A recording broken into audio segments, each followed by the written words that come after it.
Is it hard to be fresh if you don't have money, or can you still pull it off? See, when I ain't had no money, I still had sauce. Mm-hmm. See, if you don't got no sauce, then you're lost. Mm-hmm. But you can also get lost in the sauce. You can get how you get lost in the sauce? Man, a bitch gonna get lost in the sauce, man. Mm-hmm. You know what I'm saying? I know what you're saying, man.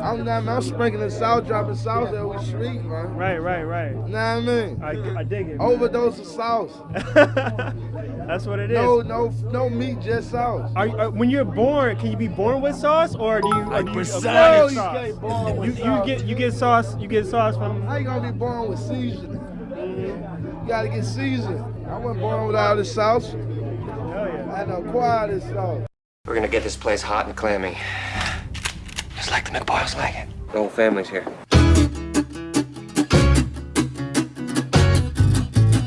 How many? What is that a jar of? What is that a jar of, dude? What is that? Whoa, Jesus! Hey, man. We cannot have the McPoyle brothers in here creeping everybody out, bro. They bang each other.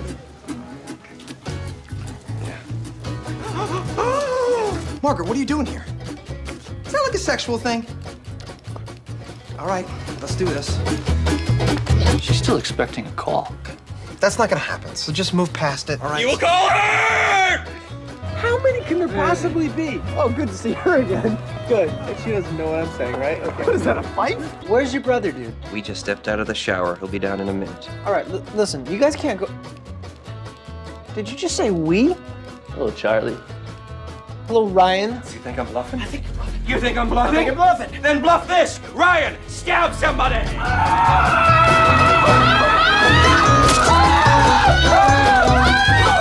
McBoyle bloodline's been pure and clean for 1,000 years. This marriage is an abomination.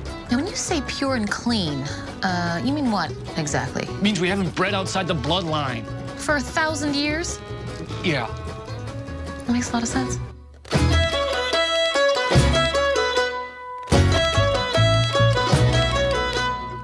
My client is odd. You might even refer to his family as very creepy. Now, there was another member of the McPoyle family clan at the wedding the night of the incident. A one Mr. Royal McPoyle, a bird. Look into the gallery and you will see Royal's victims. It took Margaret's vocal cords in 1999, leaving her mute. Keith McPoyle lost his eyes and his ears to it in 76. Fly, my pet! Fly!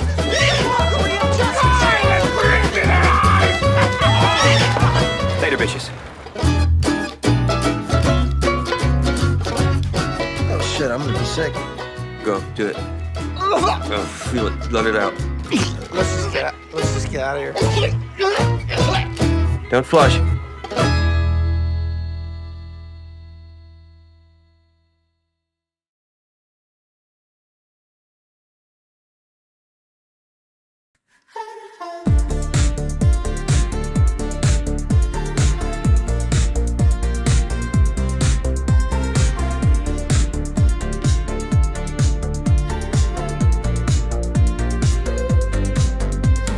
Talking like a gremlin, hypersonic lady. Out of Iran, out of Iran. Walls are coming down, beat it to Candace Owens. Too much Iran, too much Iran.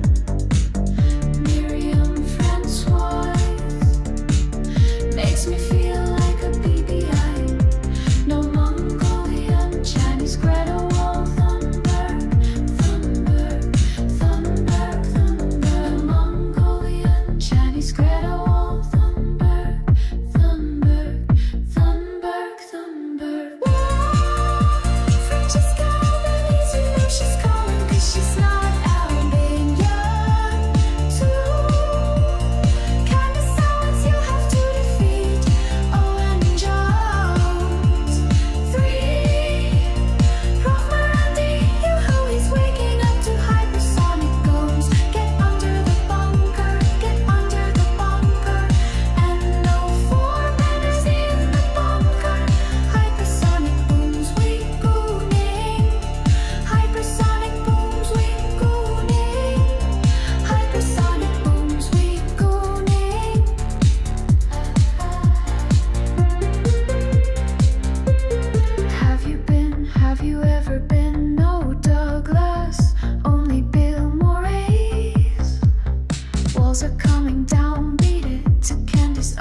Okay, people.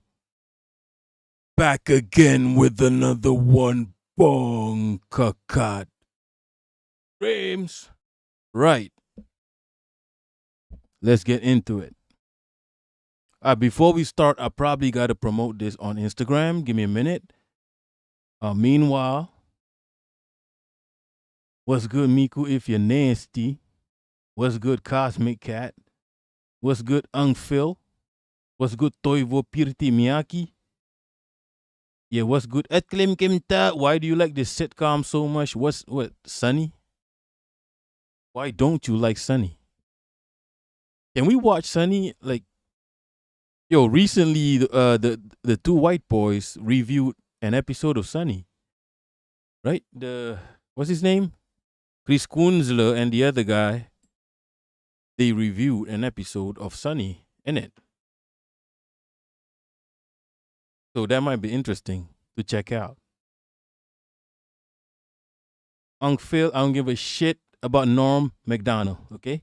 I don't give a shit about a random old white boy. He's ugly, he's not funny. For some reason, every white boy in the universe thinks Norm MacDonald is the funniest. Yeah. Fuck out of here. Shawnee boy. What the fuck is a cat flap? That shit sound nasty. What the fuck is a cat flap? What's good, Morbid Search? No, I ain't doing shit. I'm not doing any. Yeah. I ain't doing shit. I ain't playing shit. It's fucking July 2026. Get over the fuck. Get over fucking Charlie Kirk. Nobody gives a shit about Charlie Kirk anymore. It's fucking July. Wake the fuck up. Get over that shit. Okay? It's done. It's done. The white boy is dead in Minecraft. The fuck out of here. What's good? Inshallah. What's good, Minna? I'm drinking. Alright, okay. I need to promote this shit, okay? This fucking stream. Give me a minute.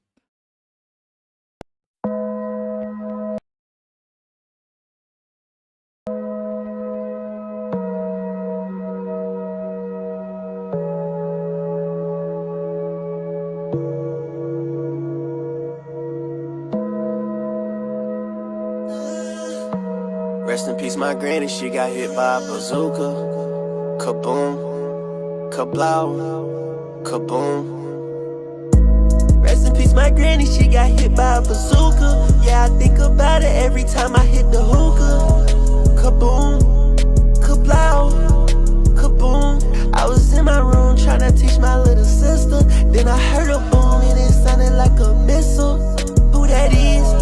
What that was? Oh, that granny. Oh, she done. Yeah. How do I feel about it? I don't got no motherfucking feelings to feel about it. Yeah, rest in peace to granny, what you get out of it? Yeah, they told me to slide for it, yeah. And this beat, I hit the curb.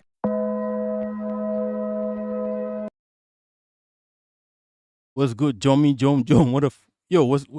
Are you Malaysian? Jomi Jom. That's a crazy name.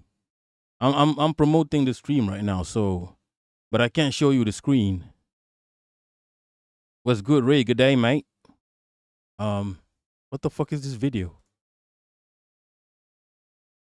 Let me just play a video while you get me.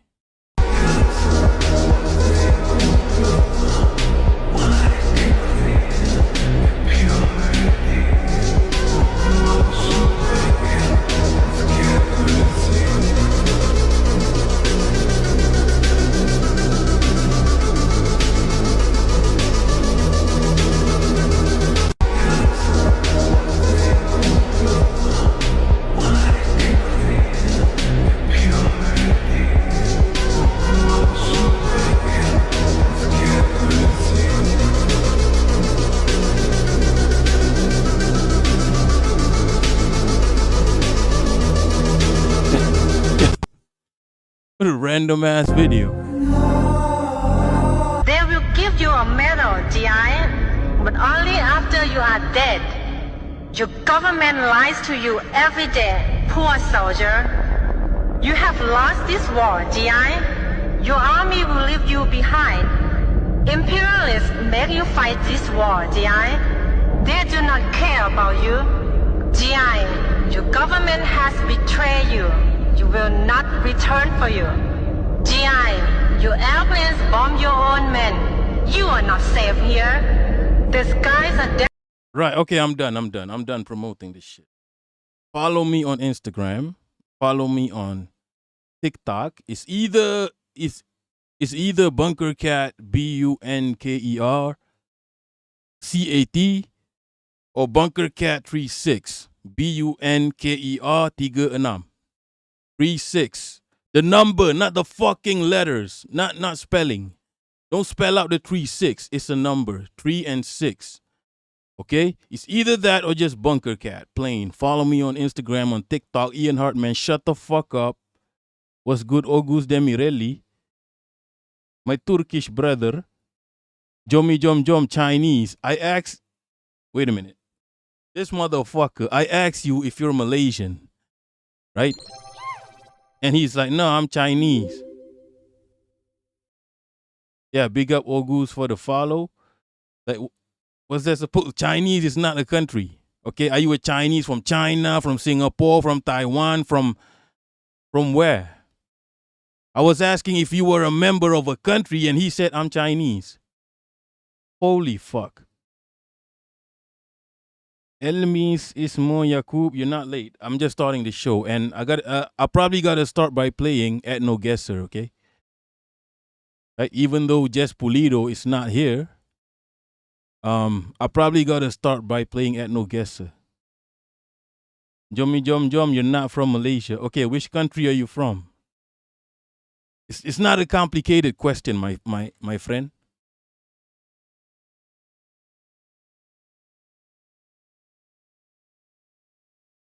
I said Chinese is not a country, okay? Not China. Jomi Jom Jom from Yankubian land. That's why he did not want to disclose his country, right? And I respect that.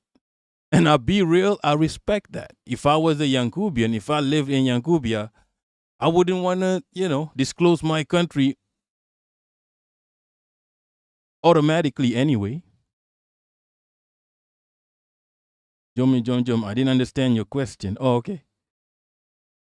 Yeah, nobody knows what Malaysia is. Like, I'll be real. Anyway. Okay, so this looks Indian. It could be Indian. It could be... This could be anything, really. This could be Indian. It could be... You get me? Wait a minute. I missed something. What's good?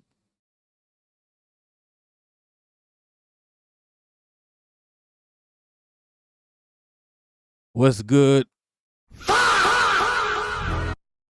Terima kasih. No guess time. This could be Afghanistan. This could be India.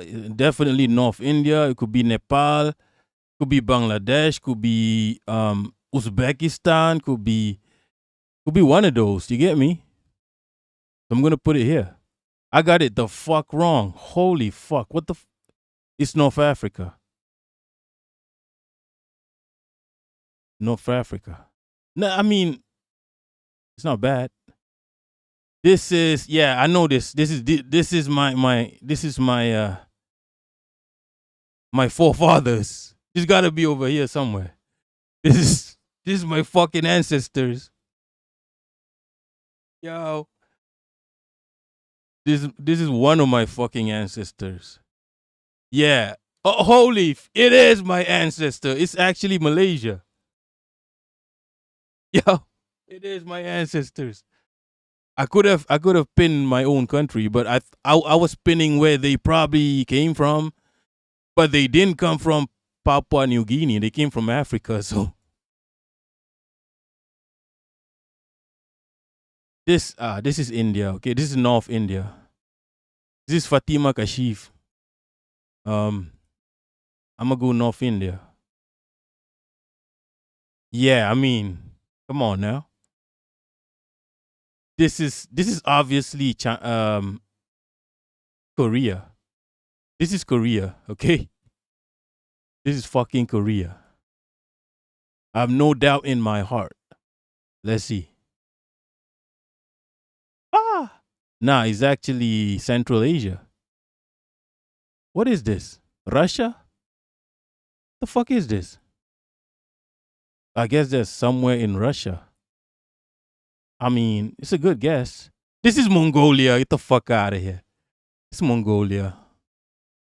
No, it's not. It's almost Mongolia. It's Russia. What the fuck is this? This is some Slavic shit. This is some weird somewhere here, I guess. I got it. I got it right. I got a bullseye on that. Holy shit. This is Africa. This is Central Africa. Nigeria. Somewhere here. Nah, it can't be Sudan. Gotta be Nigeria. Or Ghana. Yeah. I know my Central Africans, okay? This is Somalia. Get the fuck out of here. This is Somalia. Where's Somalia? This is East Africa. Yeah, I know my Somalis. Get the fuck out of here. This is tricky. Holy fuck, what is this? I don't know this one. This could be this Asia, definitely Asia. Shit. I'm going with North India again. Okay? Maybe Pakistan, okay? Could be Afghanistan. Yeah. Okay. This one, yo. This is my ancestors. Get the fuck out of here. Come on now. I'm somewhere Indonesia. Okay. Southeast Asia. We got it. So my score is 2003. I don't know. I had 2 perfect rounds. Whatever the fuck. Okay.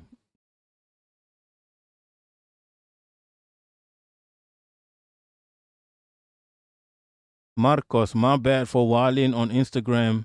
Some suck them lady try. What? Yo, the fuck is wrong with you, Marcos? How do you get confused by your suck them lady? Yo, Ian Hartman, can you shut the fuck up?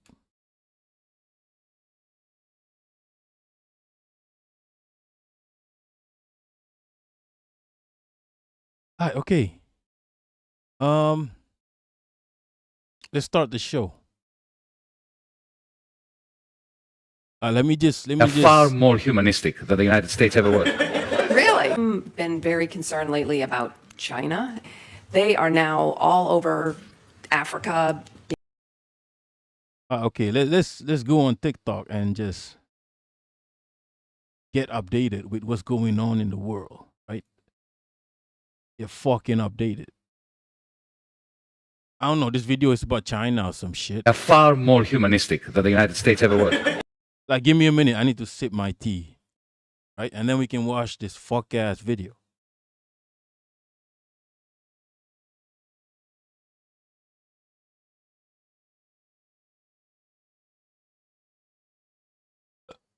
Right, so. Give me a minute. So.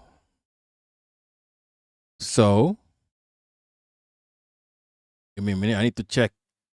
This is important. I need to check if I use the right social media accounts to promote this stream. Now, okay. This video is about China. Okay.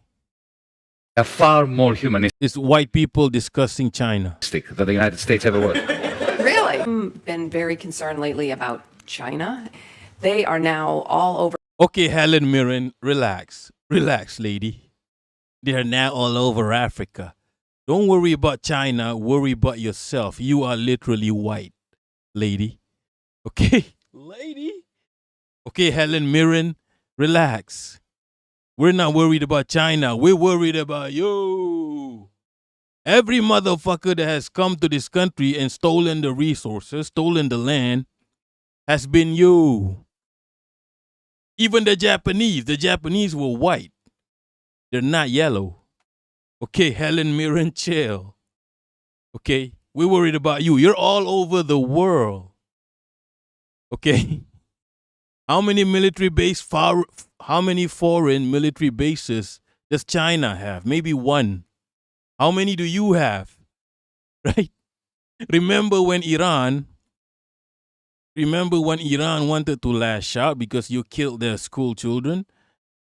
So they had to attack foreign US military bases.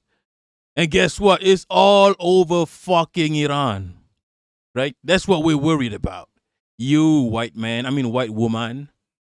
Okay, Helen, relax. For Africa, buying things and investing over there and getting those countries dependent on them and supporting, non-democratic people. And Non-democratic. That sounds like, yeah. What's the Jewish word for non-Jewish people? What's good, Kate from da da da? Is it? I forgot. Is it goy? Goyim, right? That's like the Yankubian goyim, non-democratic, right? Every time these white motherfuckers, you see China, right? Fine, China is in Africa, okay? Right? It might seem sussy, but those Africans are ending up with bridges, highways, infrastructure, okay? But every time the white man comes to your country, it turns into a fucking shithole. And then they install a fucking dictator, a fucking sultan, a fucking monarch, or just a straight up terrorist to be the head of your country. They turn your country into a shithole. They get some douchebag to be in charge of your country so it will forever stay a shithole every single time. No bridges, no infrastructure. In fact, the opposite of infrastructure. I don't know what the opposite of infrastructure is. Right? And then they want us to be worried about China. China is building shit.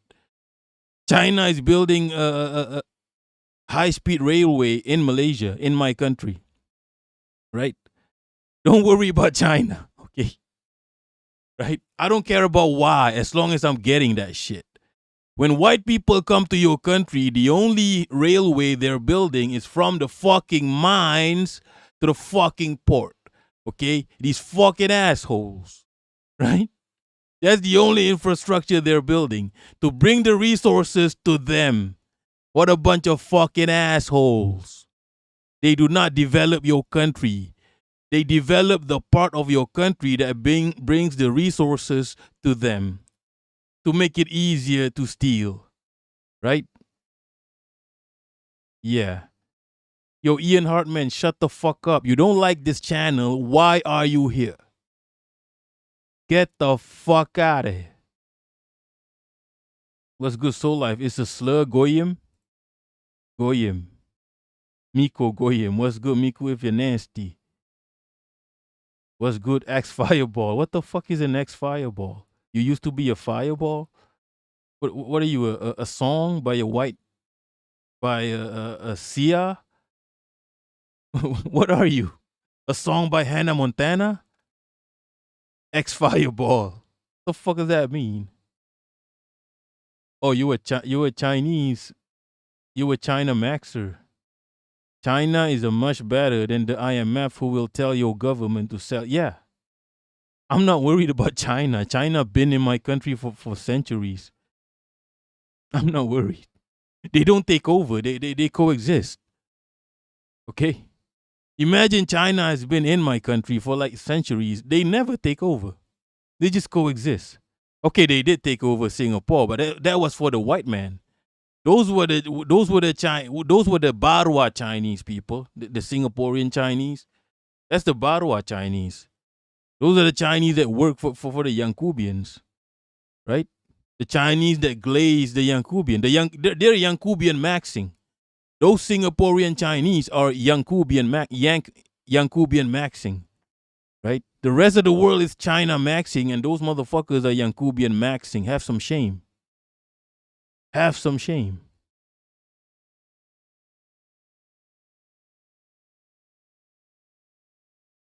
Even from Portland, China is like a symbiote. The US is like a parasite. Yeah. China is like venom. Yeah. What's good politics? We're not gonna get through this video. I'm just Like wondering- whom? Well, We are in a country that supports Saudi Arabia. you know, they're in Africa. They're lending money to countries to build ports and different infrastructure. what? Port. And what's wrong with harbors. that? And well, because Countries that need ports get ports. but they're making people dependent on. I mean, I know it's the same thing that we've done, which is No, it's not. horrible around the world. They are but- far more humanistic than the United States ever was. Really? Okay. Absolutely. Great. So Let me give you an example. Of course, they are peddling for influence. Yeah. Yeah. But they are non-interventionist, absolutely non-interventionist in a way that Europeans, the West, has never managed to fathom. When it comes to the influence of China outside its borders, I have to say, firstly, it's quite remarkable that they don't seem to have any military ambitions. Secondly, Africa. I'll give you an example, a specific example. Ethiopia. 2004, because I happened to be there and I have some first-hand experience of it.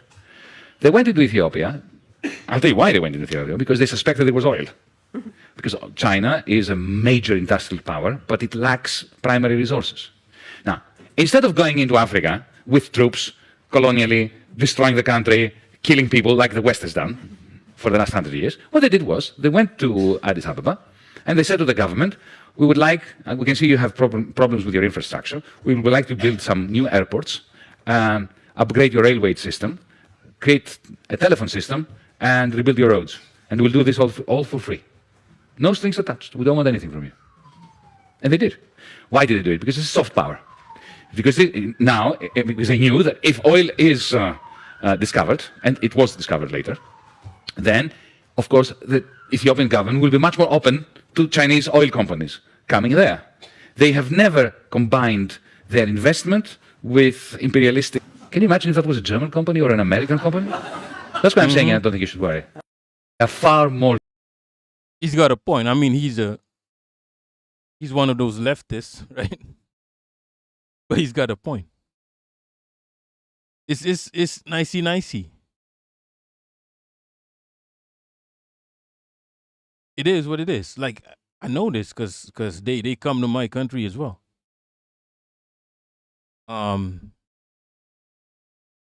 Of course there are like Chinese gangs, for example, that occupy the Golden Triangle, but those are unrelated to the government. Okay, those are unrelated. Those are capitalists. The capitalist Chinese that couldn't survive in China, and then they go somewhere else, including my country, right? Because you can't hog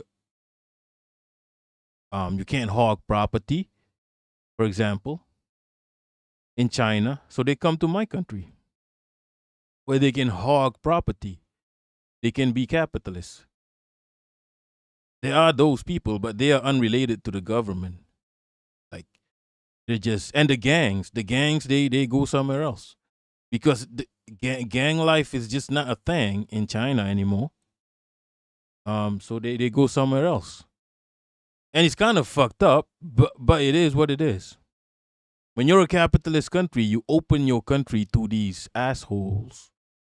And speaking of assholes, that's what almost happened to my country, right? What was that shit that happened? Malaysia. What are they called? They tried to. There was a group of tech bros. I forgot their names. Holy shit. August, the Yanks do some much fuckery in Turkey, definitely. Turkey is not that much different from Malaysia. like an ancient power, an ancient Asian. I mean, Turkey is Mediterranean, I guess. Fuck it, Asian. An ancient Asian power, half Asian in the case of Turkey, right? That got fucked by the West repeatedly. And now we're like lackeys, kinda.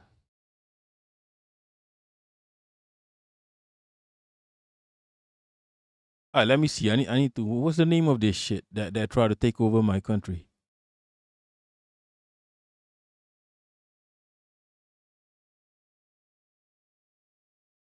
I'm looking for it. It's called. It starts with an N. The name of this shit, bro? Anyone know? There was a group of tech bros that went to Malaysia, right? And then they made like a video. So this is a story, right? Let me just talk about this.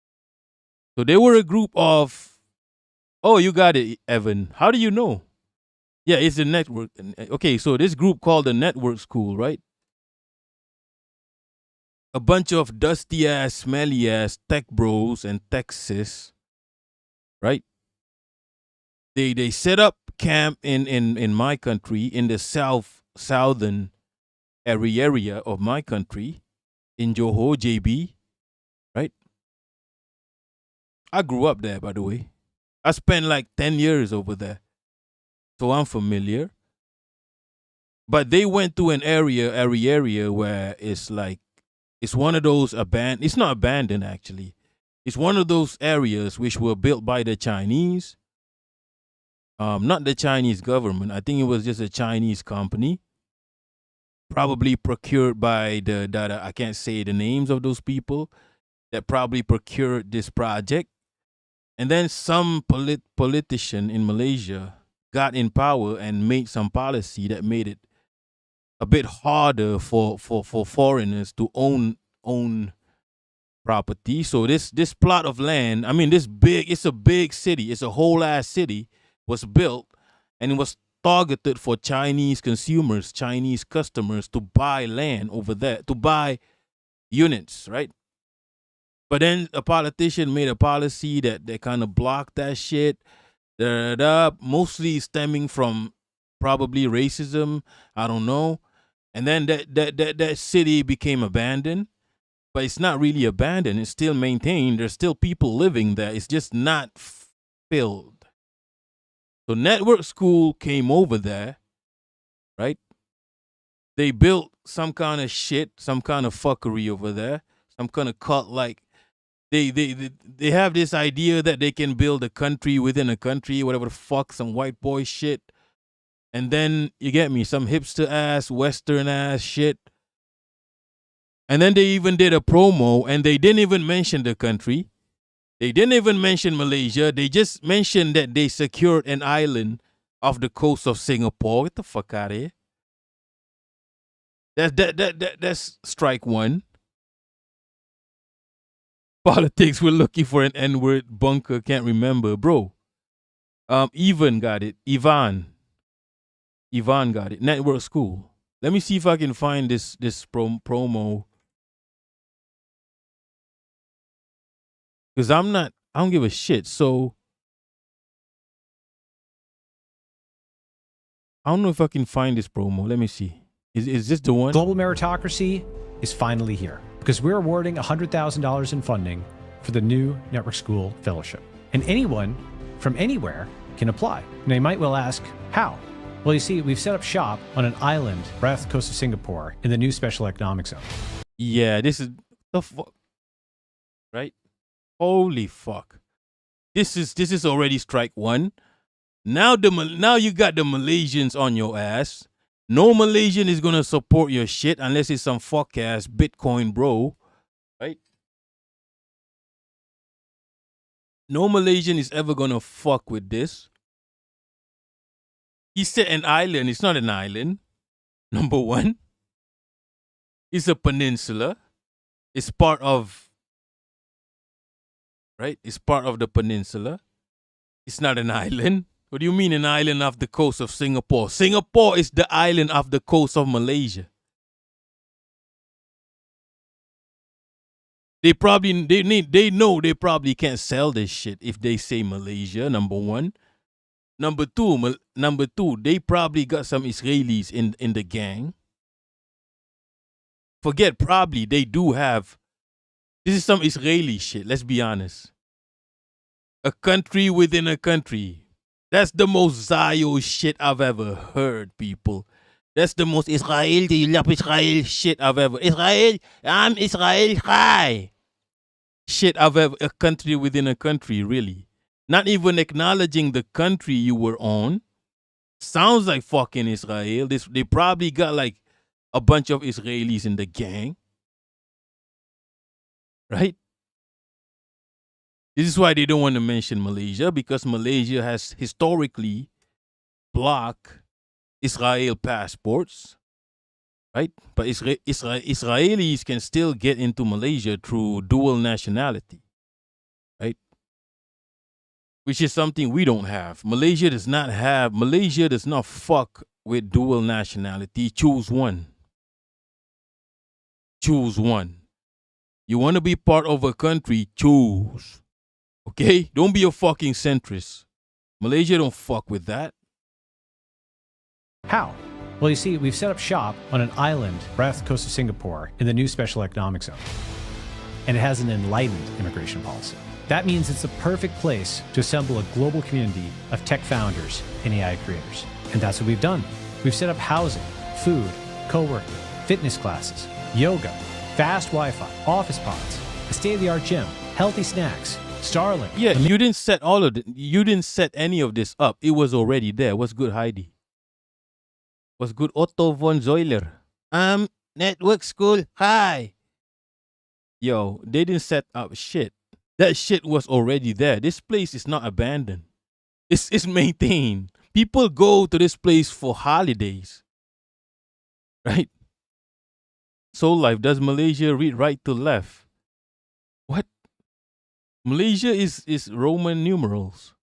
Makerspace, a content studio, guest lectures from the most successful founders and investors in the world, nomad visas, and help with everything else you might need. And we have funding too, if you're good. So go and apply for the Network Tool Fellowship now at ns.com. The only connection you need. I'll be real, this motherfucker looks suspiciously Israel, but he's probably Indian. Need is an internet connection. Yeah, you can tell that, look, even if you randomly chance upon this video on your internets, you probably, this is some fuck-ass, shady cult shit, right? So yeah, so, and then it was, I don't know what happened. Maybe someone tipped off the government, right? That a bunch of Israelis somehow sneaked into Malaysia. That's why they didn't mention the country name. Malaysia has historically banned Israel from entering my country. And also, I can't enter Israel. Why would I want to do that? Why you do that? Right? I wouldn't want to enter Israel either, right? Fuck ass country, Melbourne looking ass, right? Imagine, you build a country within a country and you turn an ancient Mediterranean, ancient empire, a beautiful region into fucking Melbourne, fucking Australia. Fuck out of here.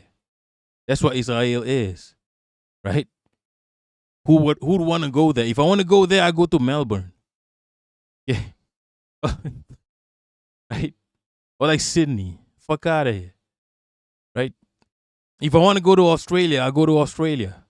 Why the fuck do I need to go to this to West Asia to go to Australia? Make it make sense. Right? Holy fuck. Trying to bring Europe into West Asia. West Asia, an ancient, a beautiful, ancient civilization, and you turn it into Europe. A fuck-ass civilization, a barbaric entity. Fuck out of here. So yeah, on my passport, it writes, prohibits entrance to Israel, okay? However, Israelis can sneak into the country because they've done it before. They killed a Palestinian, a member of Hamas in Malaysia, right? So it was probably a European, someone with a European passport. And then there's a Barwa in Malaysia that gave them the weapons. That's probably what happened. Heidi, you can't compare. What's the difference? What's the difference? What's good, Paul? What do you mean, what the fuck? And then the guy crashed out. Let me find this shit.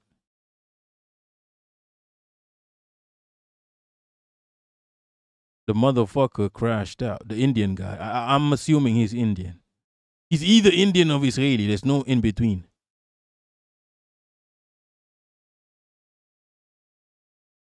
I tweeted about it probably. Let me see. I'll probably tweet about it.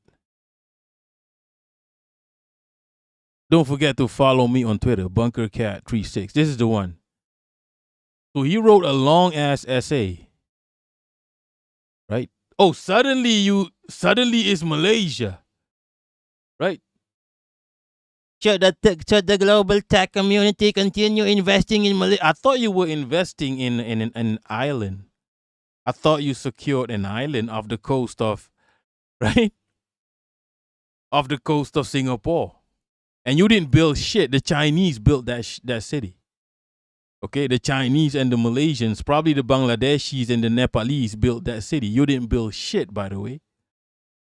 You didn't even build the fucking gym. It was already there. Right?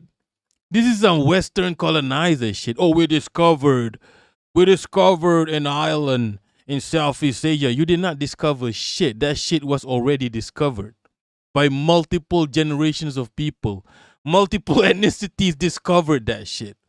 The Africans discovered it. The Asians discovered it. Everybody discovered that except you.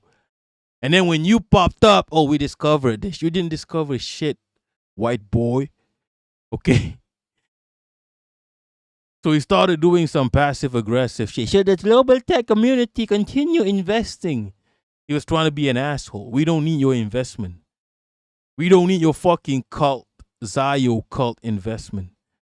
And then he started giving out his CVs. He started threatening the prime minister pretty much. Right? We're gonna take out the 100 million we invested. What the fuck do you invest in? What do you mean 100 million? Where did the 100 million go? To the people of Malaysia? Nah, you didn't even acknowledge Malaysia in the first place. Nobody in Malaysia is getting the investment because we can see from your footage that you are going to somewhere that already exists. You didn't build shit, right? So yeah, he started doing some passive. It's a long ass essay, a 30-minute video trying to talk shit, threatening the prime minister, right?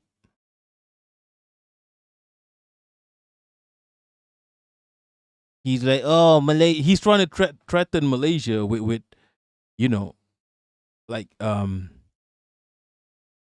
look, this first sentence, should the global tech community continue? Yeah, he's trying to make out. This is what Israel do, right? This is what the Western world does. If a country does not fuck with you, it's like, should the rest of us invest in this country? This is what they do, right? And we know there's Israelis in this motherfucker. I don't know what it is about Israel. You secured Israel. Stay there. Why do you want to invade fucking Thailand? What? Why do you want to invade Southeast Asia now? Right? Why do you want to invade What? Get the fuck out of Southeast Asia. I'll be real. No. We're not doing this shit. Not in 2026. After fucking centuries of colonization, you think we're gonna allow this shit? I understand Thailand though. Thailand been a hoe. Thailand like to be proud of. We've never been colonized. Holy fuck! You let the Japanese in. When the Japanese colonized Malaysia, you let them in. Get the fuck out of here. You've never been colonized because you're a fucking snitch. You're a collaborator. You're a barwa, Thailand. This is why you're a hellhole now. This is why your currency is fucked up, and Israelis fucking IDF is taking over your country because you're a fucking barwa.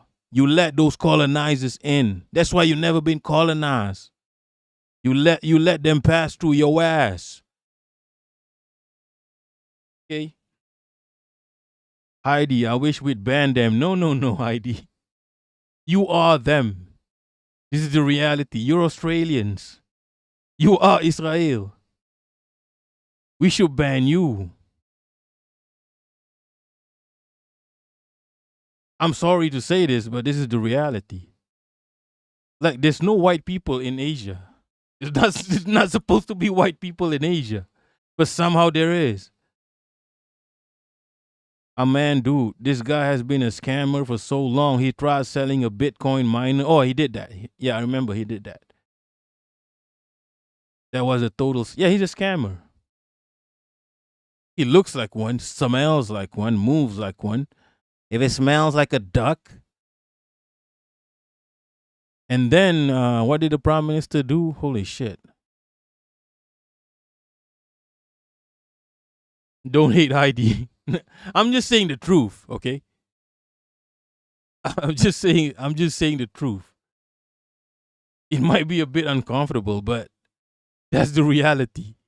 Let's see. This is an interview with Brianna Joy Gray.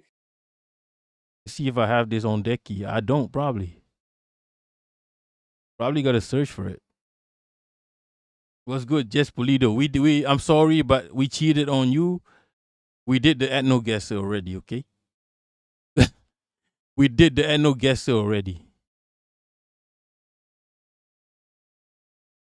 Anwar Network School. And okay, here's the thing about you see, Westerners don't understand Malaysia, right? We hate Israel. We don't want people in here. We all live on trees. We really don't want people here. You don't understand this shit, right?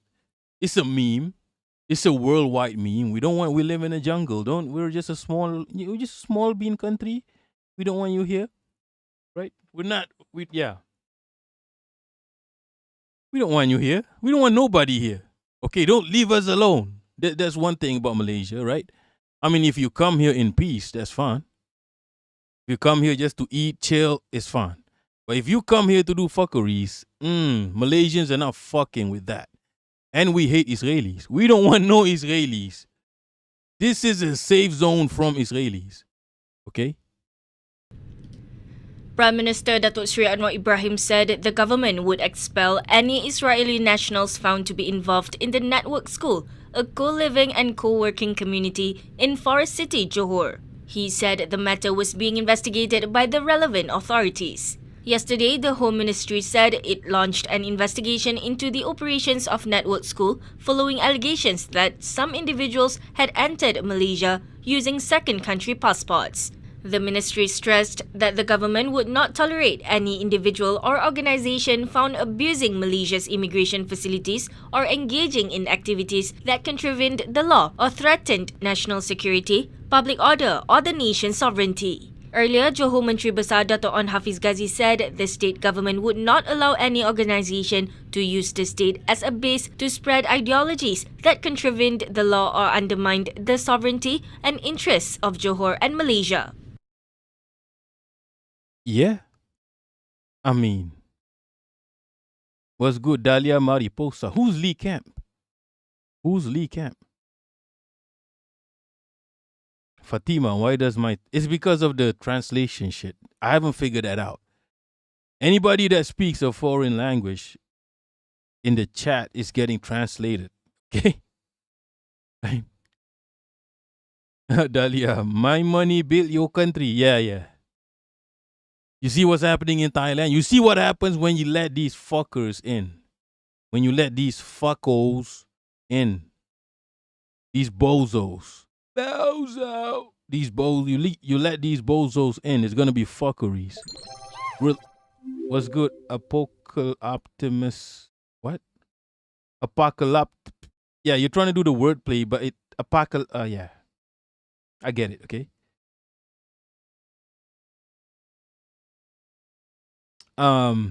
Yeah, no Israelis. This is not new, okay? And then the Americans chimed in. Fuck. Okay, I need to search for that one. I need to search the Americans. The Yankubians chimed in. They said something about the problem. You look, people. I gotta explain one thing also, right?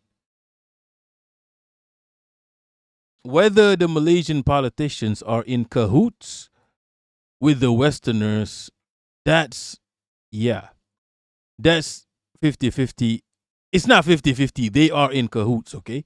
Because we need to survive we're a small bean nation, right? We need to survive.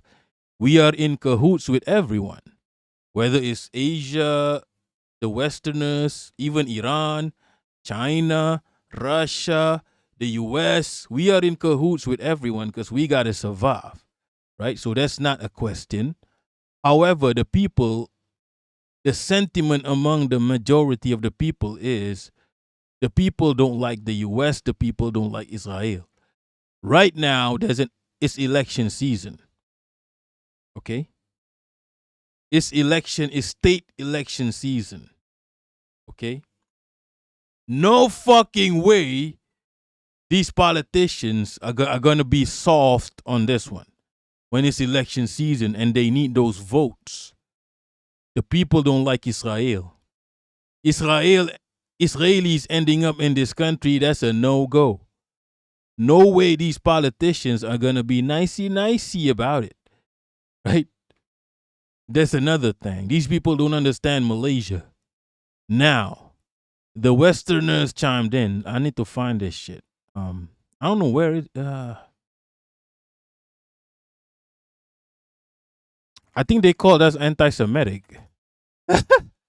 Yo. They called us anti-Semitic. This is crazy, people. All right, so someone called us anti-Semitic. It's not just someone. It's a politician. Let me see.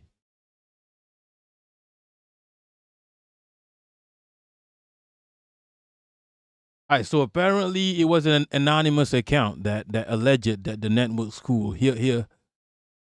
It was an anonymous social media account that alleged that network school was harboring undocumented migrants, including those from Israel. Okay? Oh, Marco Rubio, holy fuck. Marco Rubio called us anti-Semitic. Oh, no. Oh, no. Wait a minute. 8 United States congressmen sent a letter to Marco Rubio objecting. Look, people, this is what's wrong with Yankubian. You don't know history. These motherfuckers don't learn history. They don't know anything about the rest of the world, right? These Yankubians. Malaysia blocking Israel has been forever, since the conception of Malaysia as a concept. Okay? Malaysia is Peninsular Malaysia, Sabah, Sarawak, the Borneo part of Malaysia. That's Malaysia, right?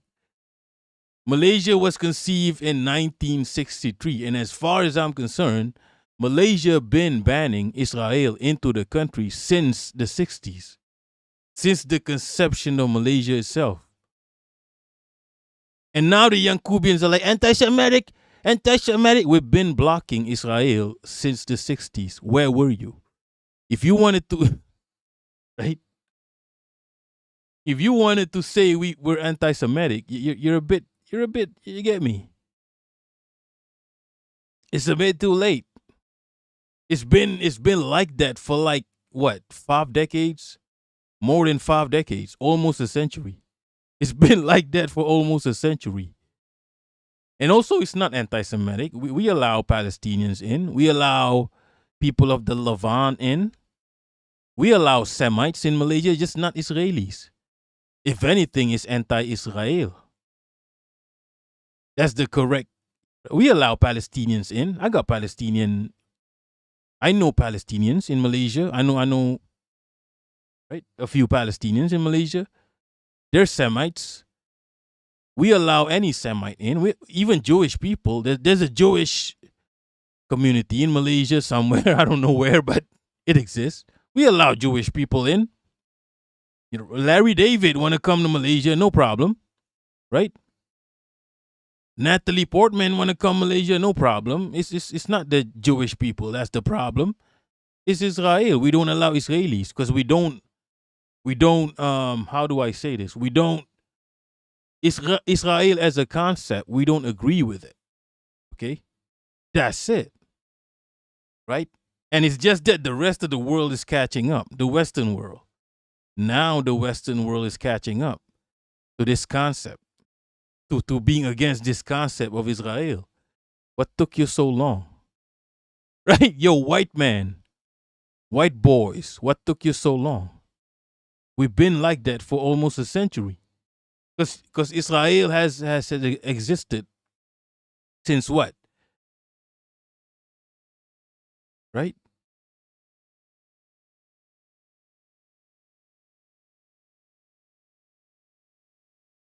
Wait, Natalie Portman is Israeli? Okay, she can't. Yeah, Natalie Portman can't. You get me? Can't enter. Marcos, Larry David in Malaysia is something to witness. What's good, ego fluffer, cutter? Otto von Zoiler, beer runtime.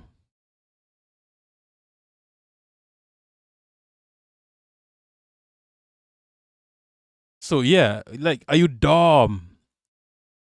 Why is this an issue now, Yankubian? It's been like that since the 1960s. Okay? You're making the prime minister look good to the people. I'll be real. This motherfucker is probably gonna win the state elections now. You're making him look good. He did not do this. He did not block the Israelis himself. He wasn't responsible for it. He's responsible for enforcing it. Okay? And now it's state election season. He's gonna enforce the fuck out of it. Right? You get me? Yeah, so that's it. I think they found some Israelis and they're gonna deport those Israelis. Right?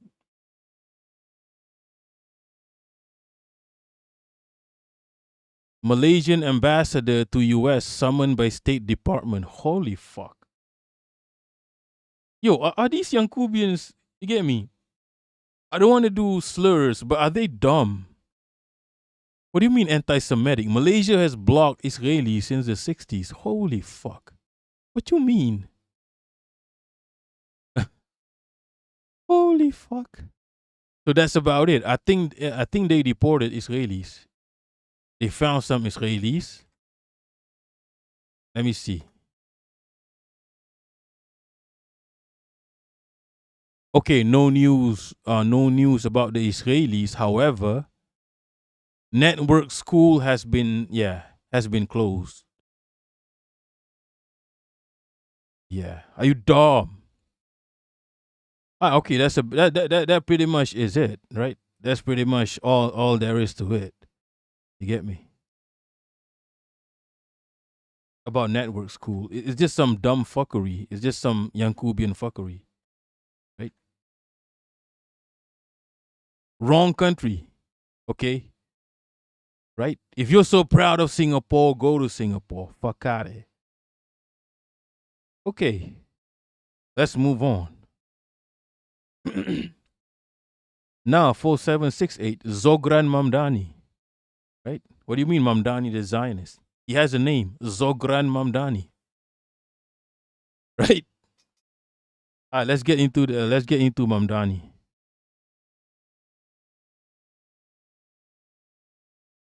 Heidi, aren't they defying God if they don't live in his? I have no idea. But they stink the whole place. Right. They do. They will stink the whole place. That's why we kicked them out. So yeah, they're done out here. They are done out here, fam. So yeah, that's that. Let's move on to something else now.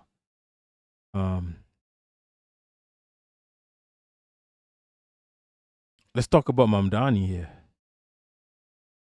Let's talk about Mamdani.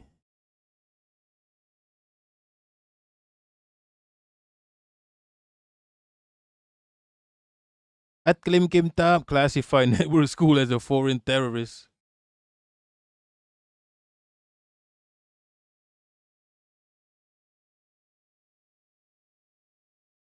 4798 Wahhabis did takfir on me. Where are you? Are you in Saudi?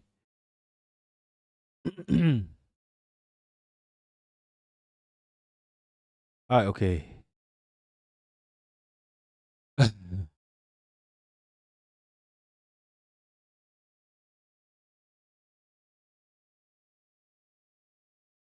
Oh yeah, Max Blumenthal was on Piers Morgan, and we're gonna check that out later. Okay. Look at this cat, bro. I need to find this Mamdani shit. I can't find it. Holy I can't do shit. Let me find what started this shit, right? Mamdani Netanyahu. We got to talk about this. You live in Oman. Yeah, Oman is part of but Oman is the most, amongst those countries, Oman is the most, the most resistance friendly among the Gulf states. Is the most less assholes. I don't know how to say it, but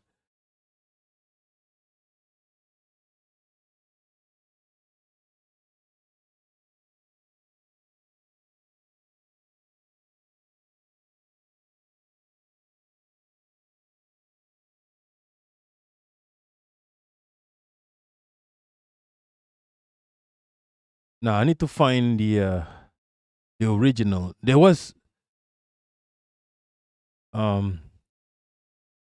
Mamdani campaign on this, right?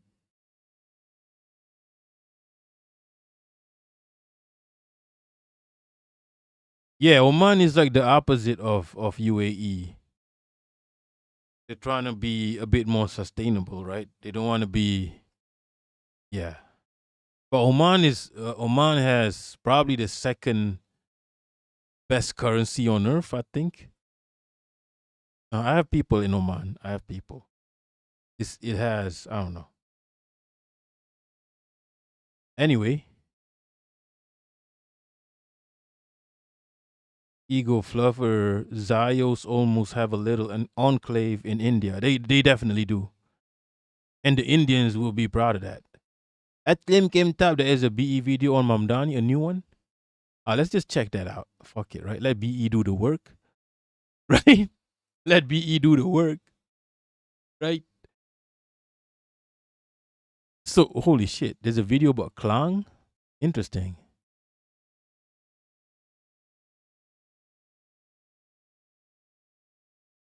Let me just talk about this for a second, right? Then we can watch the BE video. So basically, Mamdani ran his campaign on some pro-Palestine shit, right? Like he's the pro-Palestine, anti-Israel candidate, right? Even though he has even though he condemns the resistance. I got a video about it. I haven't deleted that video. Let me see. We have all the receipts, right? I don't know if I deleted that video. I might have deleted that video about Mamdani. Mamdani ran his campaign on someone who's supposedly pro-Palestine, anti-Israel. However, we have all the receipts, right? That he condemned the resistance. He condemned the Haish. You get me? You get me? Right? I probably can't say the names. He condemned the resistance. He condemned Venezuela. He condemned Cuba. Right? Mamdani ran as a socialist. The Yankubians refer to Mamdani as a socialist communist. However, this is the motherfucker that condemned Venezuela. Right? Maduro is locked down in his city. Right?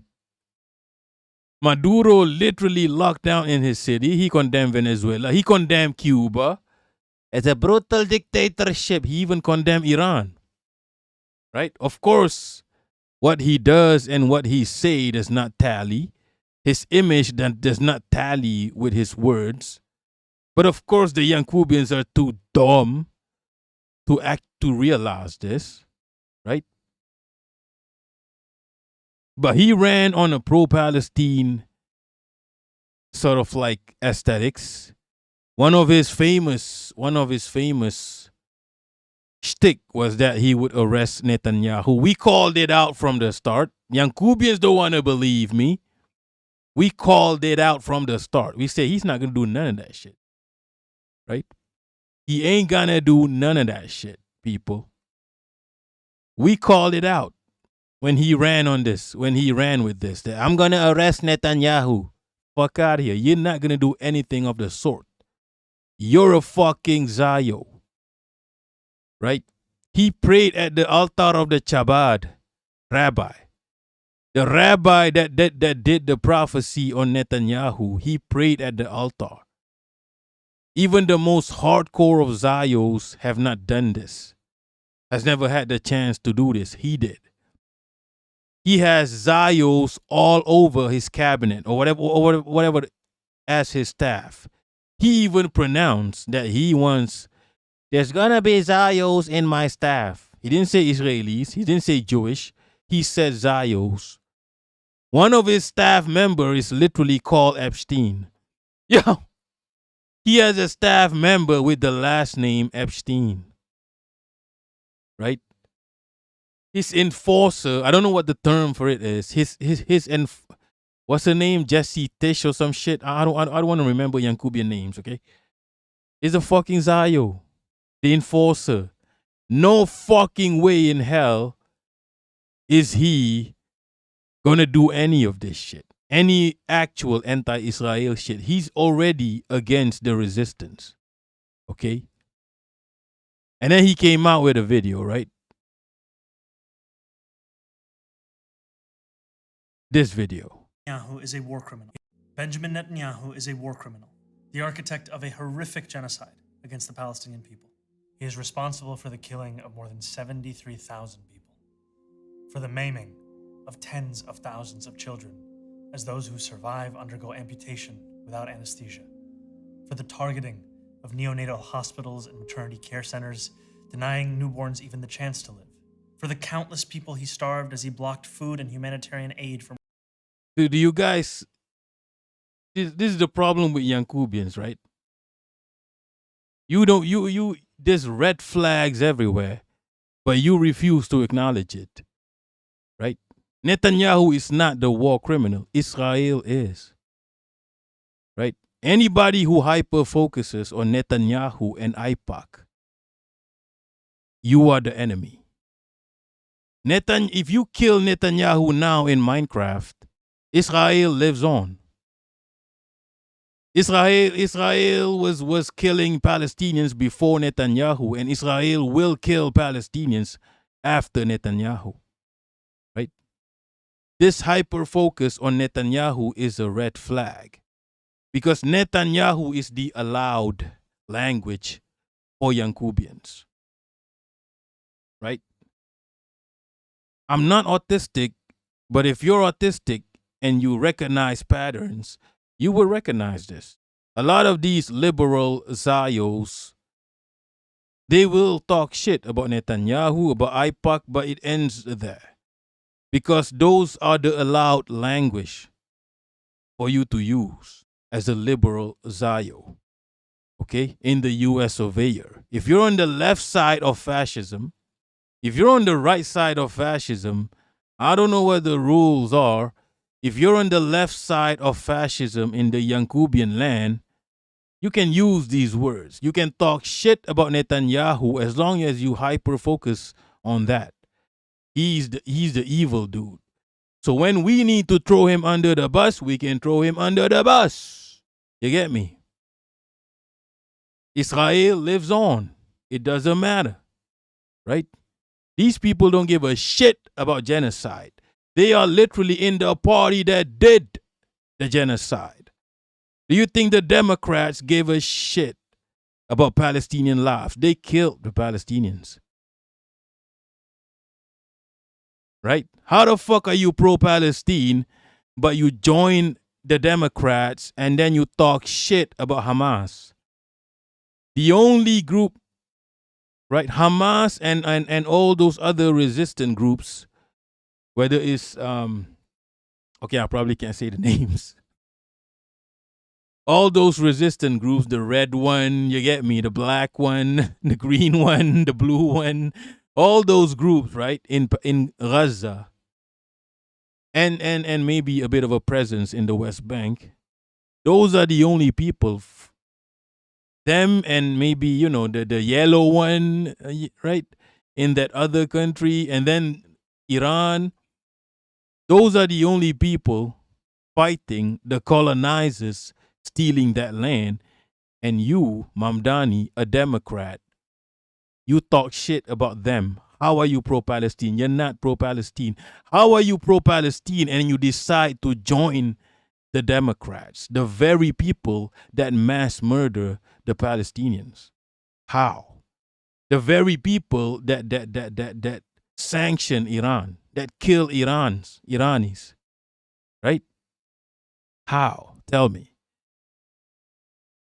This makes no sense to a normie in Asia like me, but somehow it makes sense to the Yankubians. Okay? From reaching them. You're not pro-Palestine. He is anti-Palestine, straight up. The gunning down of hundreds of aid workers and journalists. And just last month, the UN confirmed that Palestinian children continue to be deliberately targeted and killed by Israeli armed forces, more than 8 months after the so-called ceasefire. The list goes on and on, all as we, as Americans, pay for the bombs that do the killing. There is a reason the No, you pay for the bombs. You, Democrats. International Criminal Court issued a warrant for his arrest. As human beings, we have spent generations building a shared understanding that there are crimes so grave, they offend all of humanity. Anyone, with their eyes, with their heart, with their conscience, should recognize the devastation he has wrought and understand. Yo, why did he say he? This is not Netanyahu doing this, people, right?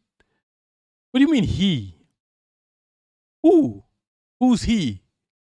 Who the fuck is he? What's good, Vagina Bush?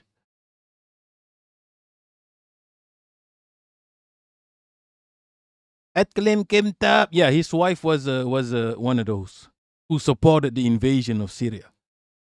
Right? They're probably happy with Jolani. Right, fuck out of here. These are colonizer, these are Barua people. They might look like you, right? They might smell like you. These are Barua people, right? Yeah, August, get the fuck out, August. Nah.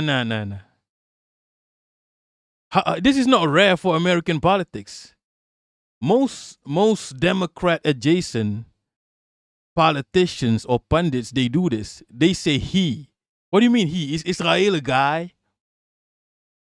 Bro, what, am I autistic or is Israel a guy? Why is Israel he? Usually when you refer to a country, you say she. Why is Israel a guy? Right? What do you mean he? Who is he? He did not, you get me? He did not push the button that dropped the bombs. It wasn't him. Right? It was Israel and the US empire. Right? Him committed genocide, exactly. That he belongs before a court of law. No, it's not he that belongs to the court. No.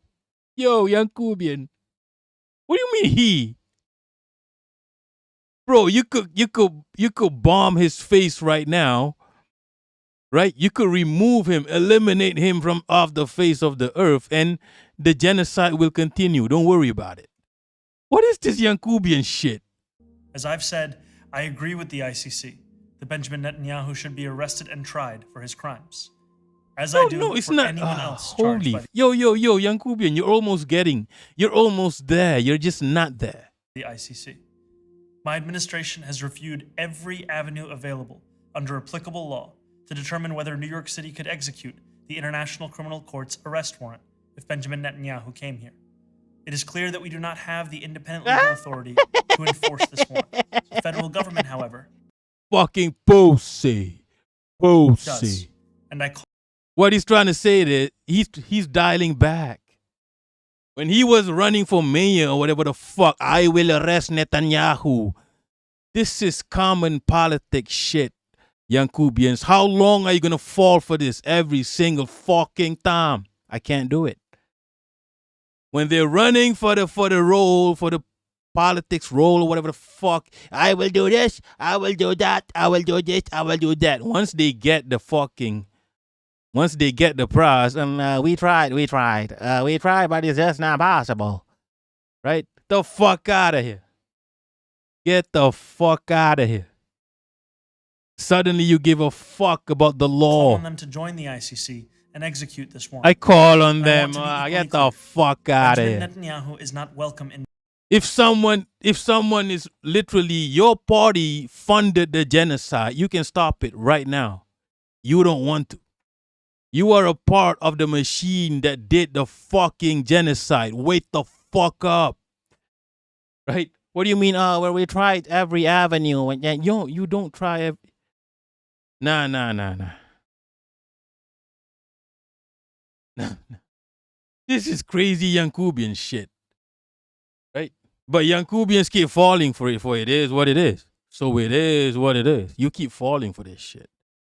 Right? New York City, nor is any other war criminal at large.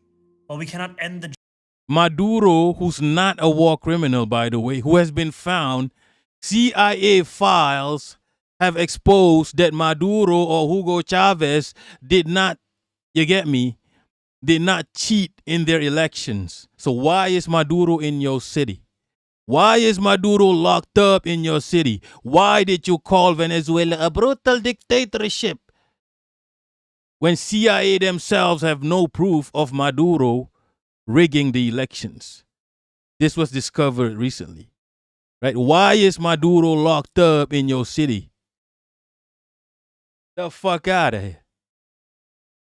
We cannot end the genocide on what do you mean end the genocide? You started it. Just stop. If you want to end the genocide, just stop existing in Minecraft. You fucking started it. Right? Holy fuck. This is like the Japanese killing my ancestors and then going, oh, we can't stop killing your ancestors. Oh, I'm sorry, Malaysians. Banzai, Banzai, Bagaro, Bagaro, Naruto, Naruto, Naruto-kun, Naruto-kun, Sasuke, Sasuke-kun, Sakura-chan, Sakura-chan. Oh, Malaysians, I'm sorry, I cannot stop killing you. Holy fuck. You started the genocide. You want to end the genocide? KYS. Holy fuck. Not that deep. They don't give a shit, people. Stop falling for this shit. They don't give a shit about you. Right? Imagine in the face of a genocide that you perpetrated, your party perpetrated, you're like, oh, we tried every avenue. Right? This motherfucker talks shit. I'm going to arrest Netanyahu. And then he gets elected. Oh, we tried every avenue. He turns off into a fucking pussy. Right? The fuck out of here. Get the fuck out of here. Yankubians, why do you keep falling for this shit? This is like, imagine, this is, you know what this is like, right? Let me just get a sip of water. I don't want to crash out too much. Right? What the fuck is this?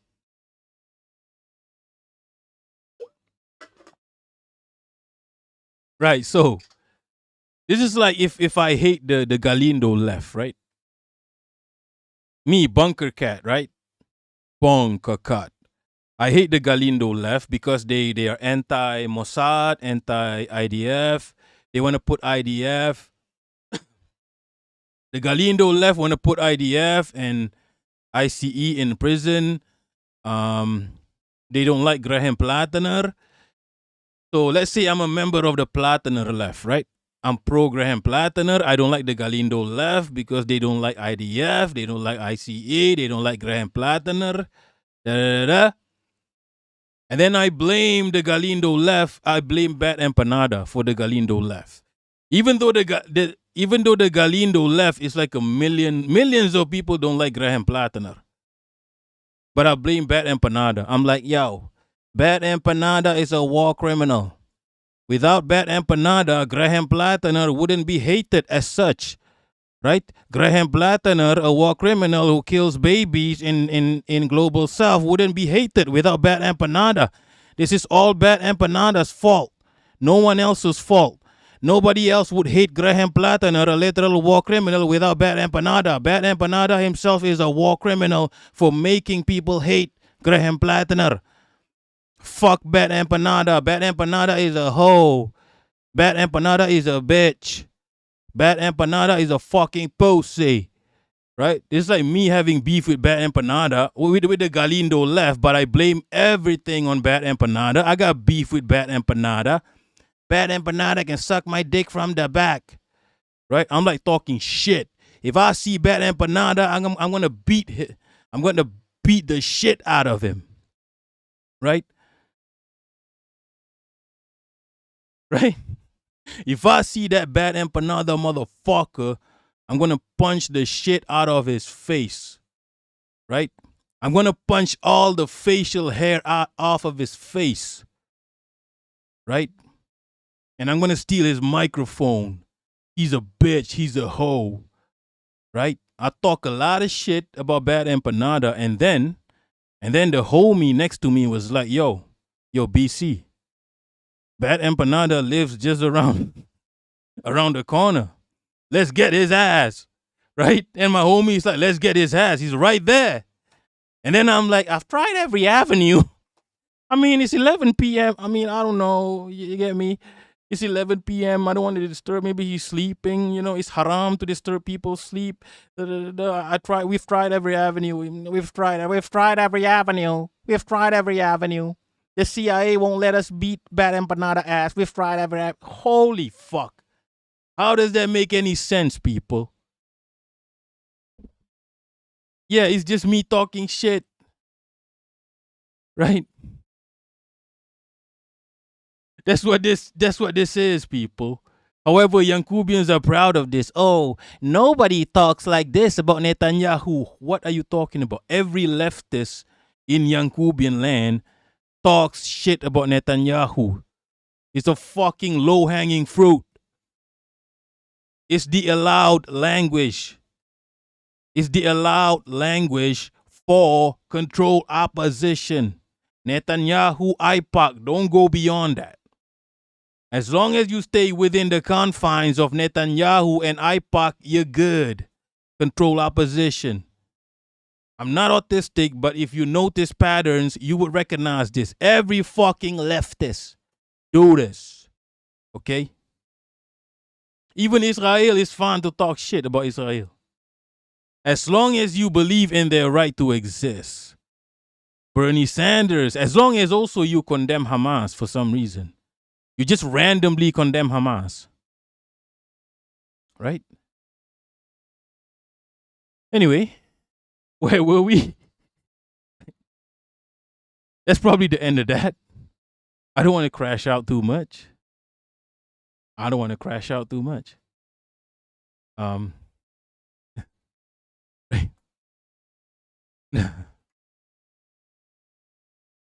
It's mad in the dunya, okay?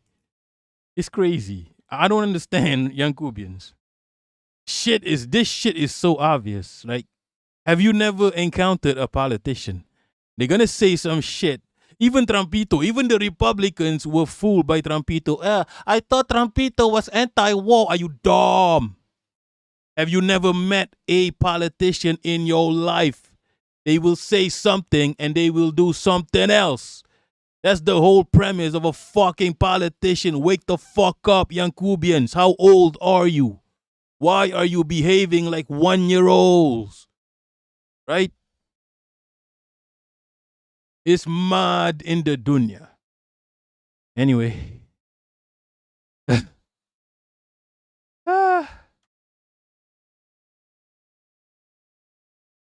You behave like you were born yesterday, people.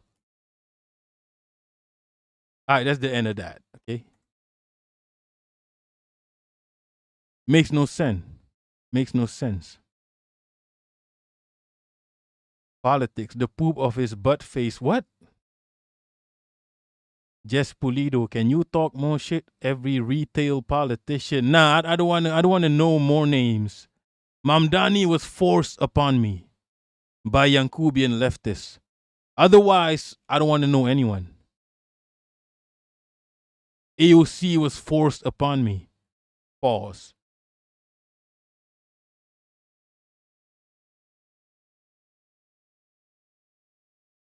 Elmi. Netanyahu is the sacrificial lamb for the Yankubian left to make, them look somewhat human. Exactly. And IPAC. There's like 1 million Israel lobbies, and somehow IPAC is the only evil one. Choco Milo, sorry, I had to leave your Discord since I got a private anonymous message from Facebook. What? Holy fuck. Really? I'm not a commie, okay? I'm not a fucking commie. Nah, that's crazy. Nah. Holy fuck. This is real? Nah, that's crazy. Accusing me of PKI. Yeah, but I'm not a commie, okay? I don't even... Yeah, that's crazy. I'm not a commie. This is not a commie community.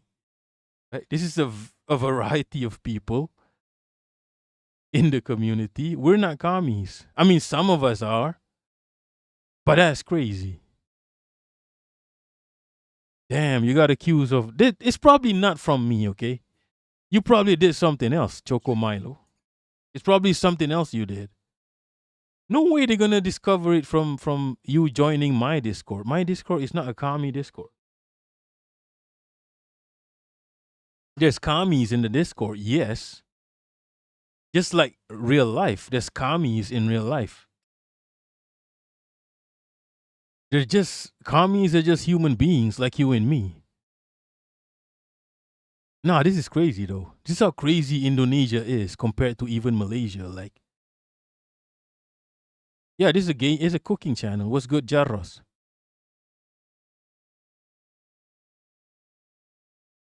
PKI is Parti Komunis Indonesia. Malaysia's version is PKM. Communist is spelled with a K in Malaysia, okay?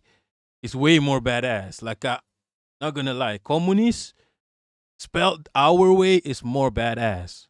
Okay, that's why it's banned. That's why that K word is banned. Okay? Partai Komunis Indonesia, Parti Komunis Malaya, which is PKM. PKI is Indonesia. But there's Indonesian commies on Twitter. I haven't seen them.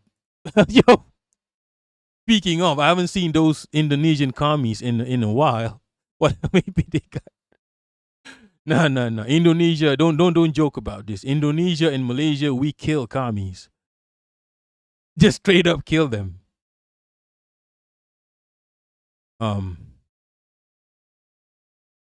Yeah, sorry to hear that, Choco Milo.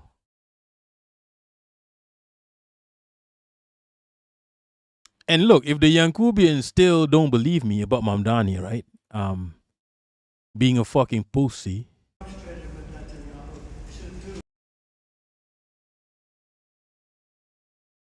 No, I got this.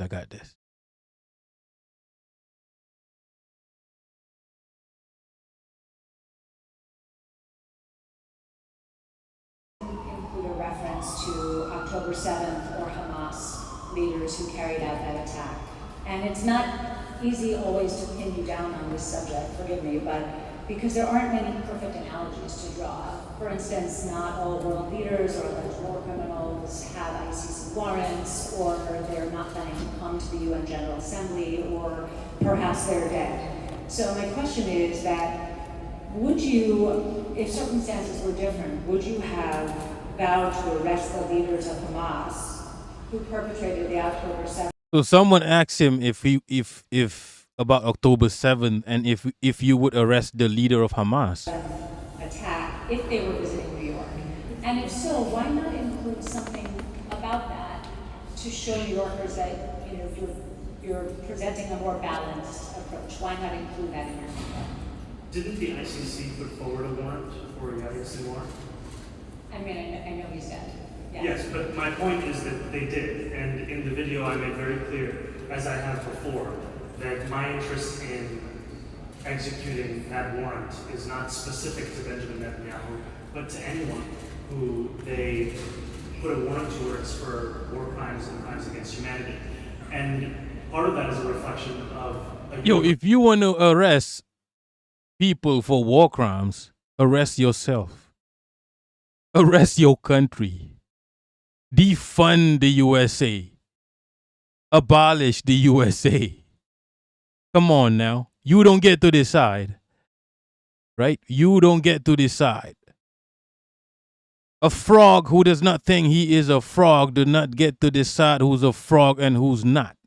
Because you're a frog, but you don't admit to being a frog. You don't need to decide who's a frog or who's not. Because you don't know what a frog is. If you're a frog who does not know that you are a frog, you don't know what a frog is. You don't get to decide who's a frog or who's not. You get me? Universal politics. And it is from a universal politics that I can look at October 7th and describe it for what it is, which is a horrific war crime. He called resistance war crime. He compared Hamas to Netanyahu. This is the face, not the face, the back of the neck, my back, my da-da-da, my crack, right? This is the back of the neck of the enemy. Anybody who considers the resistance and resistance efforts as war crimes is the enemy. Yankubian, wake the fuck up. You just got here. You better start listening to us. We've been here. You just started knowing what Palestine is about 3 years ago. Start listening. Anybody who condemns the resistance is the enemy. Listen. No negotiations. This is non-negotiable. This is non-negotiable. If you are against the resistance, you are a colonizer. There's no centrism here. Right? That's a red line. He wants to arrest Hamas, really? You want to arrest the people fighting the colonizers, really? Really? Right? Fuck out of here. This is so clear to us, so you better start listening, Yankubian. Yankubians don't like me. Right? They don't like me. And I don't see that as a problem. They're not supposed to like me. I'm an Asian in Global South. In the Global South. Yankubians are not supposed to like me. The whole existence of a Yankubian is to kill people like me. That's why they don't like me. They don't want to listen to me. I tell them something, they don't want to listen. Right? It is what it is. It is what it is.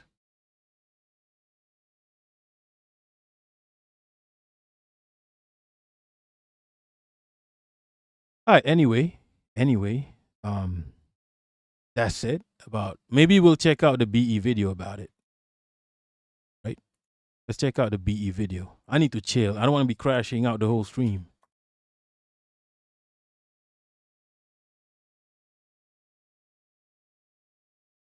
So something very predictable has happened.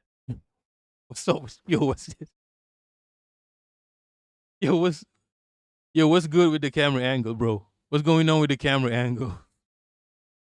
This guy got the camera right in his face. Right in his face. Right? How is this even logistically possible? This is some, yo. Yeah, exactly, Jarros. Why are we at kissing distance? Yo, I can smell his nose. I can see his future from here. What is this angle, people? Is he a hostage? Shock, horror. Zoran Mamdani, the mayor of New York, has announced that he is not actually going to be arresting Benjamin Netanyahu as he promised that he would if he came to New York City during his campaign. Whoa, never could have seen that one coming. Zoran Mamdani reneging on one of his campaign promises when it comes to actually doing something for the Palestinian people. Whoa. So I've been saying for a long time now that Mamdani is a part of a project to turn anti-Zionists into liberal Zionists, and this is just, a broader part of that. Basically, everything that he is going to be doing, he's just going to say something that sounds sort of mildly pro-Palestine, never outright anti-Zionist though, and he's going to coast off that because sadly most people are just cattle and are too... Yo, can y'all suggest, if I clip that Mamdani part, right? I was thinking Mamdani is a badass should be a title, right? Is there a title, what do you call this? A Trojan horse? I need a Trojan horse title. Right? Mamdani is a badass. Something like that, right? And then the Yankubians were like, oh, yes. My savior, Mamdani. Clickbait. Oh, there's a name for that. Yeah, clickbait. Just Polito. Rickroll, yes. I need a Rickroll title. What's good? Too old for the witch. A wolf in sheep clothing. A Trojan horse. I need a Trojan horse title. Mamdani is badass. That's one. So the Yankubians were like, oh, right? My savior, Mamdani. And they click on it and we're just talking shit about the enemy, right? Too stupid to see through this sort of thing, or they just don't really care. And for them, they just don't really give much of a shit about actual effectual action for Palestine. They are happy to just have him throw out the rhetoric that makes it seem like he's pro-Palestine, because to them, it's really nothing but aesthetics and like a subcultural identity anyway. And Zoran Mamdani, of course, is handling his reneging on this campaign promise expertly. He posted a video where he does it in just the perfect way to appease those sorts of people who just don't give a single shit about actual action regardless. Like, the video goes on for like a full 90 seconds before he finally offhandedly admits, yeah, I'm not going to be arresting Netanyahu, as if he didn't know that all along. So firstly, here is his initial pledge to arrest Netanyahu. Oh, Mamdani's base is one. That could be one. And Mayor Mamdani, would you welcome Prime Minister Netanyahu to New York City for whatever he comes for, given the US is not a signatory to the ICC, so he can travel to the US, unlike a lot of other countries. Would Mayor Mamdani welcome Benjamin Netanyahu to the city? No. As mayor, New York City would arrest Benjamin Netanyahu. This is a city that our values are in line with international law. It's time that our actions are also. Even though the US is not a signatory to the ICC? No, it's time that we actually step up and make clear what we are willing to do to showcase the leadership that is sorely missing in the federal administration. And now here is what he's saying now in this very carefully crafted propaganda video. Benjamin Netanyahu is a war criminal. The architect denying newborn anyone with their... If Benjamin... About this beforehand, would have reviewed... It is clear that we do not have the independent legal authority to enforce this warrant. I mean, I fucking told you so, right? Obviously, this is what was going to happen. He's like, I thought that I could do it before. That's why I promised it. Only now I realize that I can't. Bullshit. If you fall for this, you're a fucking cattle, man. Obviously, his team, if he was even seriously thinking about this beforehand, would have reviewed this for him and been able to tell him the same thing, right? There's also a bit of a sleight of hand here because obviously the US isn't a party to the ICC, so they wouldn't be able to enforce an ICC arrest warrant. All they could possibly do is enforce an extradition order from an ICC party state. I could have told you that, and I'm not a lawyer. I don't have advisors like he does. That's completely obvious. What he can do, given the USA doesn't have universal jurisdiction, is he could, for example, order the courts to investigate Netanyahu specifically for the killing of American citizens. That is something that could be done in American courts, but he's sticking specifically to the ICC thing, right? Because obviously he was never going to do anything even remotely like this. This was all a show so that people could point to it and be like, oh, look, he's so pro-Palestine, even though materially he does nothing, he abandons everything, and he's actually now functionally just shepherding people into liberal Zionism. Now, if you want to see a much more detailed video on specifically how he and others are doing that, check out my main channel video here, How They Make You Zionists, the Pro-Palestine Counterinsurgency, which goes into this. So here's what I said about this 7 months ago in probably the easiest prediction of my entire life. And Mamdani has been promising that he's going to arrest Netanyahu if he comes to New York City. Anyone who bought this in the first place, anyone who bought this meaningless rhetoric in the first place is a fucking... Vagina Bush, can't he at least try to make life in... I don't think... Look, I don't think... He's a Zayu, okay? I don't think he gives a shit. He's just saying words. I don't think he gives a shit, okay? Third worldist. I can't be a third worldist, okay? I'm in the third world, whatever the fuck that means. There's no way for me to be a third worldist. This is forced upon me. This third world shit is forced upon me. I did not agree with it. I never agreed with the third world term. It's forced upon me. I'm not a third worldist, by the way. Well, what does a third worldist mean anyway? What does it mean? Let me check. It means something sketchy. Third worldist. means I don't even believe in third worldism, actually.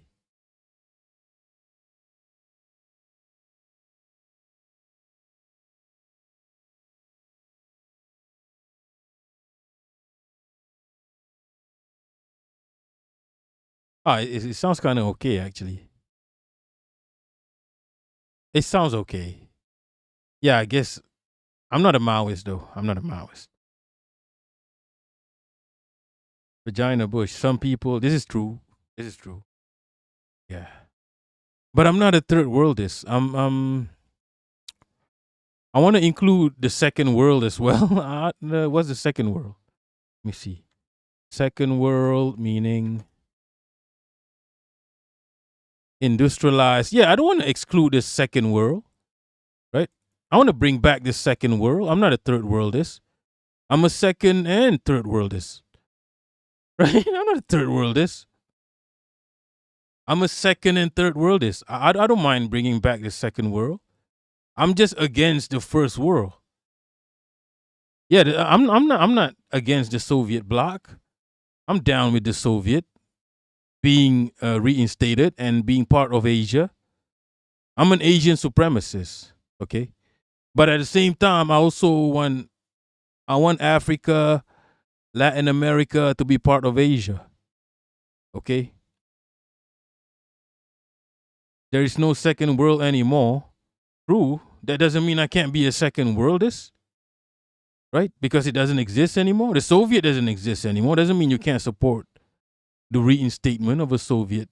Yeah, I'm down with the second world. I'm not just a third worldist, okay? I'm a second and third worldist. I want the second world and the third world to be united. This whole first world, second world, third world shit is meant to divide us. Okay? The only division we need is between the first world and the global south. The global south is not a geographical location, right? It's a state of mind. I'm anti-first world, that's all. That's about it, right?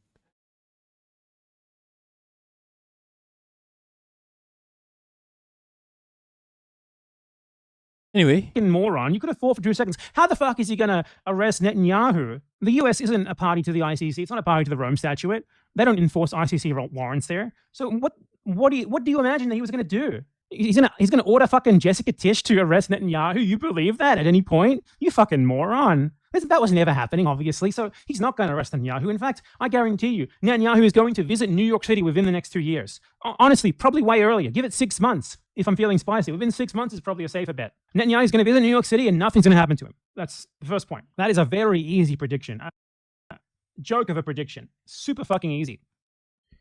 Okay, so I was 1 month off in my prediction of him visiting in 6 months. Turns out he's actually visiting in about 7 months, or maybe it's 8, something like that. But yeah, it was so obvious. He knew he wasn't able to do it in the way that he said, enforcing the ICC warrant, and he's also unwilling to try to... Is he in a box? Is he in a box? Like, I need to know, what is this wall? This looks like a box for a laptop.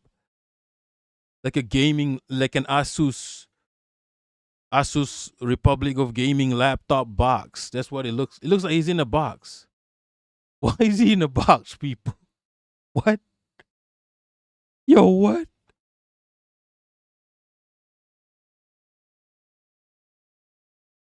What is going on? Try to be creative. So, told you so. But the thing about this video specifically and this clear backtrack of something that he was obviously lying about from the very beginning that really gets me is how this is working. This is working on his moronic sheep fans. And I will call them fans rather than supporters because it's really what they are. They support him in the same way that you would support like your favorite boy band or something. Like, look at this. 400,000 likes. Everyone's like, oh my God, it's so brave. He said Netanyahu is bad and should be arrested. But he, the guy who said he would do so, isn't even going to try to actually affect anything on that level. Dude, so fucking brave. He denounced Benjamin Netanyahu. Like, if you fall for this, you never cared about Palestine in the first place. You never cared about it as anything but a meaningless identity signifier. Exactly. Look at this shit, man. Clear. Benjamin Netanyahu is not welcome in New York City, nor is any other war criminal at large. Why not? What are you going to do to make him unwelcome? I'm pretty sure you're just going to fly in and go straight there and you won't do fucking shit. And actually, I guarantee you're going to provide him with like a New York City police escort. The New York police are going to be there you're going to be spending hundreds of thousands of dollars, if not millions, in public funds protecting him and his entourage. You lying fucker. Well, we cannot end the genocide on our own. We can decide. Yo, Netanyahu could do the funniest shit. Right? He could do the funniest shit. To investigate Netanyahu specifically for the killing. Nah, Netanyahu could do the funniest shit. Right? Right here, this what y'all wanted me in Chicago. This old block right here. I should call this shit no block. It's 10 o'clock. Where the fuck y'all niggas at? Niggas ain't outside. It's only 10 p.m. Where the fuck y'all niggas at, blood? Old block right here. This what y'all wanted me in Chicago. This old block right here. I should call this shit no block. It's 10 o'clock. Where the fuck y'all niggas at? Niggas ain't Netanyahu could do the funniest shit. Right? Where you at? Where you at, Mamdani? Where are you? Where are you, Mamdani? I'm here, Mamdani. It's 11 p.m. Where are you, Mamdani? Where you at? I thought you banned me, Mamdani. I'm Israel. Hi. Mamdani, a member of your staff has the Epstein last name. Mamdani. A member of your staff is named Epstein. Okay? I'm not even, yeah. I'm not even, nah. His mom's was chilling with Epstein, people. Am I supposed to believe that this guy is a revolutionaire?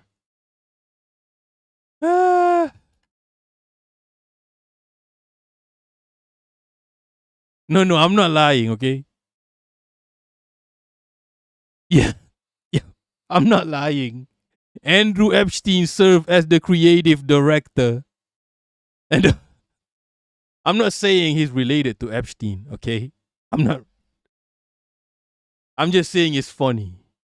Okay, and his mom's is in the Epstein files.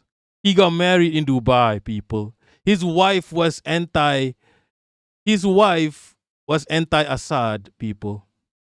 Am I supposed to believe that this guy is a revolutionaire? He's anti-Hamas, anti-Hezbollah, anti-resistance. Am I supposed to believe he's a revolutionaire? The Yankubians are like, he's a commie. He's an anti-imperialist commie. He's a commie. He's a revolutionary. He's our Lord and Savior. Get the fuck out of here, people. Do you people even understand words? Do you understand your own first language? Right? Holy fuck.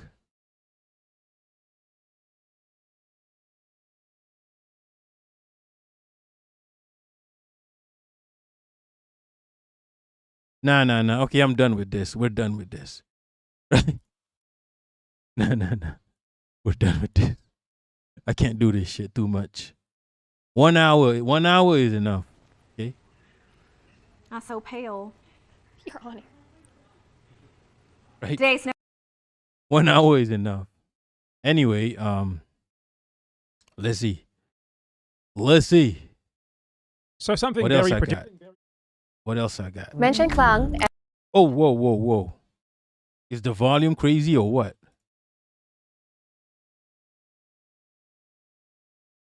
Might be a bit too loud. And most Malaysians say the same thing. The Columbia City, gangsters, robberies. Klang is dangerous. Okay, people, let's just chill for a bit, okay? Yeah, we were off that Mamdani shit. Nah, I don't understand this shit, bro. How many Yankubians hate me because of this? Gila Hill. Because of Mamdani. Because I just don't like certain Yankubians. Why are Yankubians so defensive of these imperialist Yankubians? Why are they so defensive?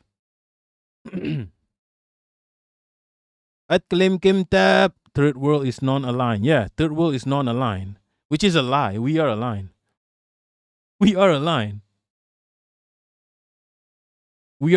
against the First World. We just don't want to say it.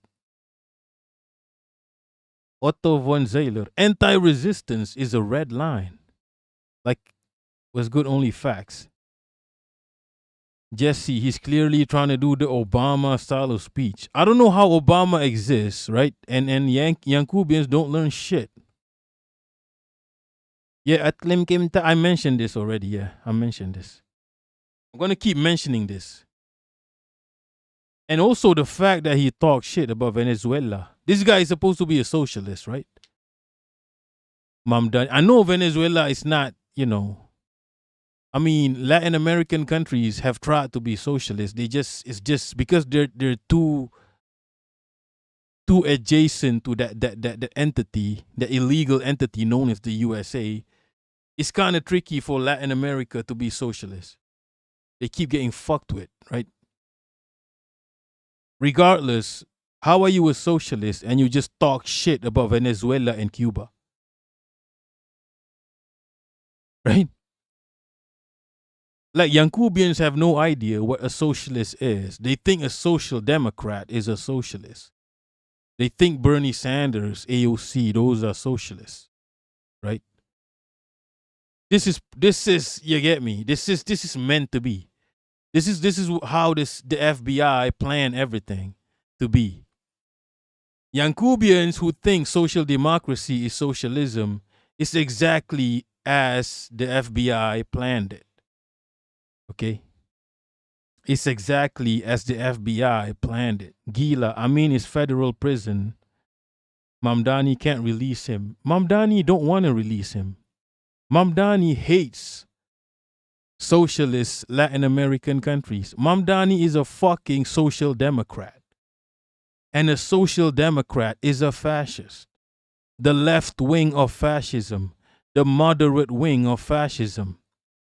What people like Mamdani, AOC, Bernie Sanders are, they are the left wing of fascism. Right? He does not want to free Maduro. That's the whole point of saying it. He hates Maduro. He called Venezuela a brutal dictatorship. He called Maduro a brutal dictator. This is a socialist. To a Yankubian, this is a socialist. Exactly, green eggs and hammer. Mamdani condemned Maduro. He called Maduro a dictator. He's using CIA talking points. Right? Against a bus driver. Okay? He's using CIA talking points against a bus driver. Yeah, we have no illusions about this. Tricep Tyrant Mamdani's dad is a Marxist scholar. You know, a Marxist scholar does not mean shit. I'll be real. He knows what he should be doing, but he will not do it. Also, a Marxist scholar does not mean shit. Anybody can call themselves a Marxist or a Marxist scholar. Anybody can call themselves that.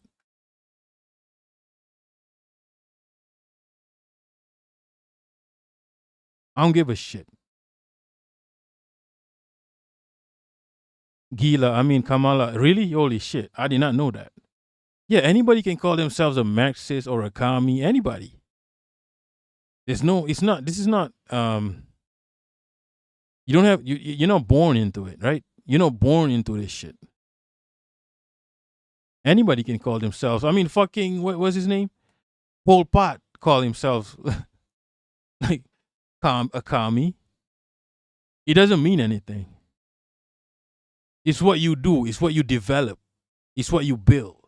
That's what matters, right? It's reality. That's what matters, okay?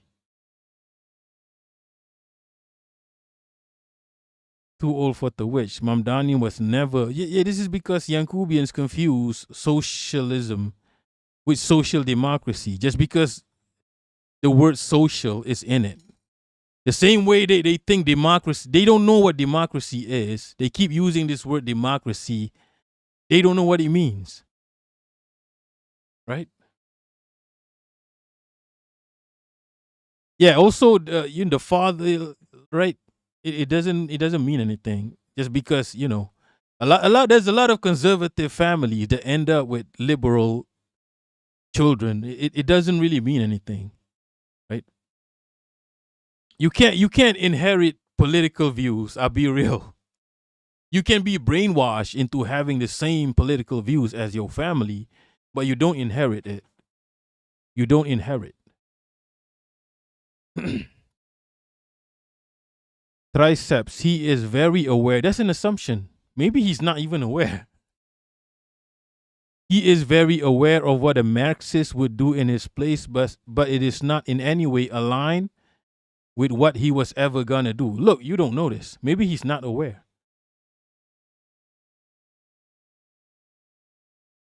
A lot of Americans say, oh, we read theory. They say, oh, we read theory, da da da da. It's not in the aesthetics. Maybe he's just not aware. And it doesn't matter. It really does not matter.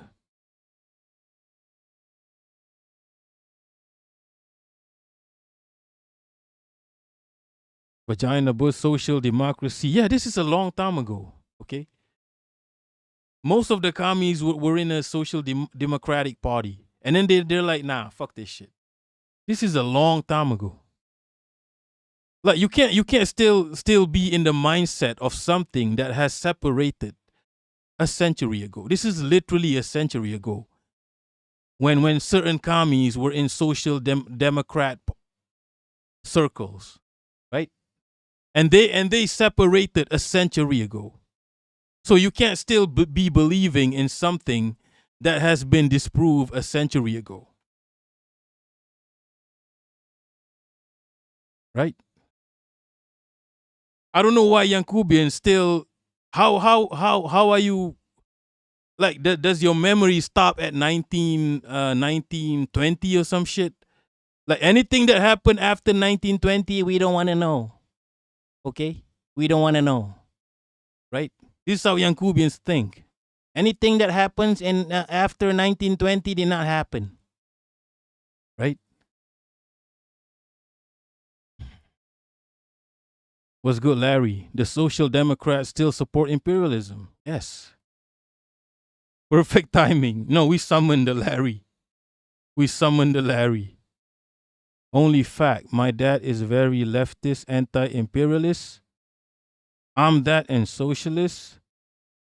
At the same time, my sister, who is a pharmacist, thought, I don't know why you needed to specify that she's a pharmacist, right? I don't know. I don't get, where did it, what do you mean who is a pharmacist? You did not need to specify her career choices, okay? What do you mean a pharmacist? Nah, you people are killing me. Thought socialism was illegal. Okay, what does pharmacism has to do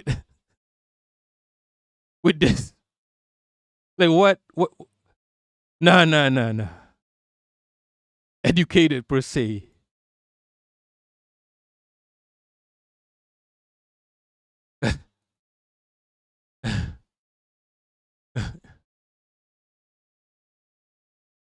Yeah, okay, so if your sister is a pharmacist, what are you and what is your dad? What does your dad do? Why did you only specify your sister? This seems mildly sexist. Why do you have to specify that she is a pharmacist? People, just because someone is educated does not mean they will be politically savvy. They are educated in what they are educated in. A chemical engineer learns chemical engineering, right? Even political scientists have no... I got people in political science who have no idea what they're talking about, right? Who took political science. Larry, Yankees think you can be a commie without organizing.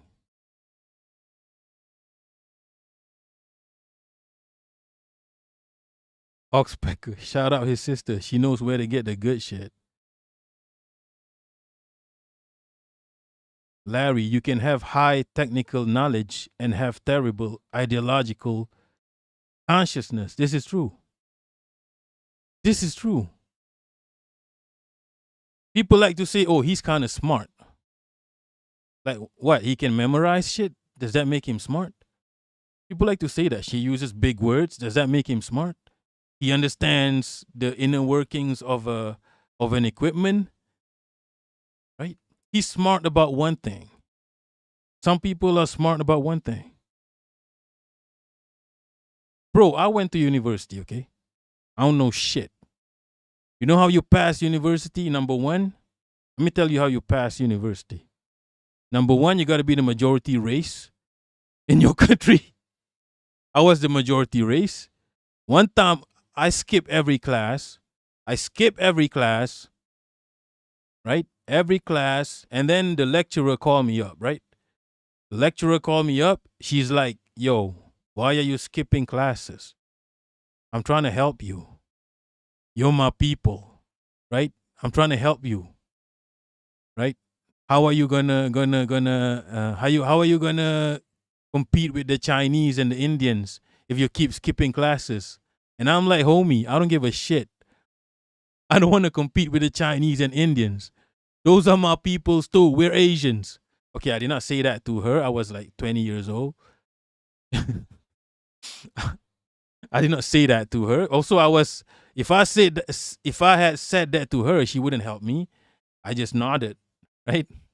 So I use my brown supremacy in this case. That's one way to get by in university. Another way is you go to your lecturer's room and you plead, right? Please help me pass. Please give me a passing grade. That's another way. Another way is you got to have friends who help you out. You don't need to be smart. I literally passed university. You don't need to be smart.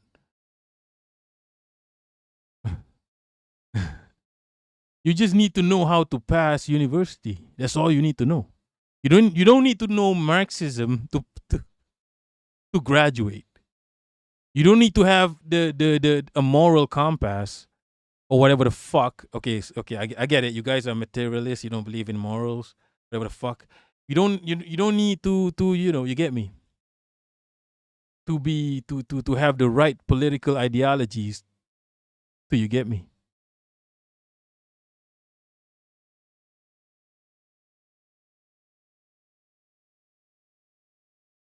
Triceps.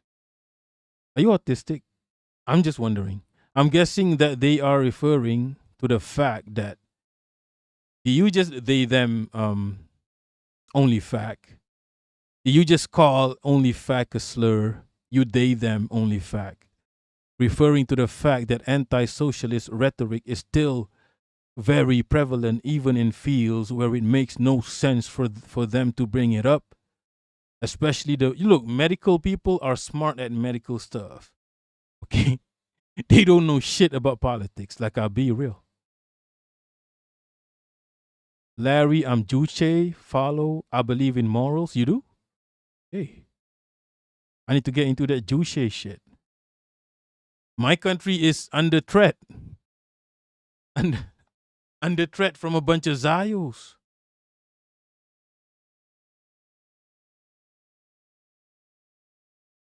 Vagina Bush. Materialism doesn't mean not believing in morals. It means recognizing them as something socially constructed. Okay. All right. I'll take your word for it. Yeah, morals is an abstract. What is it? It's abstract. It varies from community to community, from people to people, right? But I'll be real, some people need morals. No. Some people are barbarians. We need to enforce morality on some people. Some people need Allah subhanahu wa ta'ala. They need the threat of hellfire. No. Some people need Allah subhanahu wa ta'ala. Like, I'll be real. Some people are barbarians. Street Cat Munchies, what's good, grandma? No worries, only fact. Americans tend to conflate occupations with identity. That's why it's hard for class consciousness. I don't think only fact is American. You guys are calling only fact all kinds of slur. They, them, American. That's crazy.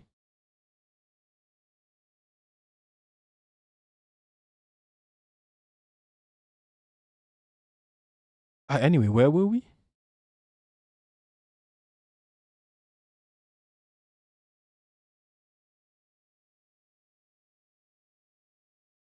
Larry, morals are socially constructed, especially along class lines. That's true. It's a form of control, I guess.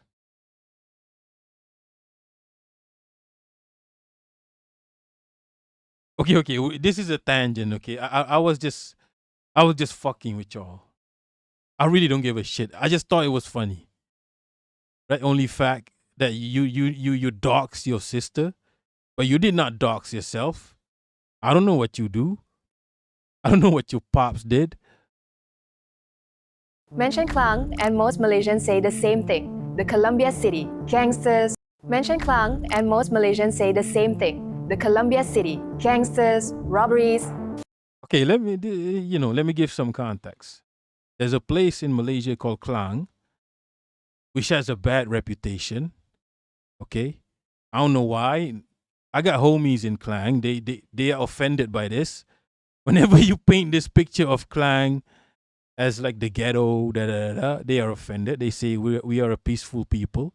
None of my Klang homies have ever stolen from me, have ever jacked me, or taken anything from me. If anything, I might have taken things from them. I don't know. I don't remember. I don't want to remember the shit. They're all peaceful people. Of course, when I went to Klang back in the day, I went to a gig or some shit. There was a fight that broke out in the middle of the fucking highway. It did not give a good impression on me. But since then, I've been to Klang several times. No problems. There's fights everywhere. Fights is not unique to Klang. It's just that I thought it was a bit unique that they would fight in the middle of a highway with speeding traffic. That was a bit unique. They call Klang Colombia for some reason, right? Yeah. So that's the context I want to give you. This video is about this, and I'm gonna tell you straight up why probably Klang gets a bad reputation. It's because there's a lot of Indians in Klang. There's a lot of South Indians, Tamil. Tamil people are Malaysians, by the way. There are a sizable Tamil community, Tamil population in Malaysia, and Klang is very, there's a lot of Tamil South Indians in Klang. It's racism. I'm going to just straight up say it. I'm going to call it. But yeah, this video is about that. Klang is dangerous. Mention Kelantan, and people say strict, conservative. Nothing to do lah deh. Every place has a stereotype. Some are funny and some are outdated, and some completely miss the bigger picture. When some Malaysians hear Klang, what comes to mind? For years, Klang has gained a reputation online as a place associated with crimes and safety concerns. But behind the headlines is a city with a much bigger identity. Klang is one of Malaysia's oldest cities and was once the royal capital of Selangor. It is home to Port Klang, one of Southeast Asia's busiest ports, making it a major center for trade, logistics, and international business. Beyond its industrial image, Klang is also famous for its food culture, especially its bak kut teh, traditional markets, and multicultural heritage. The story of Klang is not just about what happens in the headlines. It is also about the economic engine quietly moving Malaysia forward. Kelantan is often described through one lens, traditional and conservative. Different from the rest of Malaysia, but there is... Yeah, Kelantan is another one. It's also racism. There's a lot of poor Malay people in Kelantan, and they are a bit too religious. They are a bit conservative. And the funny thing is, Kelantan used to be the Paris of Southeast Asia. It used to be the prostitution capital of Southeast Asia. Yeah. And then they went the other way quick. They went conservative. It's ruled by a conservative party, right? What's good?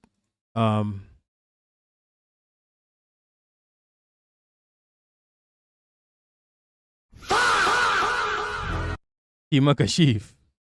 Kuala Lumpur looks so good. It does. Politics. Yeah, for some reason, everything ghetto in Malaysia, we call it Colombia. Like, like an apartment that's where you get your stuff. Colombia flat. They call it flat Colombia.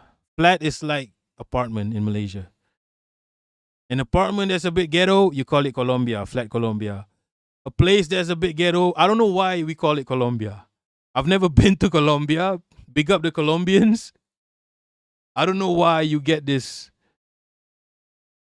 It's probably because of Escobar, but that does not mean ghetto. That just mean Colombia has a good history of entrepreneurship, right? You're from Colombia. I'm sorry. Colombia has a bad reputation in Malaysia for some reason. Maybe because of Pablo Escobar. But what is Pablo Escobar? That doesn't. He's just an entrepreneur, right? Just Pulido. I did a school project on Malaysia in middle school. What the fuck? That's crazy. Well, we are in the Latina belt, so I thought the Petronas Towers looked cool. Yeah, I used to hate the Petronas Towers because it's a big. I don't like large buildings. I think it's a symbol of capitalism. It's a symbol of blatant. What's the word for it? Explicit antagonistic capitalists, like these large buildings. But it does look good. It does look good.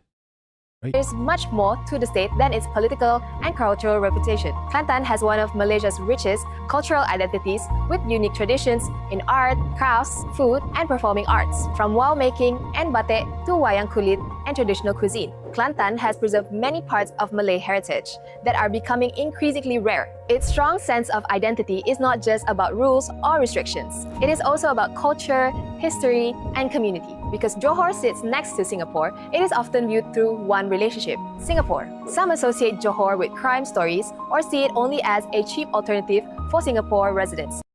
Johor is the south. This is where the network school was trying to build some fuckery.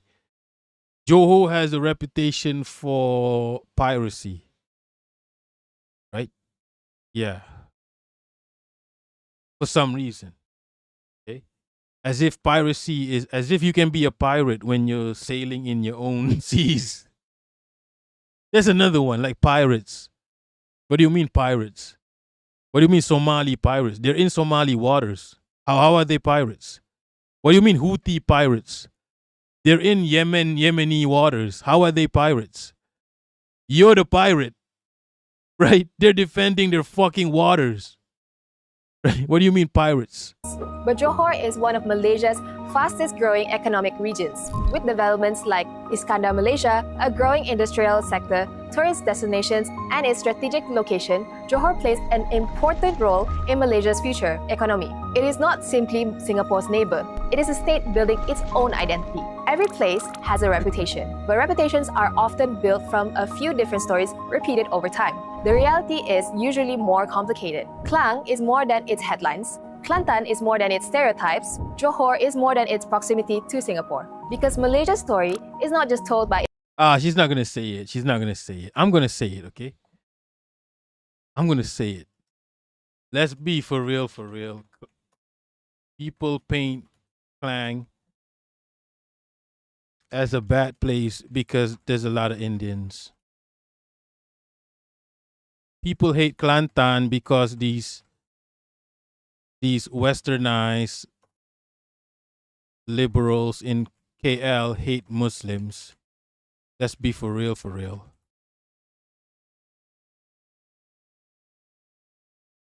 I don't know about Johor.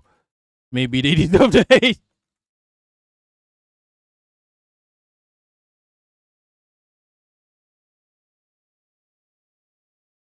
Luaskan kuasamu.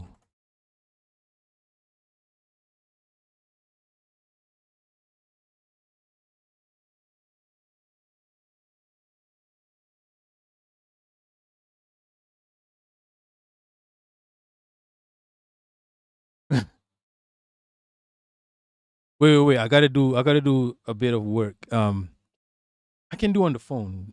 Okay, gotta do a bit of work. Let me play a BE video while I do this.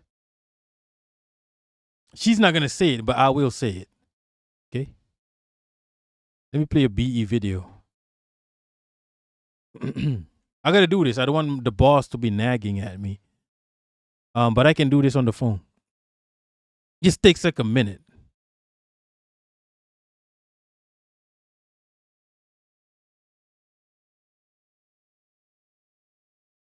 Oh, you know what? I'm gonna play a Leaping Larry video. There's one video I wanted to watch with y'all. Let me see. So something very Where's that video? Anarchism or socialism? Yeah, that's the one. Comrades, do I Duce dare gang. show you my most flagrant anarchist meme? I need like some kind of like show in chat of like should I show my most contentious anarchist meme that I've ever made? What's it gonna be?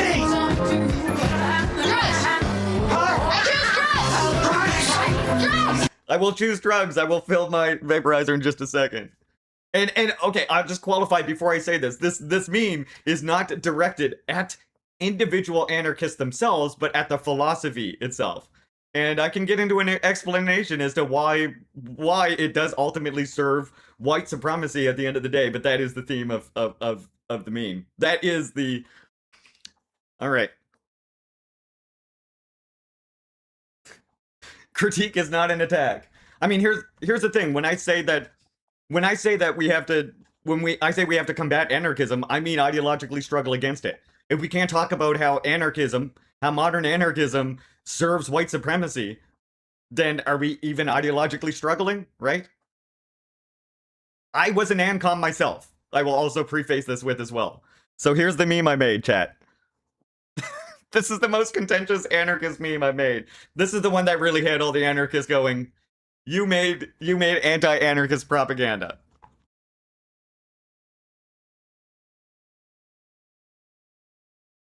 And look, I get it. I get why it would upset some people.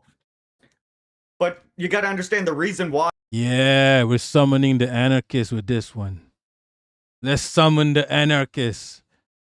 Let's get those anarchists in chat. At Kalim Kim Tab. That's Leaping Larry. Right?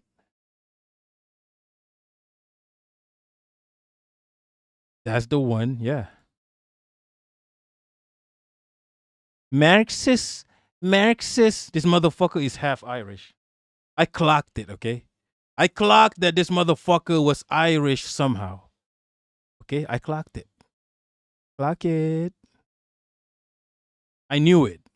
Nobody pronounces Marxist as Marxist other than the fucking Irish. Like, I'll be real. Only fact, I just followed him today. Don't stalk the guy. Okay? Don't stalk people only. You're wilding, only fact. You dox your sister as a pharmacist. Now, only fact. Let's focus on only fact. What are you? I know your sister is a pharmacist who hates socialism. What are you, only fact? What do you do? What does your pops do? Why did you dox your sister but not yourself? Okay? Vague blue. I'm an anarchist. I'm an anarchist myself.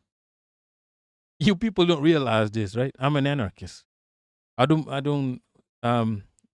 buy boots. I've bought 3 boots. Timberland boots. I am an anarchist. I subscribe to capitalism. I buy boots, expensive boots. Timberland boots are expensive. Okay, I have 3 Timberland boots. Those motherfuckers are expensive. At least on a discount, it's like 600 ringgit. 600 ringgit, which is about what? 100 USDs. 100 plus USDs. That's expensive for boots. These are expensive boots, right? I don't have a leather jacket. I don't have expensive leather jacket. But yeah, my lifestyle, I don't fight the establishment, right? I talk about fighting the establishment, but I don't do none of that shit. Miku, if you're nasty, do you get the pink Tims yet? Nah. I don't wear Tims anymore. I'm too old to wear Timberland boots. Just Polito, is that why what does a faded black hoodie got to do with anarchism? I'm practically an anarchist. Like, what does an anarchist even do? Right? Except hijack other people's shit. Right?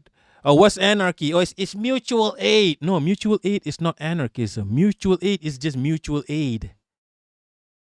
Helping each other, that's not anarchism. That's a basic concept that you stole, my guy. Right? You know what's anarchism? Slavery. If you talk to an anarchist, it's always going to end with them excusing slavery. You know who's an anarchist icon? George Washington. I don't know why. Every anarchist end up, agreeing with George Washington for some reason. I don't know. I don't know what it is. Okay?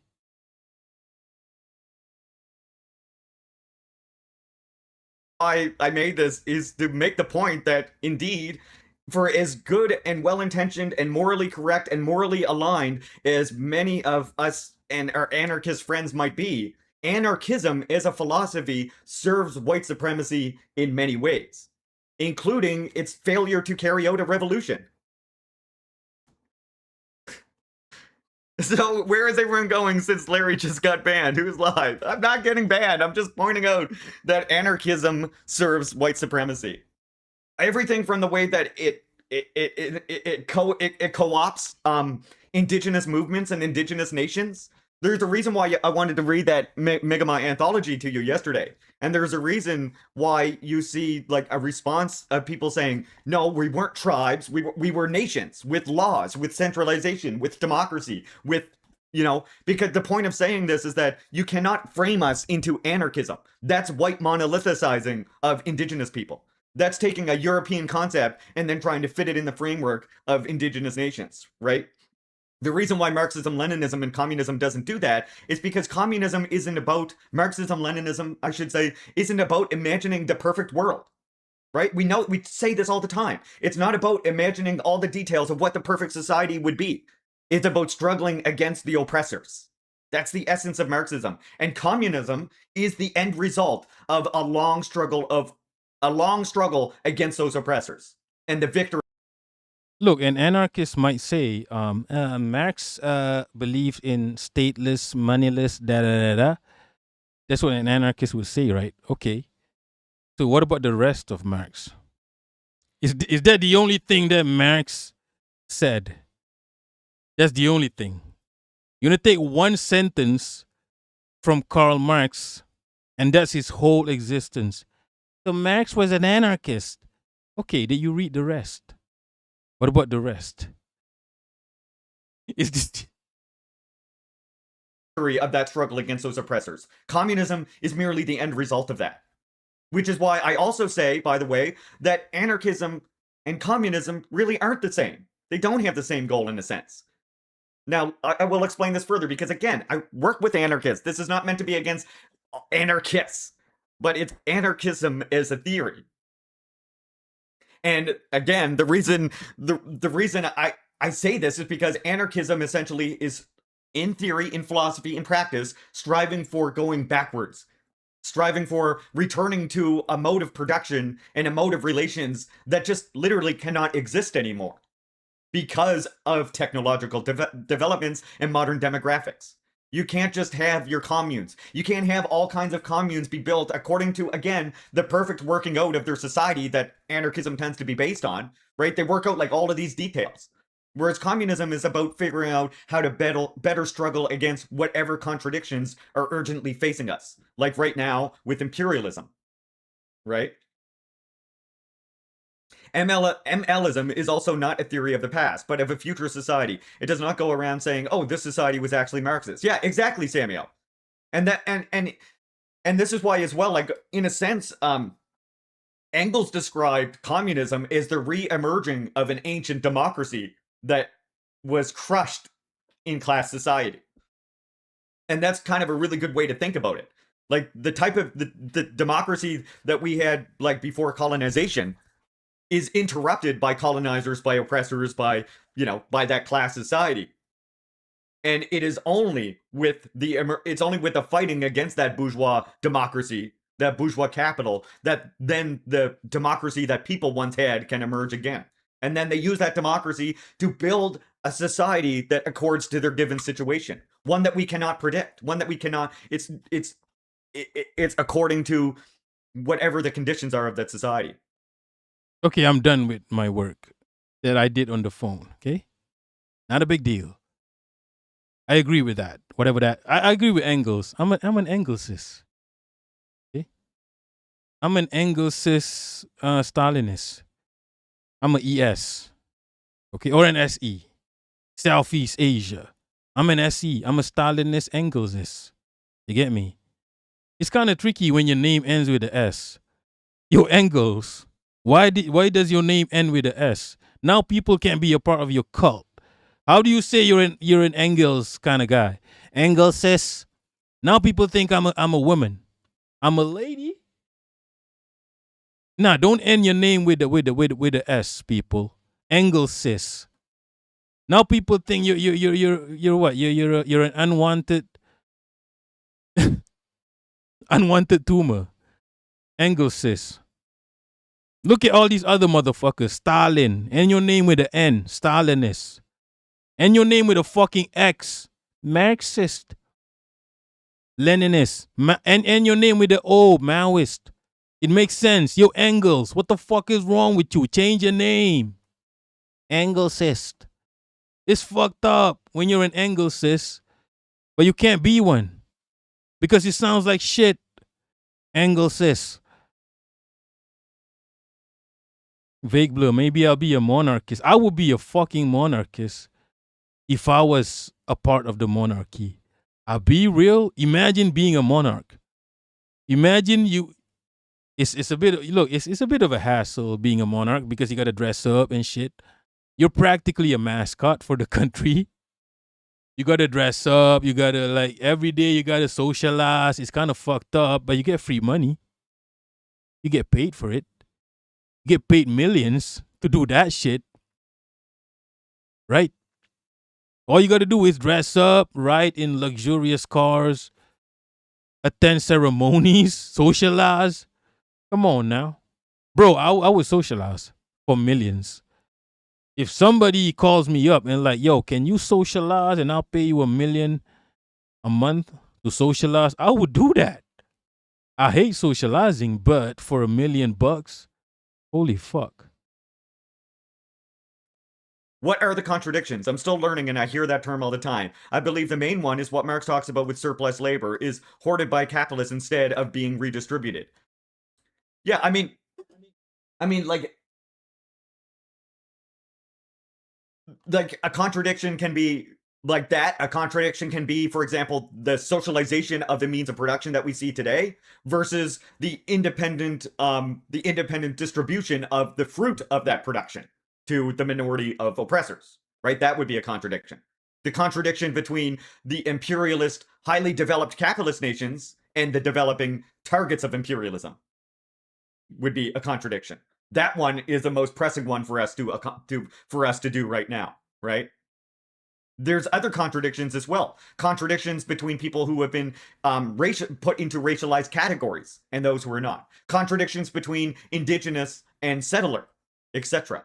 Right? All of these are various forms of contradiction. And Chimera makes an important point that I agree to as well. I agree with some anarchist ideas of what the end goal of social governance should look like, but I don't want the imperialists to eat us while we are trying to get there. I want us to win revolution and thrive afterwards. And this is, I guess, what I mean, Chimera. I know I kind of started getting down this path and then got sidetracked, but what I was saying is that anarchists, I know a lot of anarchists morally and in their hearts and minds have the same goal as us, right? They want the end of all, many of them want the end of oppression, etc., etc. They just don't want to do the rest of that shit. They want the end goal without the rest of it. Without how to achieve the end goal, without how to achieve a functioning society, they just want the end goal. Right? It's like a weird, it's poetic almost. Right? It's like when you buy a boot. You're an anarchist, you need a leather boot. Every anarchist needs a leather boot. You want this boot is $1,000. You don't want to know why it's $1,000. You don't want to know how it's made, right? You don't know who gets, you don't want to solve the problems of how this boot was made, right? You just want to buy the boot. It's poetic. Just Polito, but wouldn't you have to do the all eyes wide shut? Nah. You do? I've never been a monarch. All I know about monarchs is they're a bunch of crack addicts. They do crack parties in like hotels. They rent a penthouse in a hotel somewhere, and they do crack parties, cocaine parties. That's all I know. That's all that's all that has been disclosed to me. Right? Kate, I think I've hit my peak form. What? Yes, Polito, those are the rituals. There's probably some ritual I'm not privy to, like they don't expose to a normie like me. Right? Vague blur, smoking crack at parties in a penthouse? In the most expensive hotel in your city? And only royalties and children of billionaires can enter? Is that normal? Vague blur, is this normal to you? A penthouse in the most expensive hotel in your city, and only monarchy blood, only blue bloods and off children of billionaires can join. Right? Not crack. I mean, I'm just using crack addict, but cocaine. Yeah, cocaine. Cocaine parties. There's probably more hardcore stuff than cocaine. They can afford it. Right? They stole our money. They have our money with them. They can afford it, right?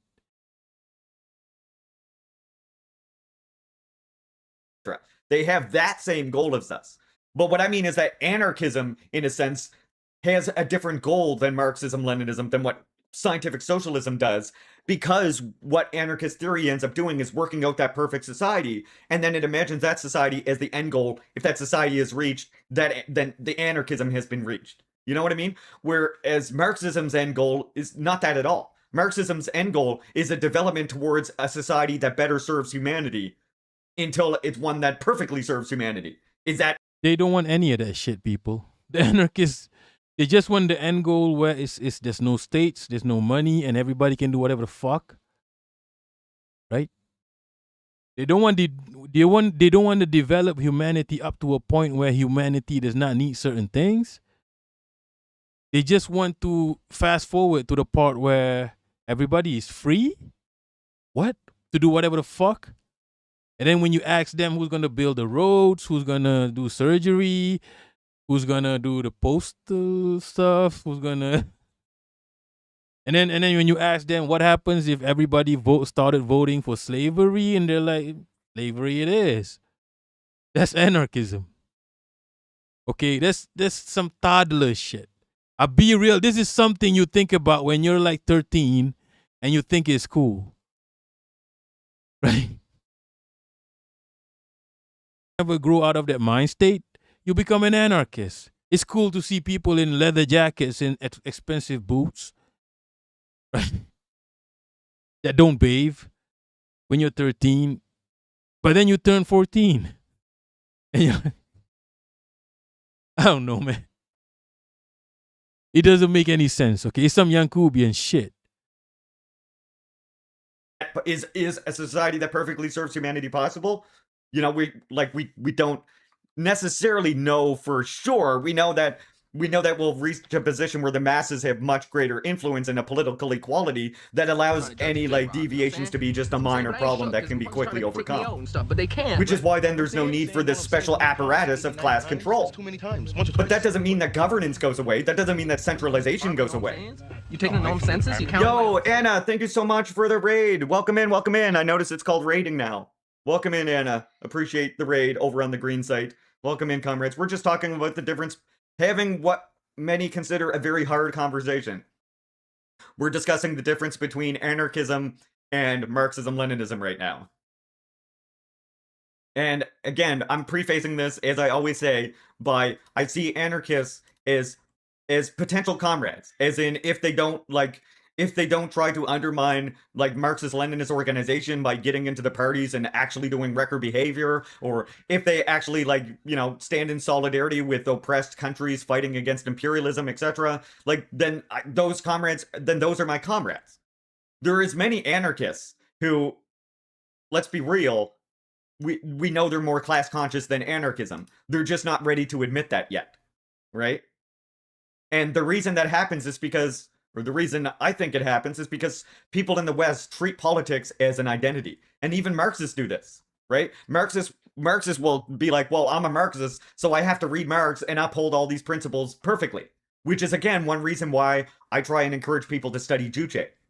Because I really do think Juche is like an expansion pack that helps people avoid the pitfalls of like dogmatism and even flunkyism towards previous experience. Yeah, that's something I need to get into. That Juche shit. My country needs some Juche.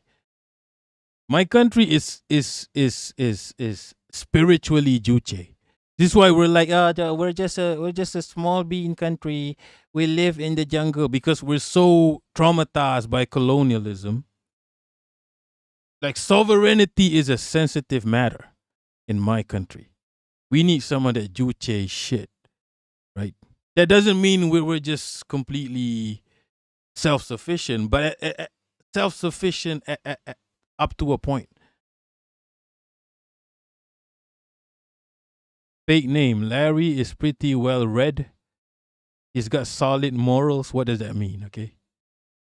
What does that even mean? Morality is an abstract concept. He's got solid morals. How do you know this? Maybe he's a serial killer. How do you know he's not a serial killer? Fake name. He might be a serial killer. You don't know what goes on in his life.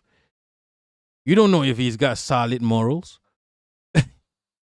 But like the community is mad immature and insecure. Really? Yo, there's members of his community in chat right now. Frankly, they don't notice how much he is whitewashed. I left but learned a bit he's whitewashed? In what way? Tell me. Man, Vagina Bush, you wildin', son. He's in Juche, just went. Who got the Juche now?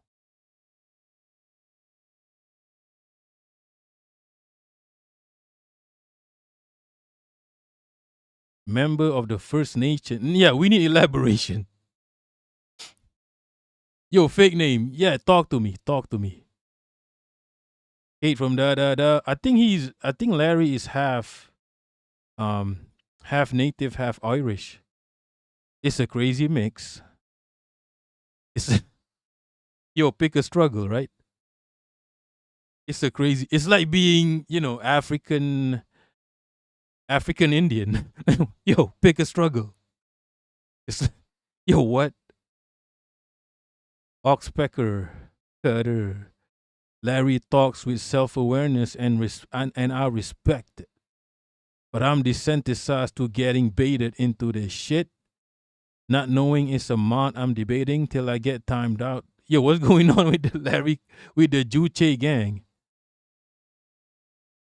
I didn't go to college. I get time out for not conceding and apologizing for a debate I wasn't even expecting to find myself in. Are you rapping? I didn't go to college. I grew up making music, doing sex work. Yo, what you are has nothing to do with any of this. I'll be real. But yeah, my eyes roll when I get an ultimatum where I'm either an ML or a fascist asset. And no such thing as people that agree with them by like 75%. Oh, you mean you don't believe in absolutes? I wouldn't agree. I wouldn't agree with that either. However, an ML is supposed to believe in, science, right? Dialectical materialism. So, you get me? I don't think Vague Blur Larry's community was a bit weird with me. I don't know what's happening with Larry community.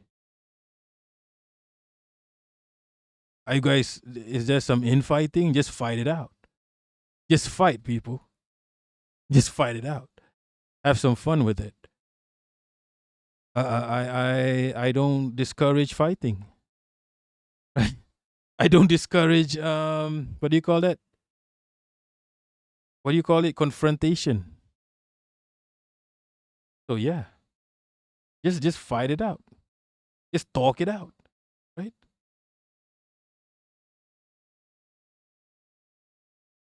Yeah, if you disagree with people, that's normal. Everybody disagrees with everybody else. Disagreements are to be had. There's nothing destructive about disagreements. If you're like I'm not a commie, but if you're like a commie, a disagreement is just like what, a contradiction? If two different conflicting things is just normal. It's supposed to happen. It's reality, right?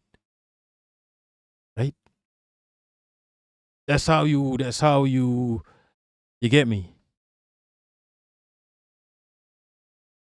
You got to be constantly debating yourself. You got to be constantly questioning yourself. You got to be, why is this contradicts with what I believe? Why is that? Right? So you end up either believing more in what you already believe in, or maybe you end up with something better. You end up improving yourself. Right? That's how science works. It's about constant criticism. Science is about, yo, this is what I think. And then someone else is like, nah, you know what? Maybe one part of what you think is wrong. And then you improve upon that. Or someone else is like, yo, I try to find flaws in this motherfucker. Shit, I can't find shit. So that strengthens what you believe in. Right? It's a constant jihad, people. Life is a constant struggle, constant jihad. Every jihad ends with either you getting stronger or you developing into something stronger. Oh wait, this is a disagreement between anarchists and suck them. Look, anarchists, suck my dick from the back. Suck them, suck my dick from the back. I believe in absolutes. Okay, I don't do but ifs and maybes. I believe in absolutes. Sadio Mane. Nah. I have no illusions about anarchists and suck them. They can suck my dick from the back. There's no contradiction there. These are outdated concepts. If that's the problem, Larry, if you're having trouble with anarchists and suck dems, I'm gonna have to pick a side here.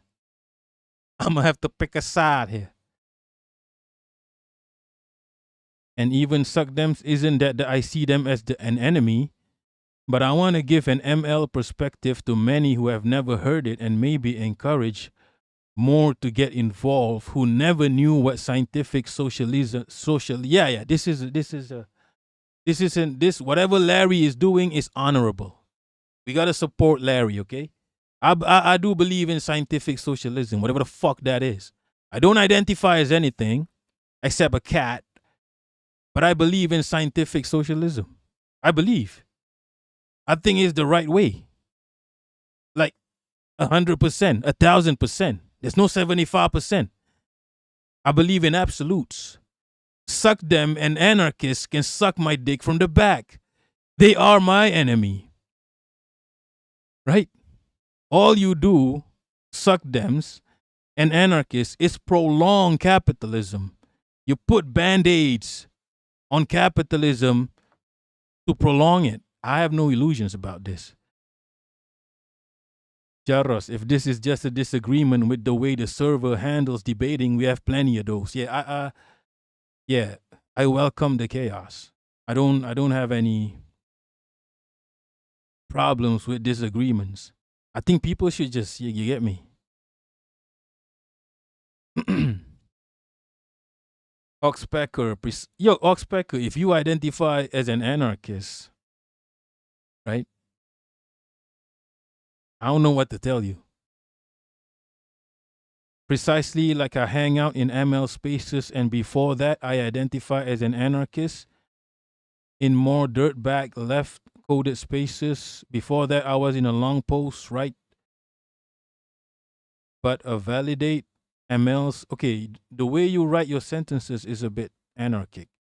Validate MLs every day. I'm just comfortable with the label I adopted in the last phase for lifestyle purposes. Okay, look, Oxpecker. Yeah. Green eggs and hammer. It's tricky. People are very propagandized. Someone they don't intend to be bad faith, but they'll say the most anti-communist shit ever. Soul Life, how is anarchist and suck them together? They are the same shit. I see them as the same. They are like capitalist band-aids. They're not that much different. And they're not separate from fascists. It's the same thing. Just because the anarchist has expensive boots and the suck them wears a suit does not make them any different.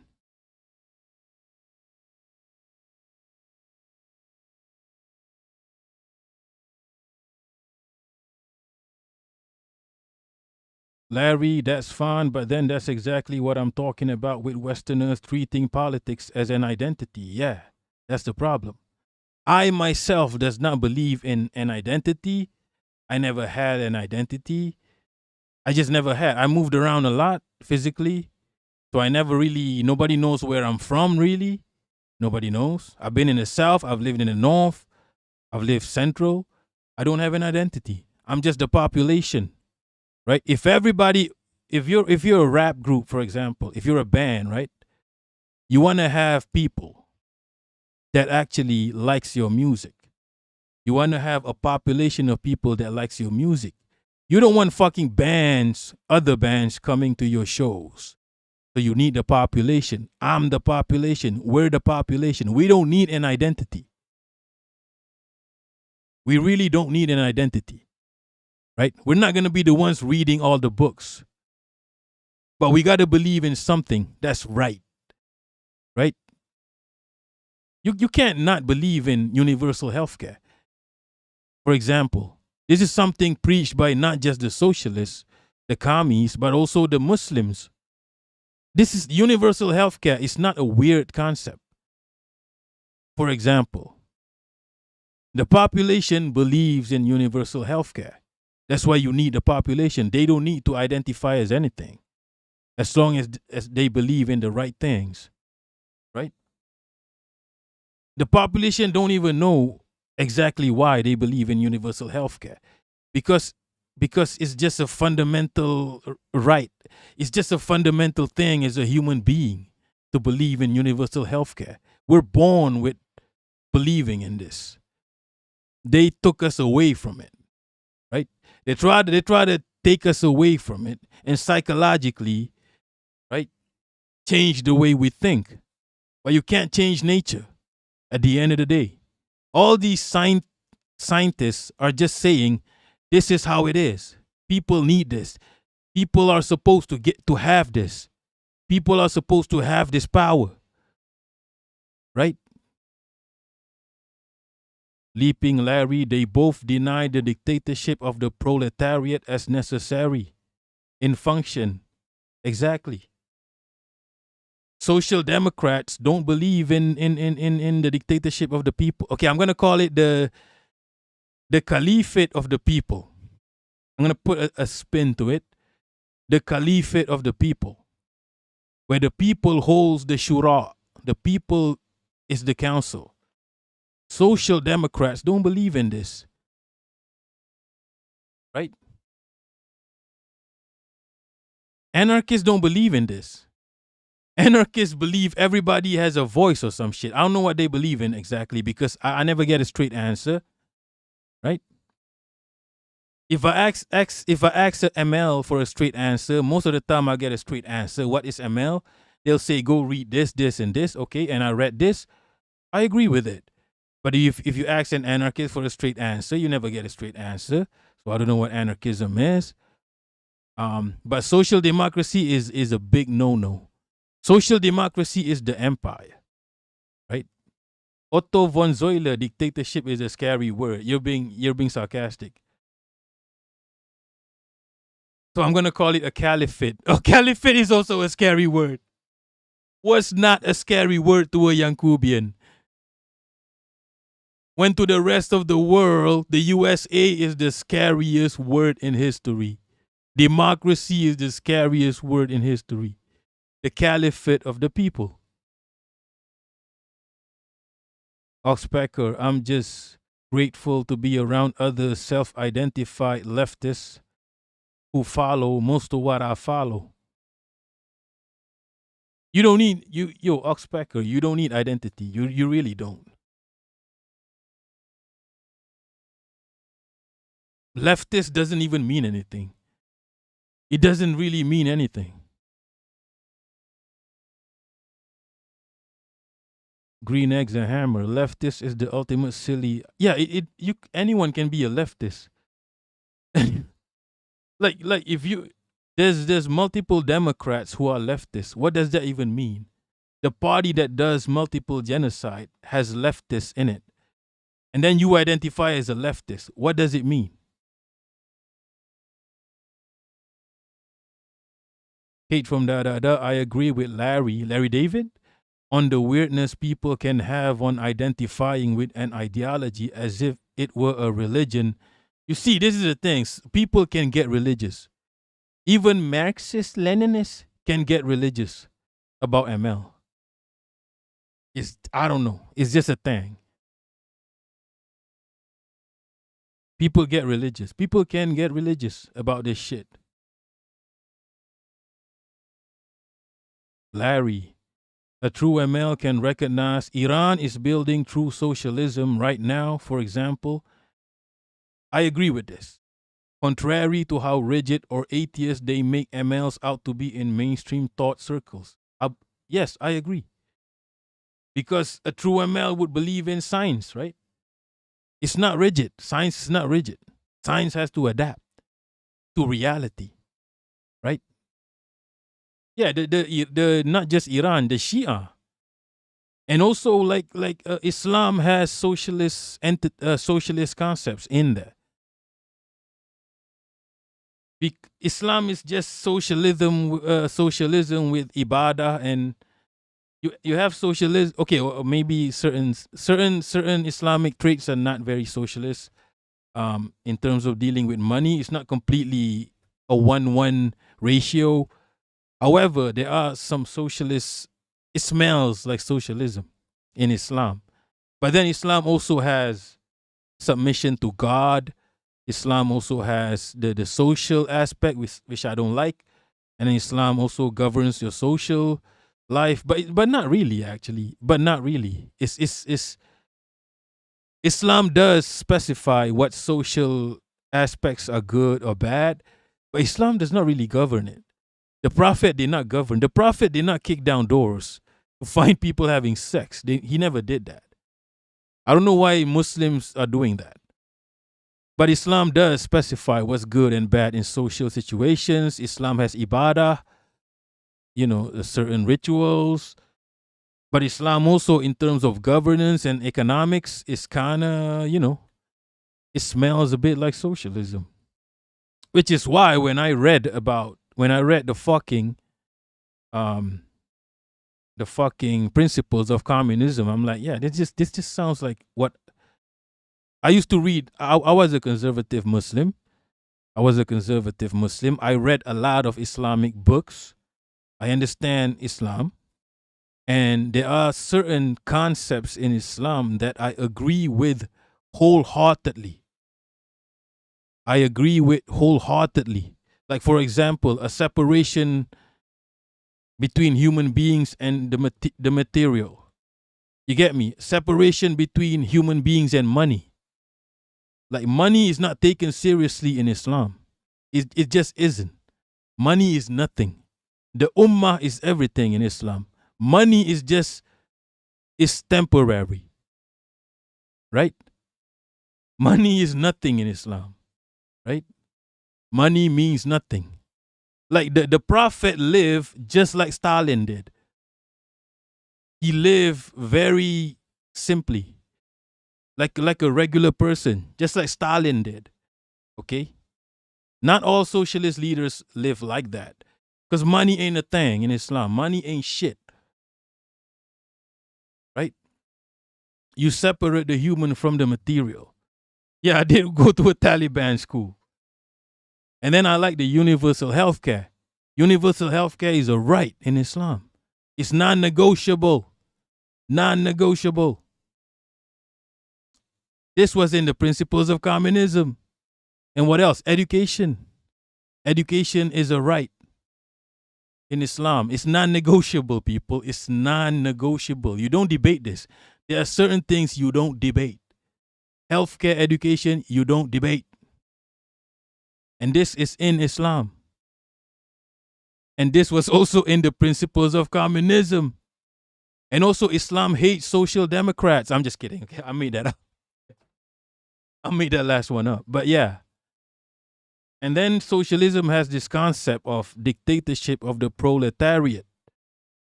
Right? Where people get to decide.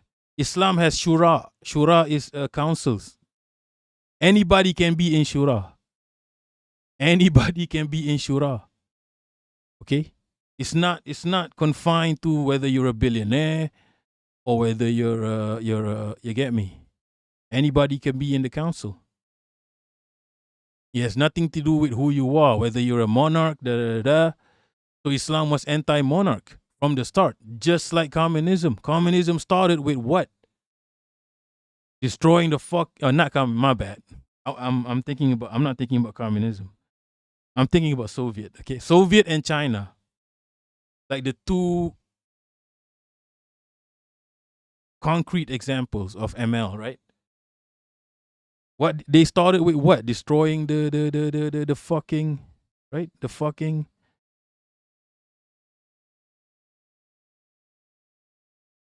And also Islam is anti-empire. I'm talking about the Prophet, okay? I'm not talking about what happened after the Prophet. Islam was fighting empires. They were fighting the Pharaoh. Islam is anti, and you can see that spirit in Muslim countries right now, like Iran. This is why Shia is real Islam. It's the closest to the Islam of the Prophet.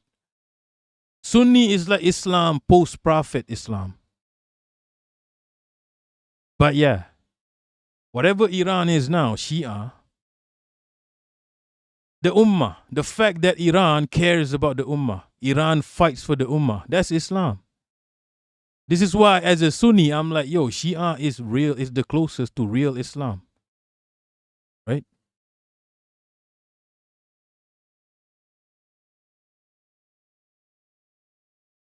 Green eggs and hammer. This is also Islam, destroying the old bourgeoisie state. Whether it's because the Arabs were capitalists and feudal. They were feudalist capitalists. They were capitalists, they just didn't know it yet. Right? Islam was destroying that. That's how Islam started.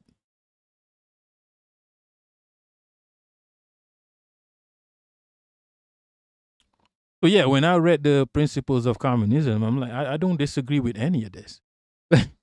As a Sunni Muslim, I don't disagree with any of this. How the fuck do I disagree with any of this? This does not contradict whatever I believe in. This makes so much sense. It makes so much sense that I don't know what to do now. How the fuck does something make so much sense? Right? Even Islam did not make that much sense. When I was reading books about Islam, I had to certain things I had to switch off from. Certain things I just had to switch off from. I'll be real. But when I read the principles, I'm like, yeah, this makes everything. What? It's like a motherfucker pointing at green and saying that's green. Yeah, I have no problem. Yeah. Green eggs and yeah, principle of, that's why I'm an Anglesist. Yeah. Super short and easy introduction to understand the basic. It has about the dictatorship of the proletariat. It has universal healthcare in it. It has about education in it. It has it also talks shit about social democracy. So I don't know how I that's like baby Marx reading material. So I don't know why anyone who professes to be a ML like Hassanabi is somehow dabbling in social democracy when in the principles that motherfucker was already talking shit about suck them. So I don't know. I don't know how you. That's literally in the. Yeah. Leaping Larry. I think Juche's idea. I need to get into Juche. I need to study. Yeah, big up Soul Life. About the masses being God doesn't contradict spirituality even.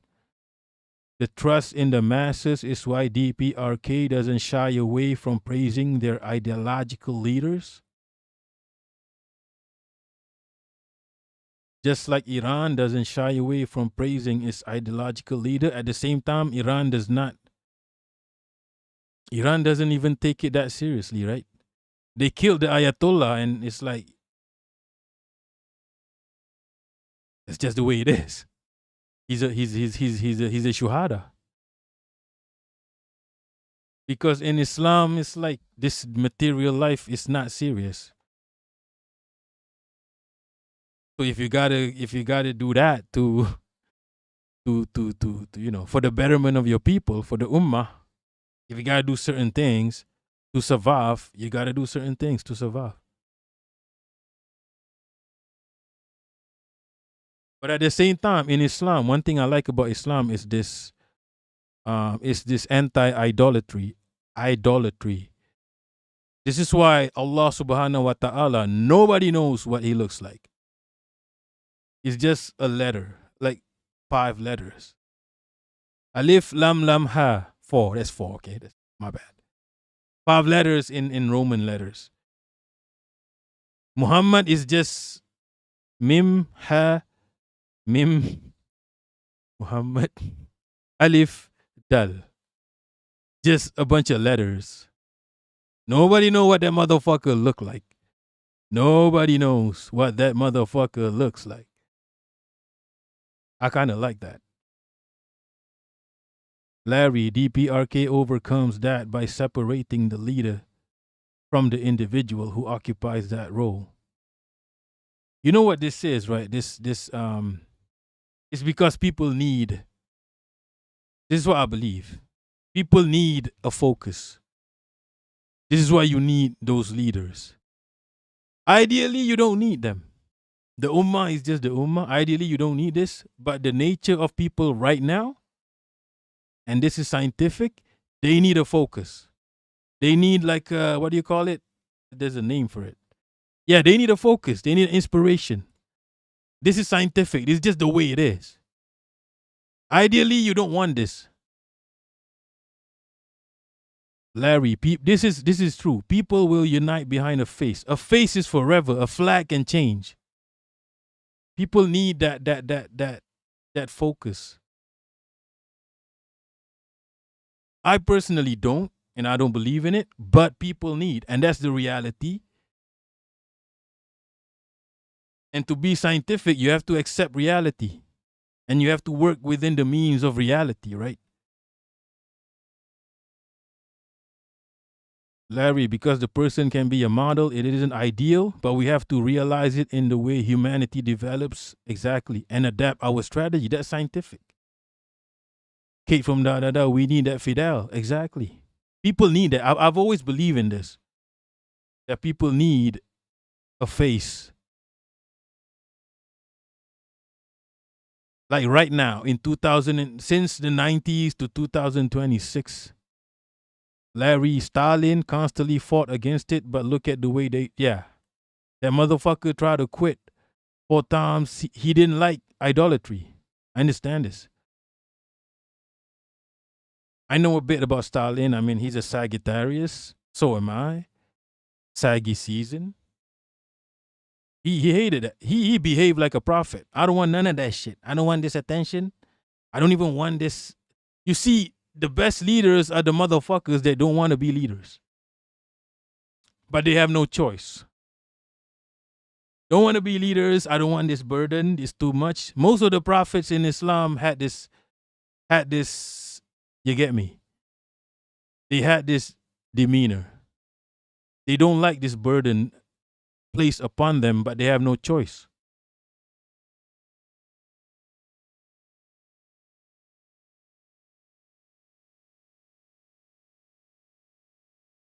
Saggy bros. Big up the saggies. Yeah, he wanted to quit like what, 4 times? Yeah. If someone is too happy being a leader. Oh wait, I gotta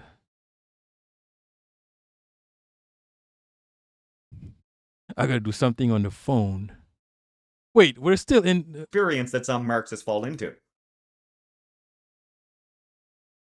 Yeah, it is a natural human tendency. And that's why that's why we communists also have to recognize that and struggle against it, right? Be willing to struggle against that. Not in a way that completely shuts them out, not in a way that's just like, well, fuck all the anarchists, etc. But we do have to have conversations like this while still being able to work and live and, struggle alongside our anarchist comrades towards an anti-imperialist stance.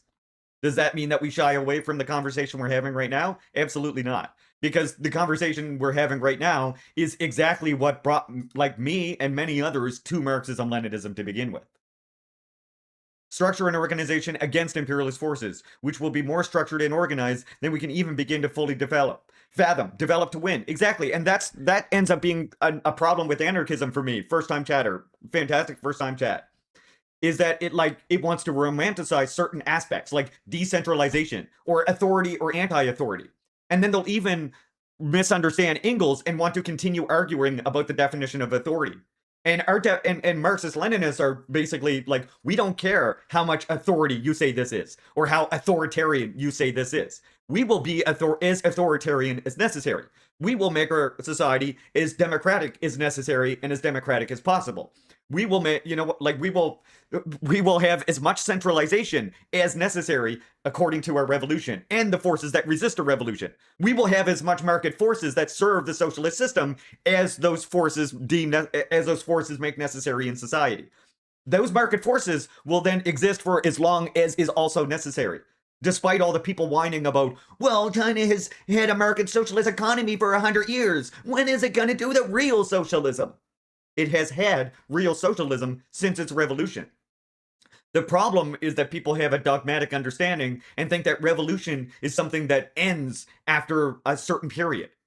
Not understanding that really what we're talking about is a revolutionary period that lasts many generations. And that, again, I think is a disconnect between Marxists and anarchists. I think many anarchists themselves imagine revolution as just this very short period, this event that happens, and then you're after the revolution. No. Marxists say we need military discipline, not just amongst the military, not just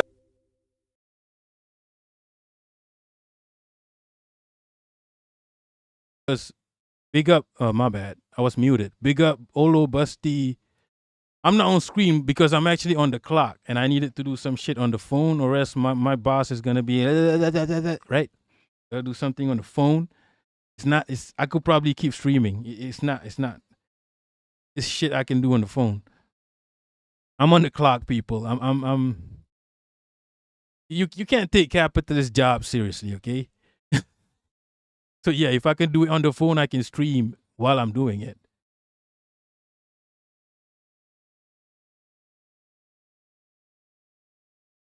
It's like, where your secret? Too old for the wish. I rarely get to watch Larry. I have a lot of Larry video on Decky, like in my list. Yeah, I need to get through it. Because it's kind of, I'll be real, it's hard to find. It's fucked up, but it's hard to find commies you can trust. No, I'm not going to work. OF, I'm doing it while I'm streaming because I can do it on the phone. If I got to do it on the PC, I got to stop streaming. But I can keep streaming. Okay? I'm listening. Just amongst the people's army. We need military discipline in our society in order to fight against this thing if necessary. Right? Nah, I agree with that. I completely agree with that. That's not just Marxism. Even in Islam, you need military discipline. The Prophet had military discipline. All the Sahaba, the friends of the Prophet, had military discipline. This is why Iran has military discipline. The Ummah has to have military discipline. You got to know how to use the bow and arrow, right? You got to know how to ride horses. I guess in this day and age, you got to know how to use a gun. You need military discipline. Is not just about weapons, by the way. It's also about, organizing, right? That's what the Ummah is about, right? The Ummah is internationalism. That's what it is. These are like fundamental human concepts that comes in different names, but it keeps popping up because these are fundamental human concepts that will never leave a human being. Whether it's the Ummah, whether it's the proletariat, whether it's the people, whether it's the internationalism, right? These are fundamental concepts that will never leave you. Whether it's science, right? We need all workers to live a strict, disciplined life, if necessary, in order to make revolution possible. Because we understand, again, that we have to transform people. It's not just about this event. It's not just about overthrowing oppressors. It's also about overcoming the hangovers that the oppressors left in people's minds. And that transformation of people is the thing that takes longer than anything else. Yeah, just press the socialism button and poof. And that's why, again, DPRK's revolution will look different than China's revolution. That doesn't make one less socialist than the other. Yeah, and obsesses, that's what revolution is, right? That's why I think that Juche is such a great thing to read, because it talks about continuous revolution all the time, which Marx talked about too, but a lot of people kind of forget about that. Not a never-ending. And Islam also talks about it. It's jihad. It's constant struggle. Struggle does not stop. Jihad is not fucking shooting at people. Jihad is everything. Jihad is also compatible with contradictions. The concept of contradictions, struggle, contradictions. It's constant. You are in a constant jihad within yourself. You are in a constant contradiction within yourself. You are constantly resolving contradictions within yourself. That's jihad. That's struggle. Story, but a never-ending revolution. Exactly. Juche talks about continuous revolution, but Marx did too, but people kind of miss that, right? People forget that Marx did that. I love that this person told me that I don't study Marx, or this person that said I didn't understand Marx. Marx himself talks about exactly the same thing. About how if you could have, like, say, take a bourgeois revolution, right? The bourgeoisie can only stop and capture the revolution and put a stop to it. It's really the masses who are carrying the revolution forward. And if you were to have a bourgeois revolution break out and continue that bourgeois revolution on and not let the bourgeoisie betray the working class, then the masses would build socialism. That was one of his most important points. And so his thing was that we need to get back to the revolution happening. We need to not let we have to not let the bourgeoisie capture a revolution. And when he looked at Russia near the end of his life, oh shit! Yo, Don Dark Zoni, thank you so much for the 5. Let's see what y'all are saying. Chimerax, yeah, it's the general attitude we bring to our organizing in terms of how reliable we want to be. Can't make the revolution when the party is made up of people who like to be lazy. Yeah, this is consistent with a lot of anti-imperial movements, right? This is consistent. You got to have military discipline. You got to be on time, people. You got to be able to organize on time. OF 1564, the Houthis, you mean the Ansar Allah? Houthi is one guy, isn't it? It's the Ansar Allah. And Iranians sure must have a very precise plan to wade through bombardments before shooting back. Yemen finally shut Bab al-Mandab, but sure, they're still somewhat discreet. Yeah, they do. They always have to plan because they're not. You get me? Iran is not. The resistance is not heavily equipped. Okay, this is this is what it is. So they have to be precise. They have to be disciplined. They always have to be disciplined. They have to be precise. They have to be methodical. They have no choice. They don't have the luxury to just do whatever the fuck. They have to do haram ball. Haram ball, everybody gotta have military discipline. Everybody gotta do their jobs precisely. Haram ball, people. Too old for the witch, the illusion of choice plus the other one that overwhelms your decision maker, forcing constant poor decisions.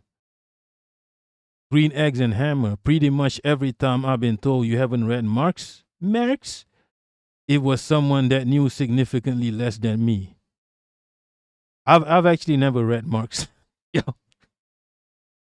I've actually. Too old for the wish when every outcome is penalized. The lack of enthusiasm can seem lazy. OF 1564, would the Mexican independence count as a jihad? In the part that the ensign of the movement at the beginning was an image of the Virgin Mary but brown. No, is it jihad is just a human concept. Struggle within yourself. Right? You're constantly in a jihad, in a state of jihad. Like you're constantly thinking. You're constantly adapting your thinking to reality. Because reality moves, right? Jihad is scientific, people. It's a struggle. You're constantly questioning yourself. You're questioning the world. Larry, Yemen hit Saudi ships. That's a W.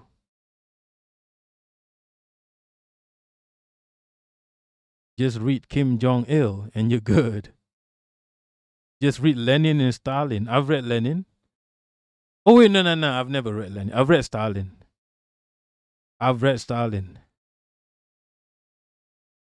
I like Stalin writes like a nerd. Like this guy is obsessed with history. But that's not a bad thing. A lot of the YouTubers I watch know history.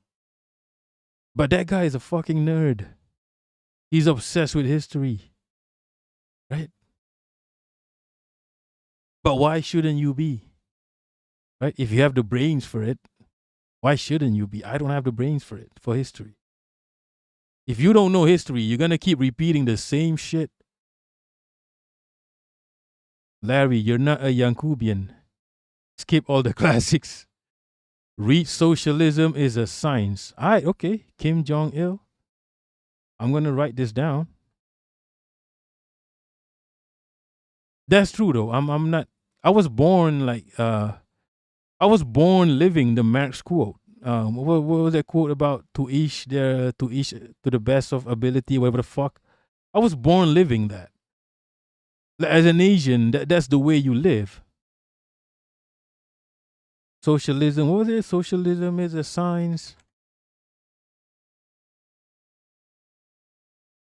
That's why when the Asians wanted to do socialism, they had to adapt to Asian sensibilities. Like our problem is different. Stalinist angel sis. Nah. I'm a Stalinist Muhammadist angel sis. Right? 40 pages and Kim Jong-il explains. Okay, I'm gonna get to that one. I'm going to ignore the book I'm reading right now that I've been reading for a few months. I've been reading a book. I've been trying to read it for a few months. I haven't gotten past the first page. So I'm going to abandon that book. I'm going to do this Kim Jong-il shit. Green eggs and hammer. Stalin is a good communicator. You know one thing about Stalin, right? The way that he speaks, right? It's so weird listening to someone who speaks like that. When you're in a capitalist country, every politician just screams at you. I don't know what it is about these politicians. They always got to scream at you. And then you hear like a commie speak. It's like, it's just like a podcast. And you know people like podcasts. So why not speak like it's a podcast? All these politicians in these capitalist countries, they always got to scream at you for some reason. Right? Bomb. Appreciate that, comrade. When he looked at Russia, by the way, he said Russia would be doing a great tragedy if it allowed the bourgeoisie to lead the revolution and to build a liberal bourgeois democracy before making a socialist revolution, because it would prolong the revolution in the way that revolution has been prolonged here in Germany and in Britain, etc. And what happened in USSR? That's exactly what they did. They did not allow the bourgeoisie to lead the revolution, right? The revolution from Tsarism and semi-feudalism to then go into it skipped really a capitalist society in a sense. Yeah, so in Russia, like, they didn't just stop there. You can't just stop at destroying the monarchy. That's what Western countries did. They you know what? They didn't even destroy the monarchy. They let some of the monarchs live because they need them to, especially in Asian countries, they need those monarchs to, you get me, to manipulate and shit. It's easy to manipulate a monarch, but you got to keep moving on. But I guess Russia was not, Russia was a feudalistic, Russia was a shithole, okay? They didn't even get to the capitalist part. That's what I remember. Like, they were like lackeys of the empire. Empire lackeys. So yeah, you got to adapt. Ideally, you would be a capitalist society and then you transcend into, but sometimes you got to adapt. Like the Chinese weren't, the Chinese were like farmers. But I'm telling you right now, my country right now is ripe for socialism.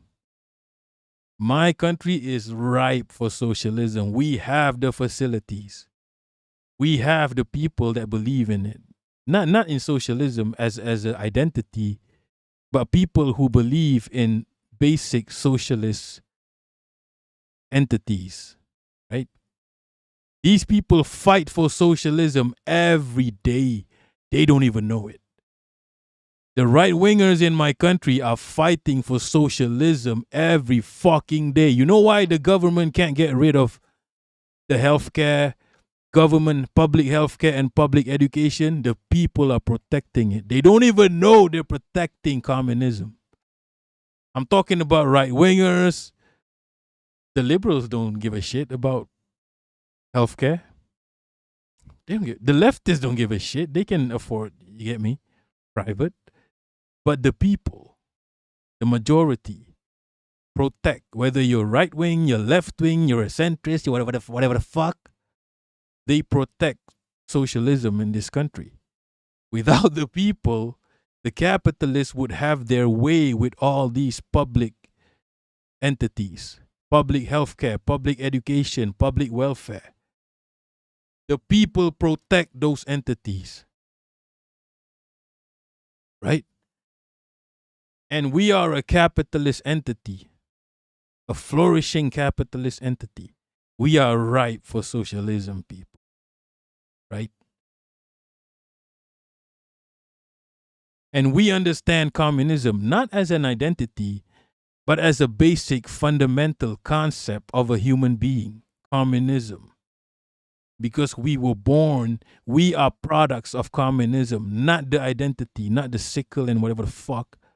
But communism as a basic fundamental human concept, we are the products of it. Right?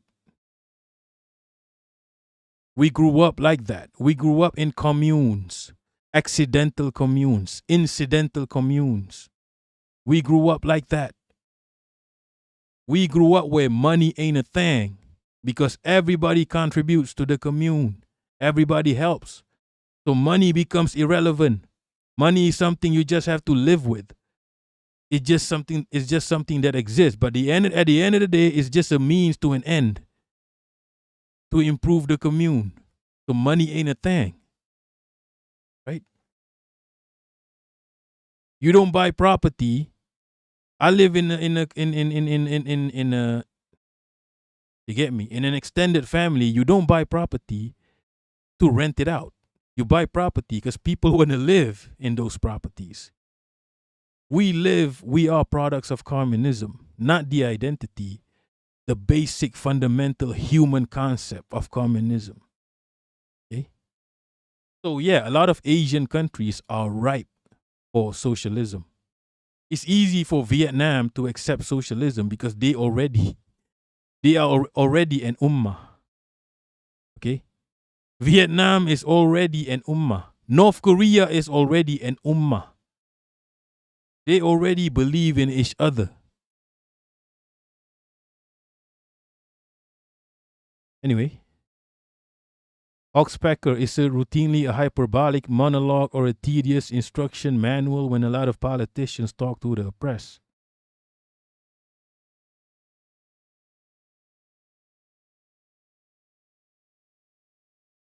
OF, Russia had a communist bourgeoisie.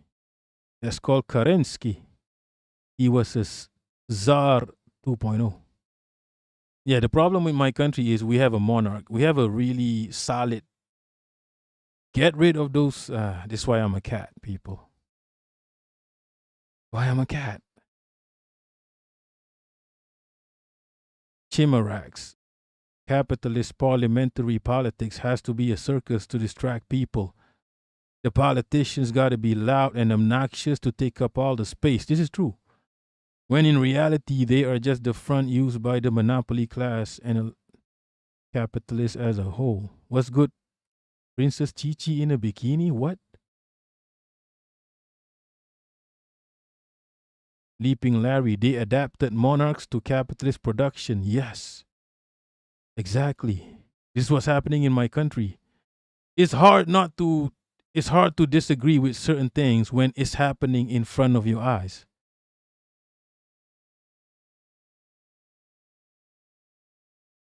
Use the capitalist strategy and the capitalist mode of production. But really, if we're like, USSR proves that stagism was not a thing in a sense. There's a stagism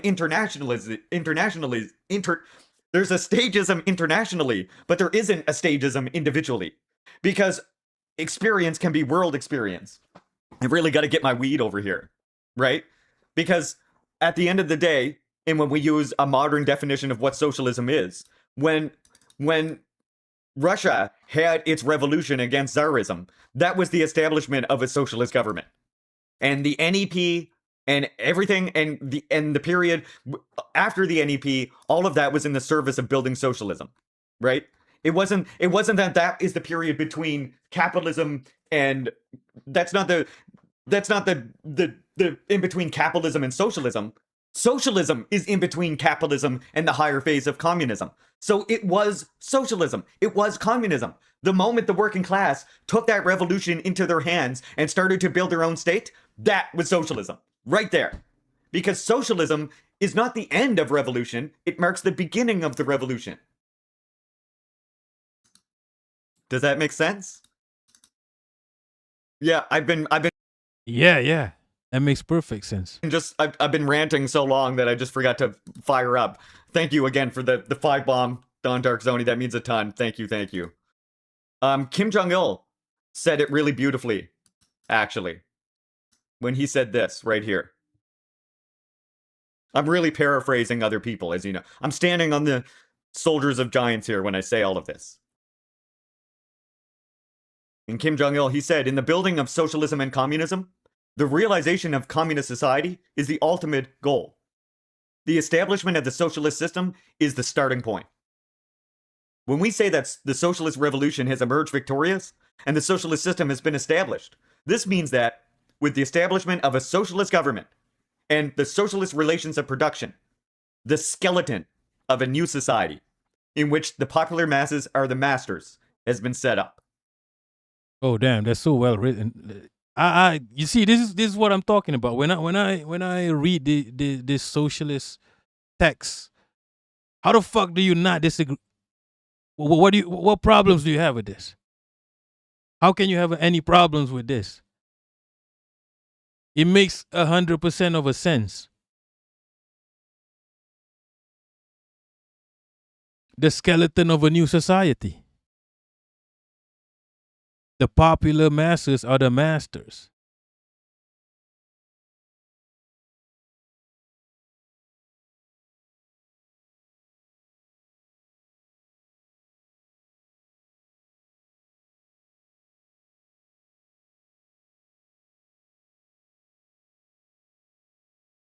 Give me a minute. I got to. And this is beautifully put. And the reason why this is beautifully put is because of another very important thing to understand. I'll do this part and then I will have above. And the most important thing to understand, of course, is that is that like the interim period between building up the forces will have all sorts of different strategies, right? The establishment of those socialist relations of production. If you look at like Mao and you look at Deng Xiaoping, they both were building socialism. The idea that Deng Xiaoping's reforms were a step backwards or a reforming of socialism back into capitalism or something is actually wrong. It actually wasn't a retreat. The same, by the way, I want to mention with Cuba today. Right? Because Cuba today, like what we saw with those reforms, what were passed, how many Marxists did you see then say, oh, I'm worried about Cuba. I'm worried about this retreat. I want to make it very clear, comrades, that just like with China, just like with DPRK, Cuba did not do reforms because the USA has threatened them. What you saw in Cuba, those reforms passed, were not the result of Cuba being afraid of the USA or the result of threats from the USA. This has been a process that Cuba has been engaged in for a long time, for years and years, of getting consensus from the people, getting their viewpoint on what these reforms should be. And this, like I said, this process has been going on for many, many years. It's not a retreat. To say that reforms under socialism are a retreat is like saying that reforms under capitalism are a step towards revolution. To bring us back to our conversation about the DSA, right? Us Marxists, we believe that any reform made under capitalism only really strengthens capitalism at the end of the day. The only way a reform even is as much harm reduction as it might bring to certain people. The only way that can build revolution in the West is by us highlighting the limitations of it and people coming up against the limitations in practice and then learning to organize beyond that for something more permanent.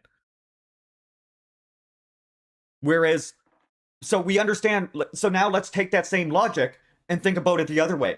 A reform in a socialist society, like in Cuba, like in China, it would be, in many ways, it's wrong to imply that it's a retreat.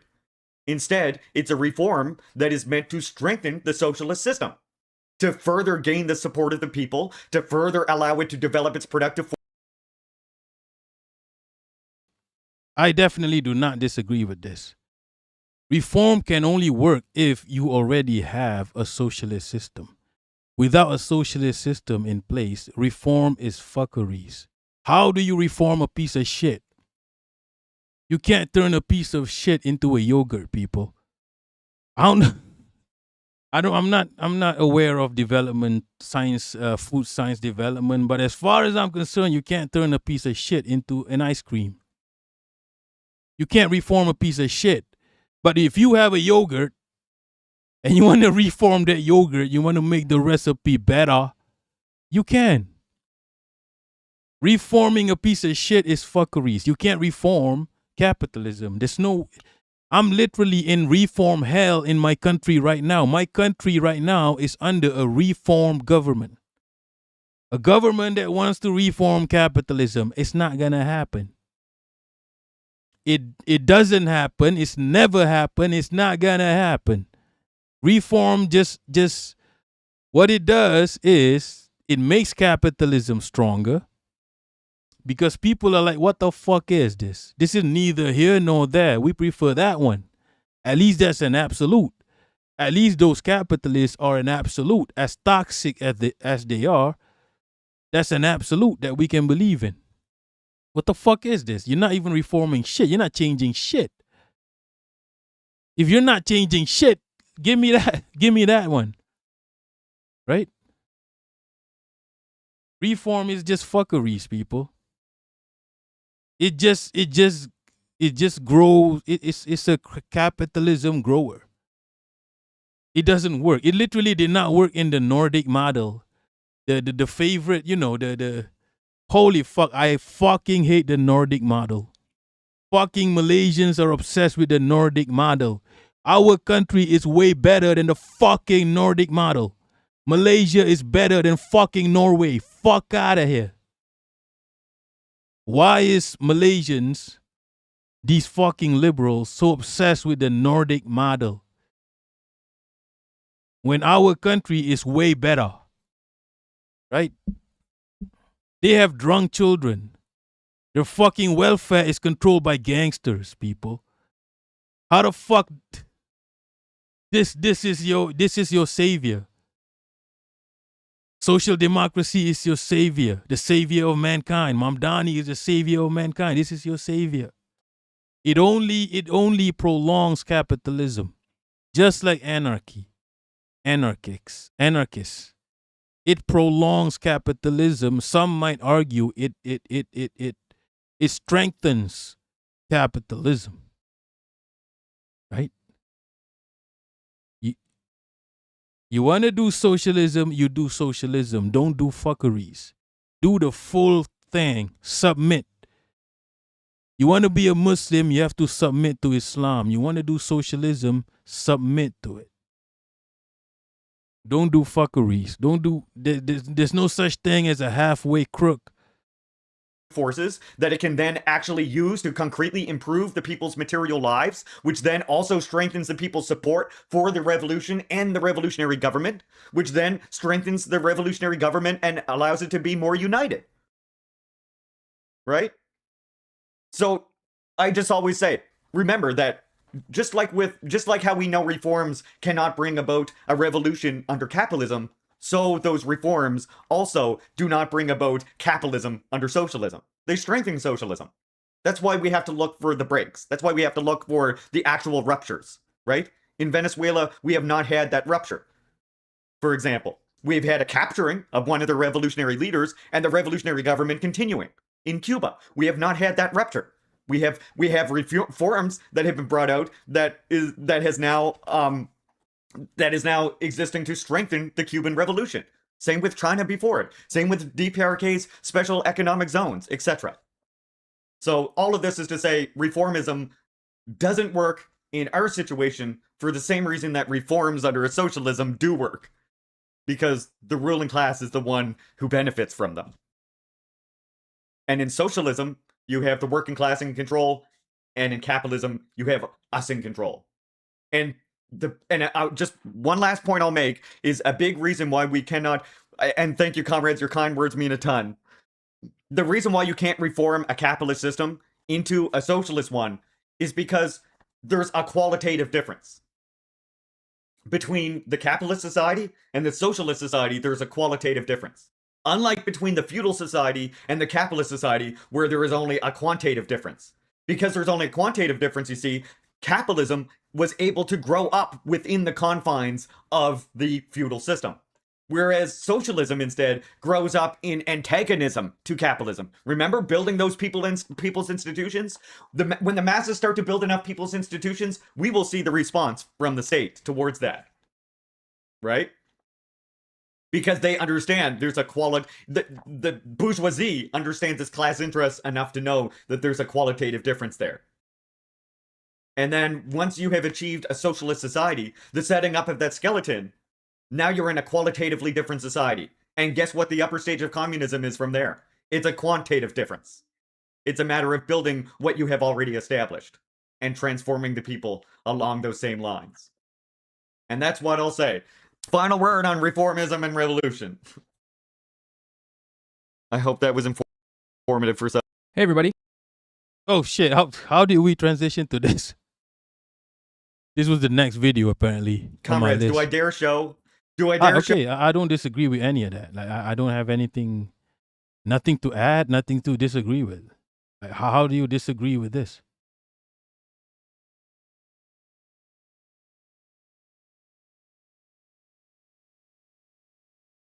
OF, you better destroy a corrupt system and make a new instead of buying into the BS of changing it from within. Ascending through the ranks just makes you a minority puppet for the corrupt system. Vagina Bush, not sure why he thinks the reforms in Cuba are voluntary. Larry is probably in the chat to reply to you.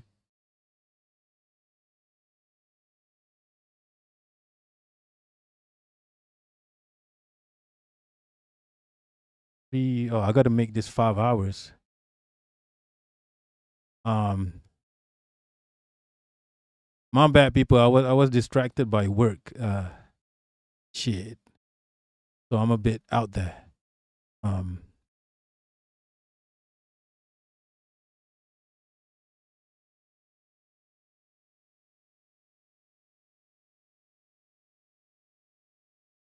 Let's check up on Iran.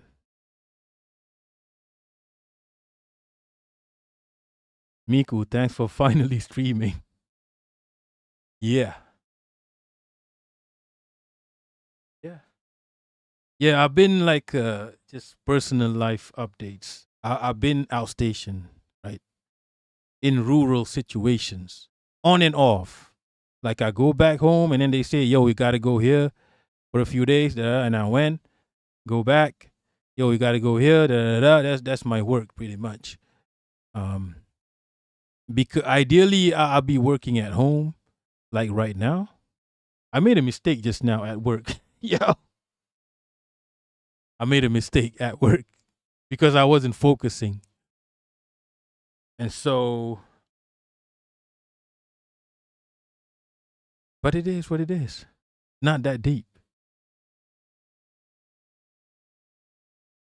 It's the material world. It's the temporary world. Not that deep. But yeah, that's my work. Like I don't have a set schedule. I'm on standby every day, including weekends. That's the nature of my work. You gotta do what you gotta do. I don't hate it. However, you do, sometimes you do desire a holiday, like you want to spend a few days in vacation situations, right? I do get to travel a lot, but to do work, so I see some beautiful places at work, but I can't digest it because I got to do work, right? Sometimes you just want to turn off, but not yet. Not yet. That's the nature of my work. I'm on standby every day, but I don't got to be in an office. I'm not required to be in the office, which I do have an office. I have an office. I have a whole room. My team has a whole room, right? That we rarely use except to sleep in.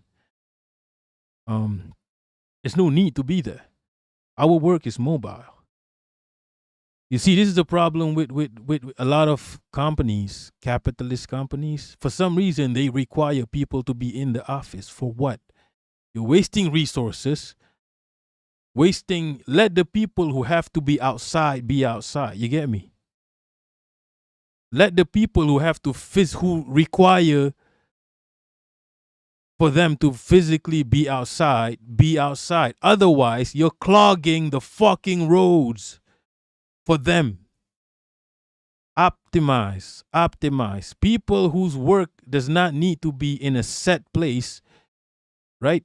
Either you got to be either you only need the PC, or you only need to be in multiple locations in multiple days, right? You don't need to have an office.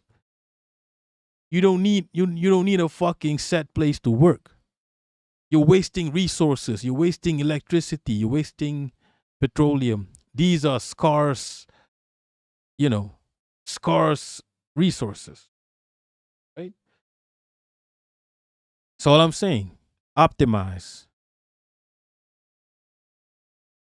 Leaping Larry, my favorite Kim Jong-il quote is consciousness and voluntariness is the real and true stance of revolutionaries towards the masses.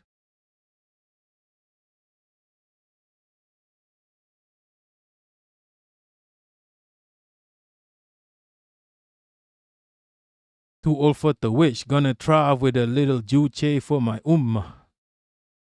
Yeah, the ummah is a very base concept, right?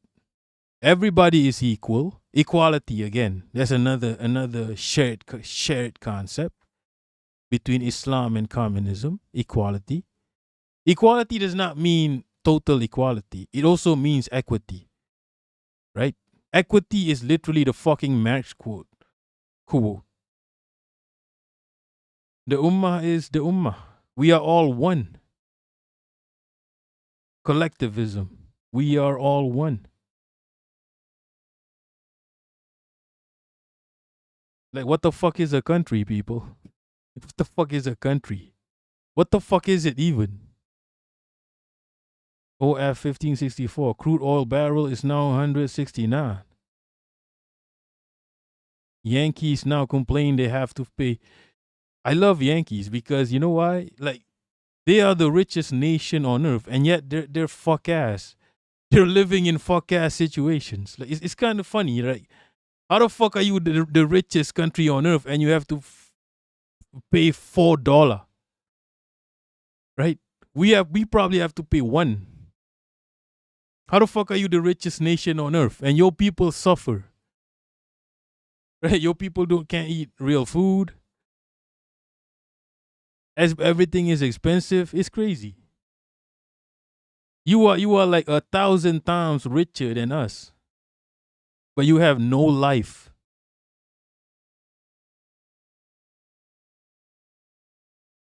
I want to check up on Iran now.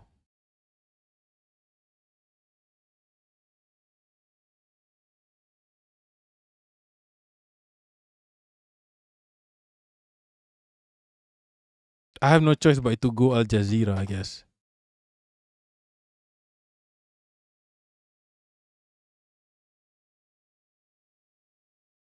Al Jazeera News.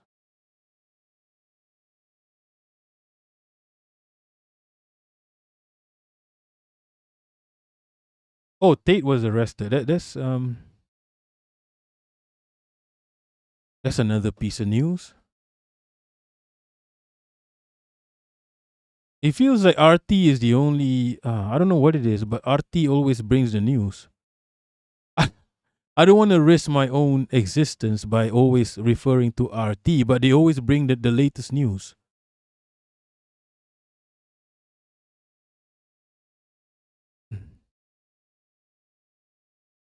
Larry, that's why the USA banned it. Yeah, they banned that shit. And I'm like risking my life here.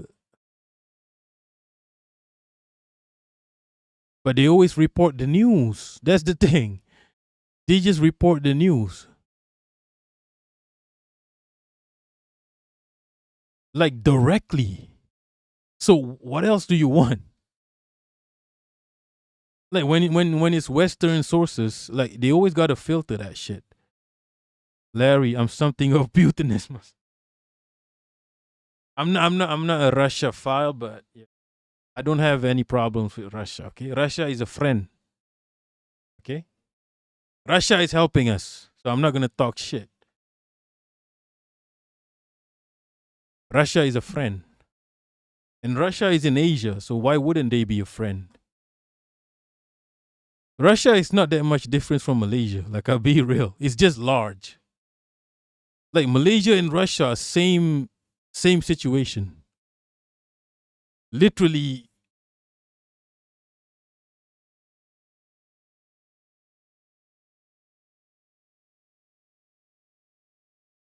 Yo, someone wrote a book in chat.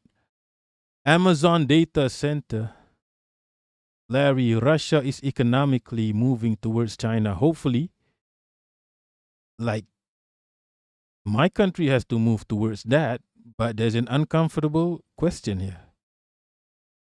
There's an uncomfortable question here. What do we do about those people in the weird costumes?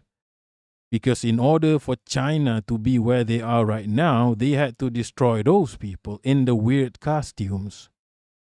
My country still has those weird people, crack addicts in the weird costumes. What do we do with those leeches, parasites? That's the uncomfortable question. We want to be like China. We want to aspire to be as rapid as China, developmentally, where they provide for the people, right? China has a random MRT station in the middle of villages. Okay? China is not developed, it's developing. But whatever they are aspiring to be, we need to be on board. But in order to be on that path, we need to remove those people in the weird costumes. Right? How do we do that? That's how you get MRT stations in the middle of a fucking village. Because why? There's no profit.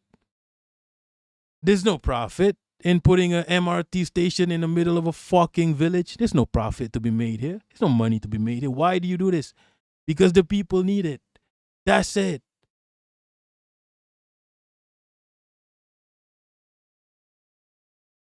Amazon data center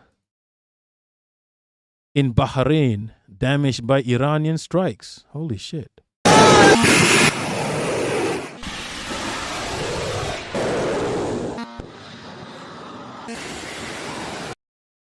Good news, right? Green eggs and hammer is a long look. Yeah, it's what you call. It's not intangible. It's actually tangible. I don't know why I use intangible sometimes to talk about it. When you invest in the people, you invest in the development of your country. It's not direct profit. You don't see the ROI clearly. It's not money that it's not a money tree, but it actually is. When you invest in the people, it will inevitably result in the development of your country. When you invest in the health of your people, for example, fucking healthy people can work. Healthy people can be scientists. Healthy people can be engineers. It's such a simple concept. This thing if you open a hospital, it's not going to give you profit. It's not supposed to give you direct profit. What it gives you is healthy people. People with no disease. Right? People who can help develop the country. Larry, China made their last one pick vegetables and educated. China was nicey about it, right? Don't ask what the Russians did, right? China is nicey about it. Like, yeah, this is what, healthy people results in profit. But for some reason, the capitalists don't want the people to be healthy because healthy people are not easily manipulated. Look, I don't want to get into capitalist thinking. It doesn't even make sense, okay? They are on some fuckeries. It will never make sense to me. They have their own theories about why they do shit, okay? And it works for them. It doesn't work for us. The capitalist way of doing shit works for them. It doesn't work for everyone. And but the ummah, the socialist way of thinking, right? Where certain things are non-negotiable is because healthy people helps develop your country. It's a way bigger profit than money. And that's a way bigger profit than money. Okay? Doing screenings, for example, preventing diseases before it even happens, vaccinations, non-negotiable vaccinations, free vaccinations, right? There's no direct profit to be had, but healthy people develop countries, right? You invest in the people will give you profits uncountable profits. Forget money. Forget money. Money ain't shit, people. Money ain't shit. You invest in the people, you can make something greater than money, right? You can develop something greater than money. Money is a made-up concept, right? That's why you see an MRT station in a village in China, because they invest in the people. Right? It doesn't make sense. This thing is not going to make money. The train comes 8 minutes. Big up Steely Dan Halen for the follow. The train comes every 8 minutes. It's in the middle of a fucking village. There's no office in the village. There's barely any shops. But yeah, you do it anyway. It's non-negotiable because you want to provide for the people. You invest in the people, they will give you a profit greater than money. The capitalists don't want that, right? And I can't pretend to understand the capitalists. Okay? It will never make sense.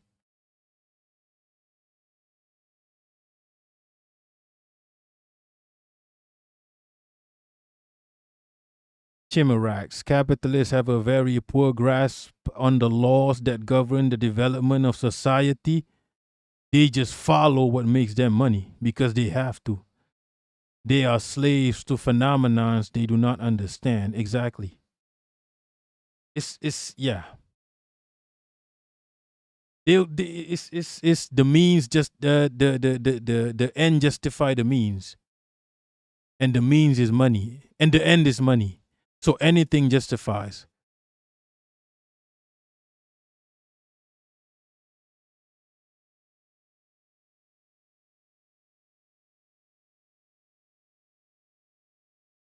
It's an honor to be here. I'm going over now to talk about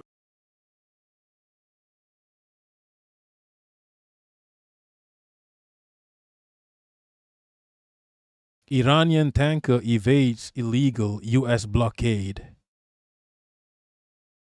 Wait, what? How do you blockade? You can't blockade.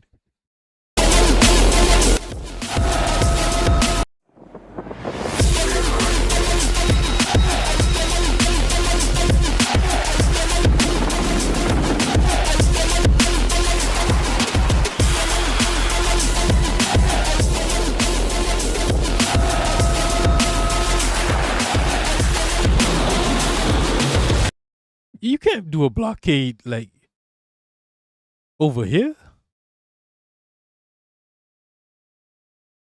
Damn, it's a lot of news in RT because they report everything, people.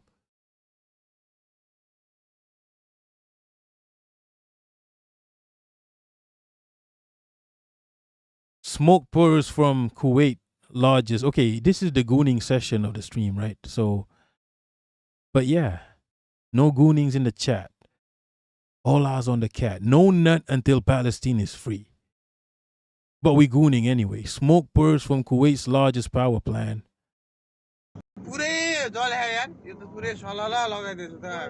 Let's go. Yeah.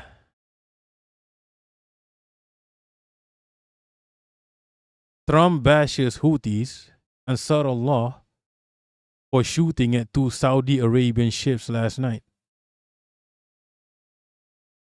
Look, what else is Iran supposed to do? Right? Attack the U.S. entities. Iraqi PM, holy shit. Iraqi PM arrives in Iran for talks on gas cooperation and regional developments. You love to see it. Nah, you love to see it. Rubio on Iranians, these lunatics in possession. What do you mean possession of nuclear weapons? They don't have nuclear weapons.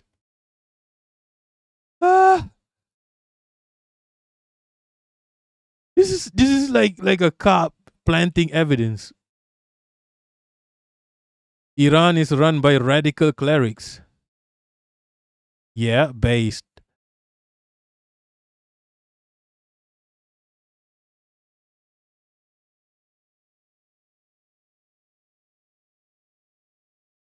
We sell arms to Ukraine, but we want a peace deal. We want the war to end. No, you don't. You want, the socialists want constant. Islam wants constant jihad. The socialists wants constant. What do you call it? Ah, fuck.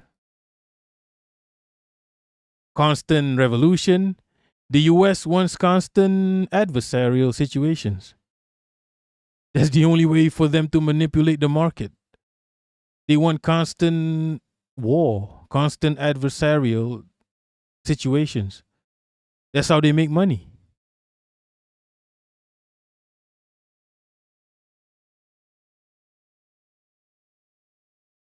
Too old for the witch. Larry's daily. Larry, I started making. Wait, your shit is daily? Holy shit. Making a daily news thing. Yeah, you're gonna get some Indonesians killed. Yo. If they subscribe to that shit. Nah, the anti-commie sentiment in Indonesia and Malaysia, people don't understand. It leads to murder. Tucker Carlson on CIA Mossad ties. This is a lot of news.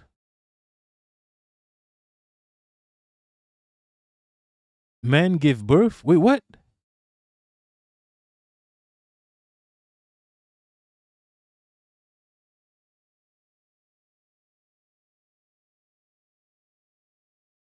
Iran drone strikes destroying Patriot system, helicopters and aircraft. The war, yeah.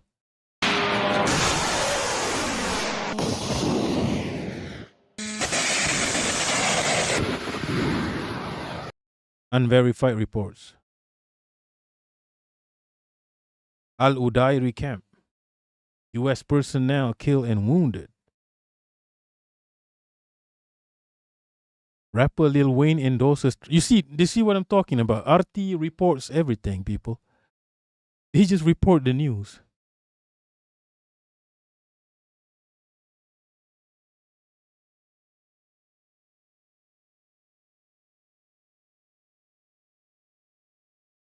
Lavrov met Rubio. Wait, what are they talking about? Wait, I missed that one.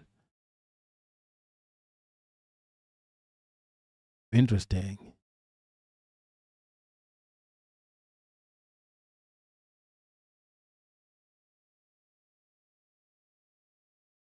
Now I can't find it.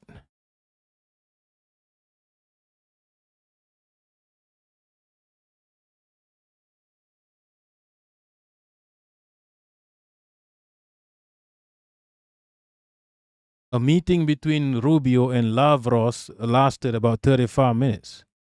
Oh, nothing is known. He's like, what is he? Foreign affairs?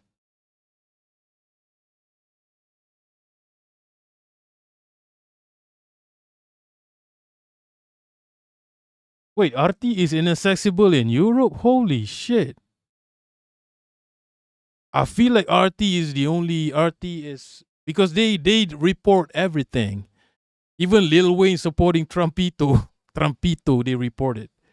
That's how I get my news because they just report shit. They don't even, you get me? They don't filter stuff. They just report that shit as is. That's the best form of news. And if it's unverified, they'll say it's unverified. Too old for the witch. Russia made a. I think this is related to the Ukraine shit, I guess.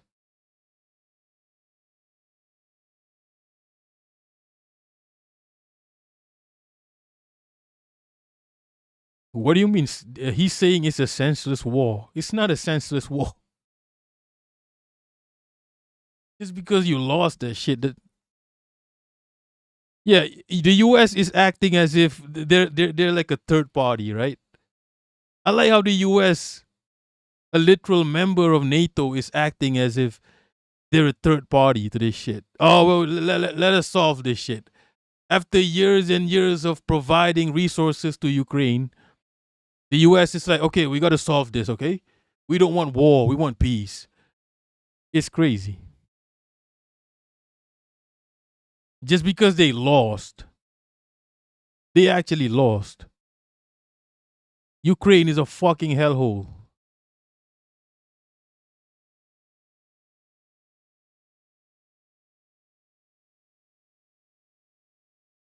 The fascist coup of Ukraine?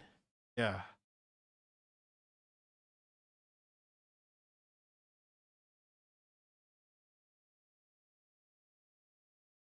And then they want to act like a third party. Holy shit.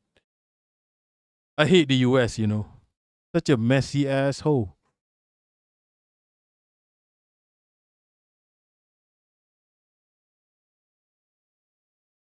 Alright, so I guess I'm updated on the news. Iran is attacking US Leaping Larry. Ukrainian army is feeding civilian targets to the Russian military.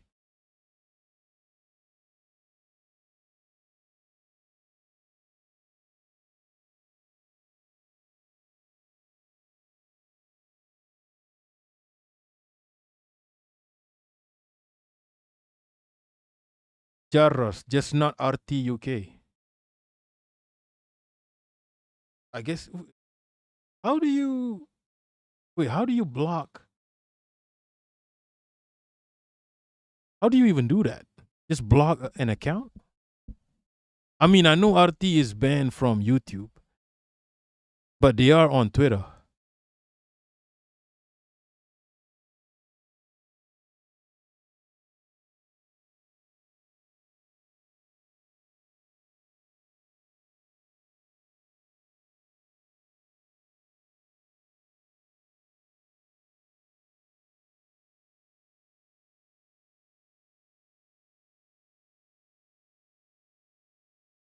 But how do you block like So something very predictable. Like a Twitter account? What can you really learn about the world's most isolated country by crossing it on a train? For me, the train ride to Pyongyang became a rare opportunity to observe a side of North Korea that few visitors ever experience. In this documentary, you will see what today's North Korea really looks like, beyond the political headlines. Today we are starting our railway adventure to Pyongyang, the capital city of North Korea, effectively the closest country in the world, which is currently accessible only for citizens of Russia. So here we are at Dandong railway station. This is the place from where daily passenger train to Pyongyang departs. In addition to this, 4 times a week, passenger train from Beijing to Pyongyang departs as well. And what happens here in Dandong is that the wagons from Beijing are being coupled with wagons which depart from Dandong, and they form one single train which eventually leaves for Pyongyang. Because this is an international train, you cannot purchase the ticket online. So for me, the ticket was purchased by some travel agents here in China, and then it was handed through a trustworthy person to me in Beijing. As it turned out, arriving at the station 2 hours before departure was completely unnecessary. The railway border crossing... Oh, this guy is a Russian. No wonder he's able to... I can't go to North Korea because they who was one of Kim Jong-un's rivals was assassinated in my country. So I think since then that we can't go to North Korea. Only opened at 9 a.m., exactly 1 hour before the train was scheduled to leave. Standing in the line, I found myself face to face with North Koreans. Very few North Koreans are actually allowed to travel abroad, so who were these people? International travel in North Korea is generally reserved for diplomats, government officials, people employed overseas, as well as a limited number of students, athletes, and performers. It was clear that the people standing behind me in the line were unlikely to be average citizens. Most of them probably belonged to a privileged segment of North Korean society. However, they looked quite ordinary to me, except one detail in their clothes. Badges. Small badges which carry great significance in North Korea. They typically feature portraits of Kim Il-sung, Kim Jong-il, or both leaders together. They're traditionally worn on the left side of the chest, close to the heart, and serve as a visible symbol of loyalty to the state and the ruling Kim dynasty. Здравствуйте. OF. Yeah, I have that channel too. I'm subscribed to that channel, and they talk a lot about how North Korea works, right? I've been watching DPRK explain. I am interested in, you get me, how DPRK works. Leaping Larry, the badges. This guy is like, yo, I'm guessing these are privileged members of society, but why do they dress so normally? Welcome to the real world, people. Welcome to a whole new world. The badges are for attending political events. Maybe they're just public, what do you call it? Public staff, public servants, like. And people, I'm pretty sure North Korea.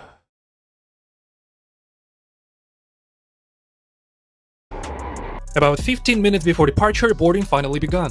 My carriage was a soft sleeper, a 4th-bed compartment that turned out to be surprisingly modern. This coach was equipped with air conditioning, power outlets for charging electronic devices, and looked brand new. Even the beds had already been made before we boarded. Wait, what do you mean? Why is this surprising? Nah, this is like one of those videos where they come to Malaysia and like, holy shit, there's lights. Oh no. Larry, wearing the badges is voluntary, but almost every if you go to government events, you gotta have some kind of some of us wear name tags, or you would wear badges. If you're like a cop in Malaysia, you wear a badge. If you're like a plainclothes cop, sometimes we have, I don't know, man. Like I guess people don't understand how Asians do shit. Sometimes I like wearing the badges. Sometimes I don't know, just so people know who you are. I guess why you're there. I don't know. It's just you know what, Asians, right? We don't want trouble. Okay, we wear the badges so that this guy belongs here. We don't want this whole what are you doing here? Asians don't want this. You know, you get me.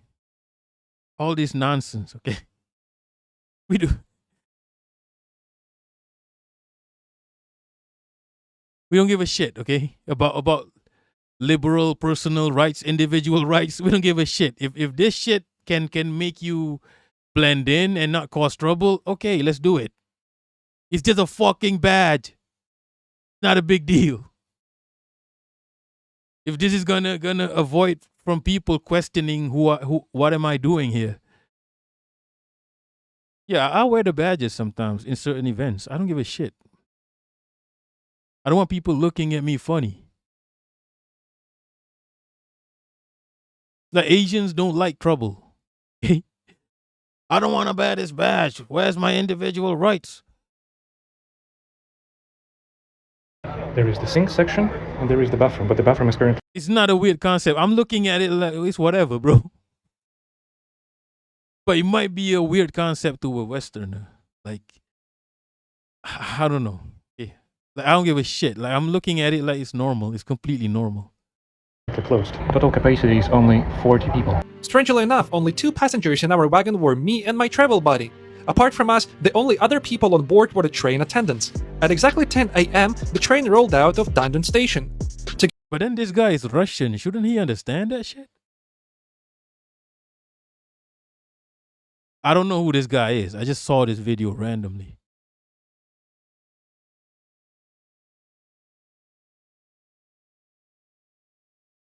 There's gonna be a lot of racism in the comments. I know it already. There's gonna be a lot of racism. To get into North Korea, the train had to cross the bridge over Yalu River, separating the Chinese city of Dandung from the North Korean city of Sinuiju. From the train window, we could see one of Dandung's most famous landmarks, the Broken Bridge. This was the bridge that once connected the two countries, but during the Korean War, its northern section was destroyed by the US bombing. Today, it ends abruptly in the middle of the river, preserved as a reminder of that conflict. Our train crossed the border on the neighboring Sino-Korean Friendship Bridge, a combined road and railway bridge that carries both vehicle and rail traffic. Nearly all overland travel between China and North Korea passes through this crossing. You know, like white people will travel to North Korea and they'll find a lot of shit weird. I will travel to Western countries, and even I could travel to South Korea and find a lot of shit weird. Like, what the fuck is wrong with these people? Right? Too old for the wish. Maybe he's jealous. He wants a Lavrov pen. I don't know. He has a Russian passport.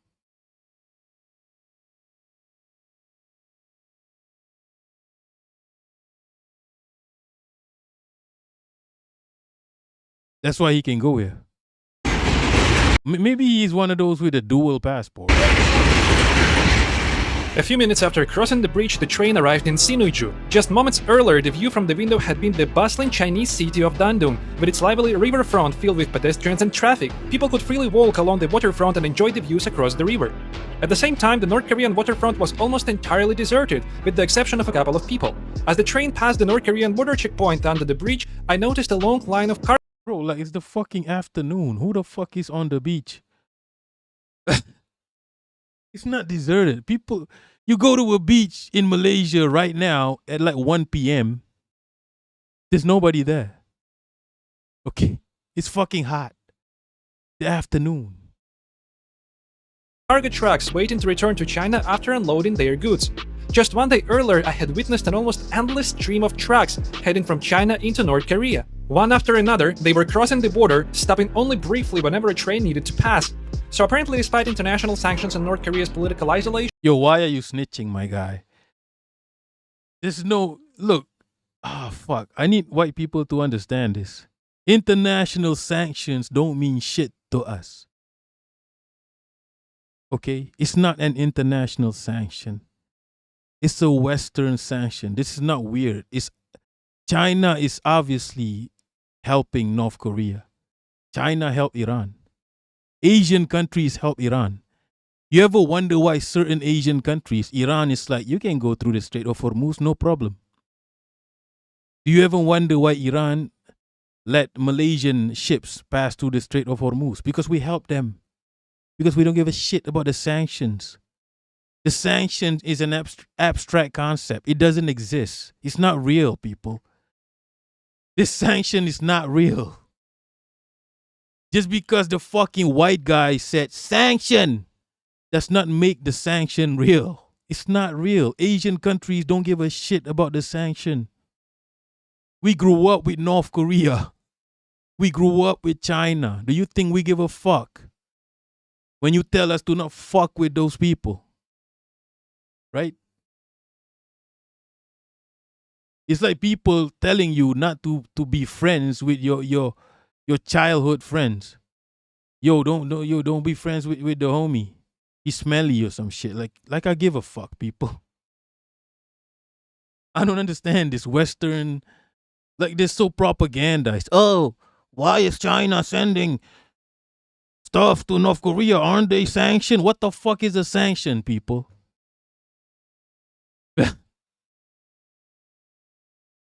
Larry, fuck your US dollar. Exactly. The US dollar is an illusion. It's a mirage.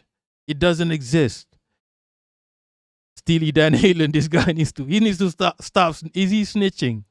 No, I think USA, I don't know if Yankubians are dumb as hell. I don't know. Like it's not a secret that China helps North Korea. It's not a secret that a lot of Asian countries help North Korea and Russia. Maybe they don't know.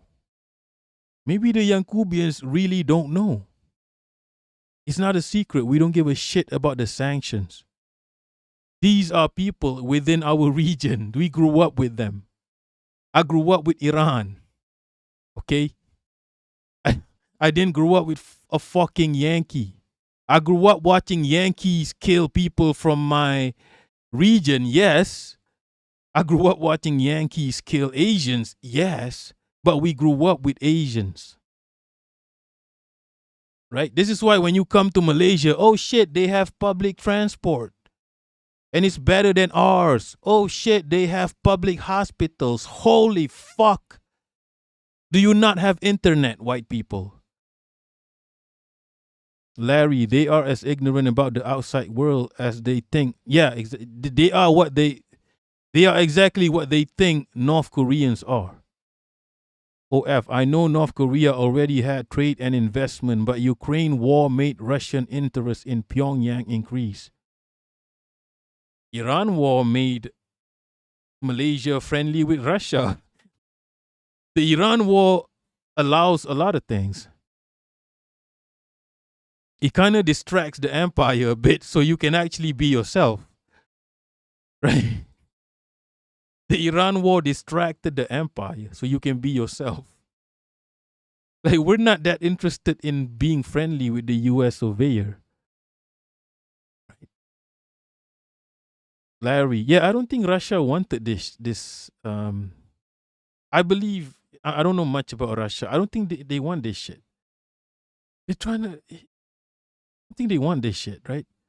But then Ukraine were killing their people. I mean, not their people, like people of their ethnicity. Well, what the fuck are you supposed to do? I don't think Russia want this trouble. They have a lot of things on their hand. I don't think they want that Ukraine shit. They're just trying to develop. And yeah, I'm pretty sure they're friendly with North Korea. We have no choice. As Asians, we trust each other more than we trust the US surveyor, but however, the US surveyor keeps meddling with our affairs.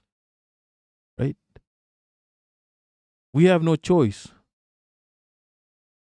OF, Yankubians are indeed dumb as hell. They're now saying that the president of my country is a feminist. Wait, Mexico? Yeah, exactly. I don't think they want all this fuckery, but they have no choice. Are they just supposed to watch the people die? Yeah, what are they supposed to do? Like, if the Singaporeans, this is simple. Singapore used to be part of Malaysia. The empire took them away from us, turned them into a military base. If Singapore started killing Malays and Indians, right? Singaporeans started killing Malays and Indians. Well, Malaysia is just gonna. What is Malaysia supposed to do? I would take over Singapore. Singapore is part of us anyway. You took them from us. Right? You separated us. I'm gonna take back Singapore. If they started killing Malays and Indians, if they started doing genocide, I would take over that bitch. Commercial traffic across this border appears to be extremely active, and I was witnessing it firsthand. The train eventually arrived at Sinuiju railway station, where North Korean immigration and customs procedures would begin. Passengers do not leave the train. Instead, all immigration and customs inspections are carried out inside the carriages. To be honest, I had expected the border check to be far more intimidating. Instead, the officers were surprisingly polite and friendly. Okay, so we successfully passed the border control in North Korea. Our passports are still held by apparently border guards.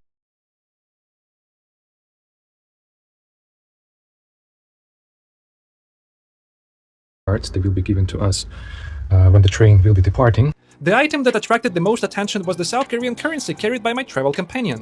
She had visited South Korea only a week before this trip, so she still had several Korean banknotes with her. Oh, my bad, I was muted. It's not important. I'm just bewildered that he has these This guy can't be a Russian, I'll be real. This guy can't be a Russian who lives in Russia. He can't be an Asian. He's got to be westernized somehow. Why do you have these weird preconceptions about North Koreans? Yeah, it's a bit weird. Have you not seen how North Koreans behave on the internet? He sounds Western European, maybe. Yeah, I think he has a dual passport.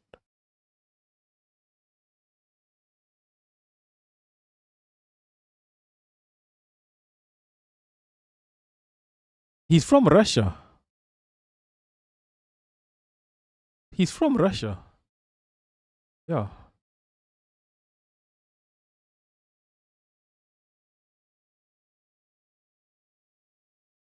I don't know, maybe, you know what, maybe he's just catering to his audience. Maybe he has a Western audience and he's just trying to cater to the...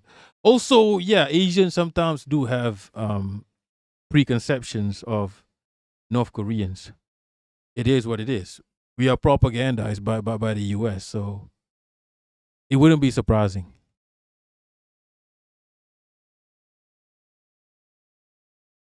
This was not a problem at all.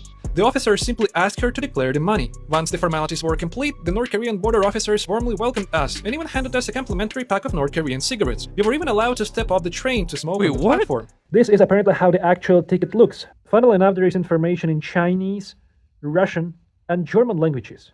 During the long stop in Sinuiju, the staff from the restaurant brought a cart full of snacks, drinks, and actual meals to our wagon. Each meal cost 40 RMB, which sounded reasonable by Chinese standards. This is the Korean food. It's actually a very, very solid meal with kimchi, good portion of meat, rice, apparently some chicken. This is the bottle of some also North Korean beer. Cost just 8 RMB. We were able to pay with yuan to ladies, and they gave us change in yuan as well.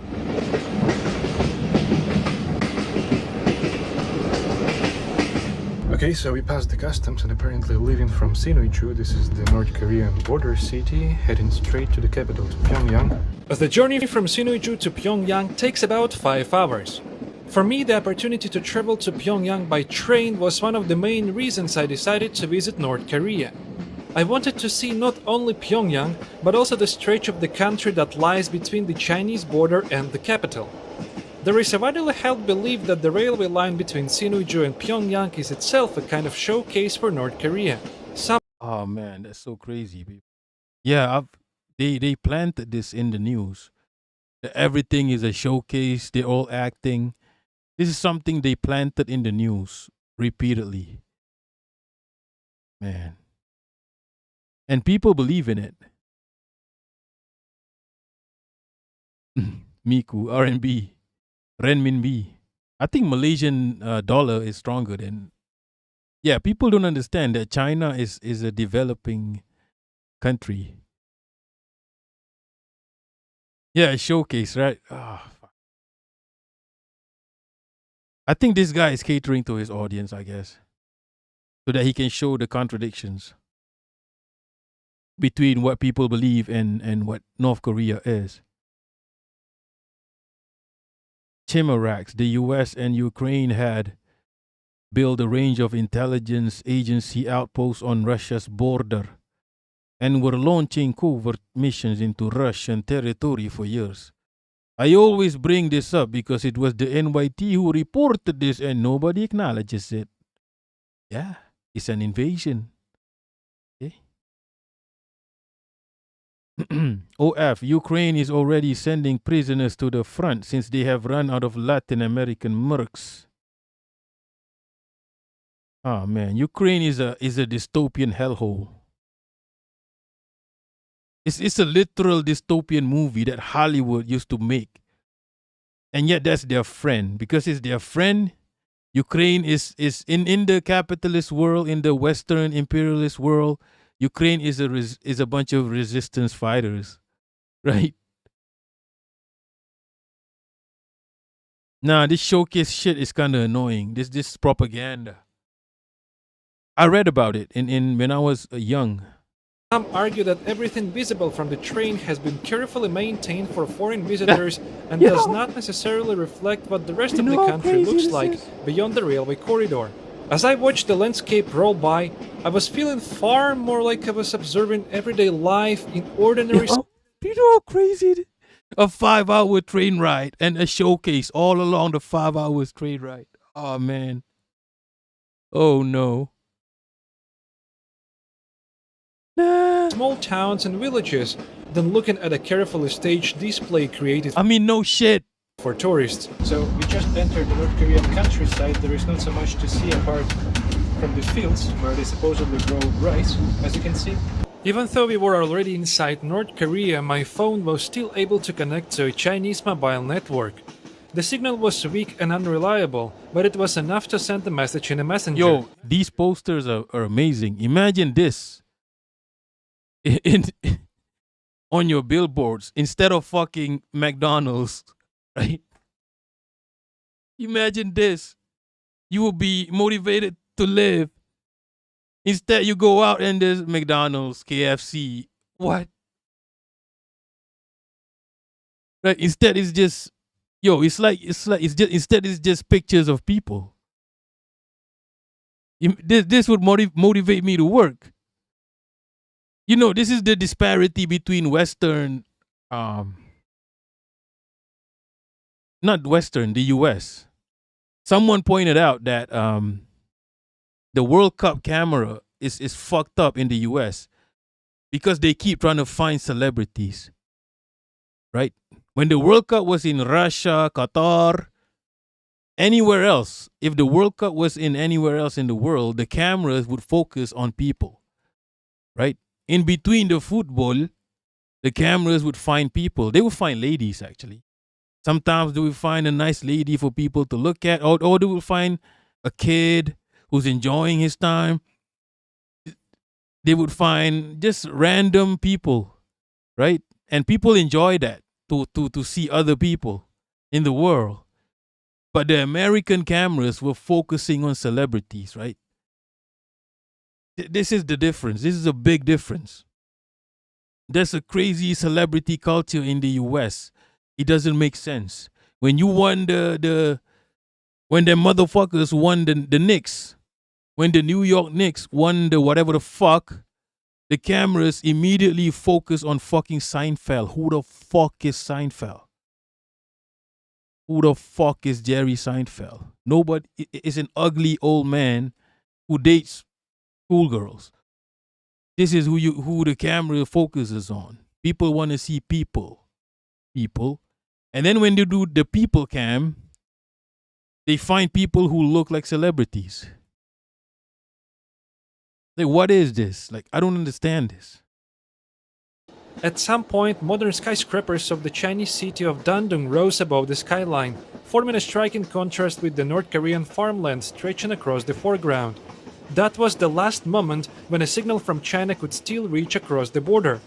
A few minutes later, the connection disappeared completely. From that point onward, we were effectively cut off from the outside world.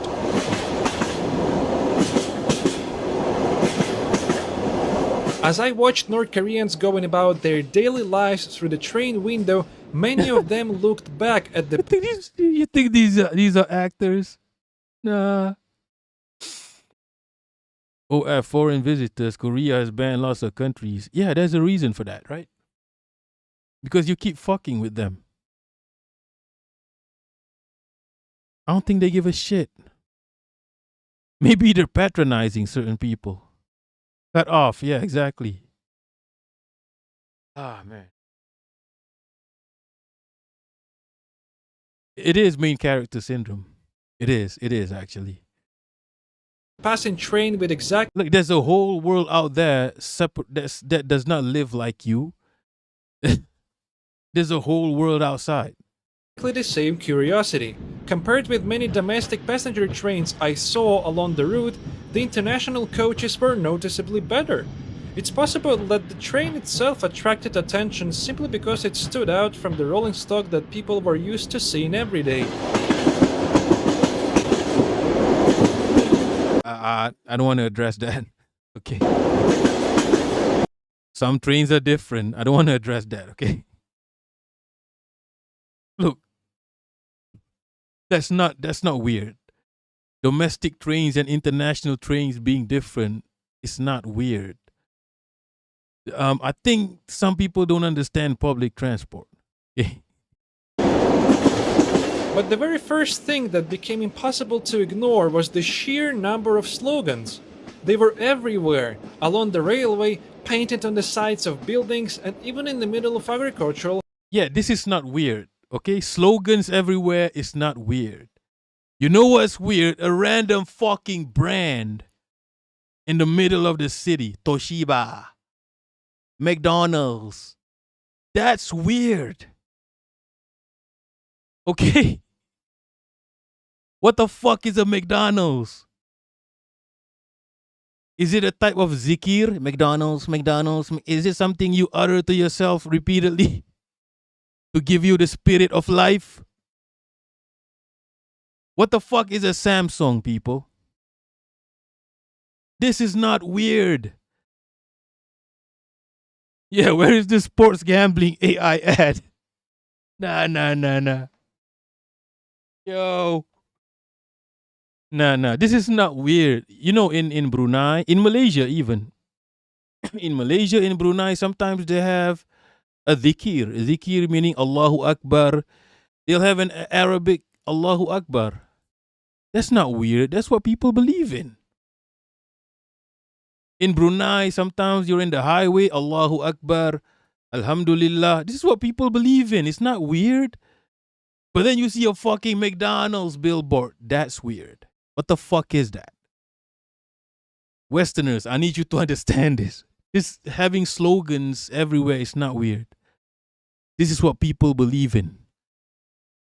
Okay? Nah.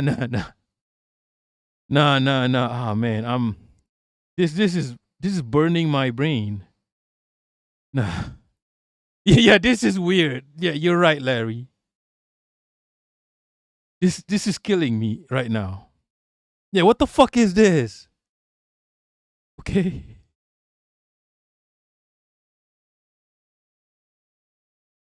This is not weird. I don't find this weird at all. We have this in Malaysia. Okay, we also do have the capitalist shit, right? Whatever. No. This having slogans that you believe in everywhere is not weird. In a sort of a duo, what you call it? Duo. In a type of design you can focus on, there's two colors, right? Having random billboards with multiple colors in a holy fucking mess. McDonald's, Samsung, Nike, all different colors. That's weird. Okay, Westerners. Nah. I don't get this. This is killing me right now. This moment right now we're having. This is killing me. Yeah, it looks nice. Miku, you're a designer, right? It's wild seeing Yanks. He's not even a Yank. He's a Russian, but the accent is not Russian. Call other cultures weird, as if we're not batshit insane. No, this is two colors. It's white and red, bold letters. It's a simple design, easy to understand. Go to. This is not weird.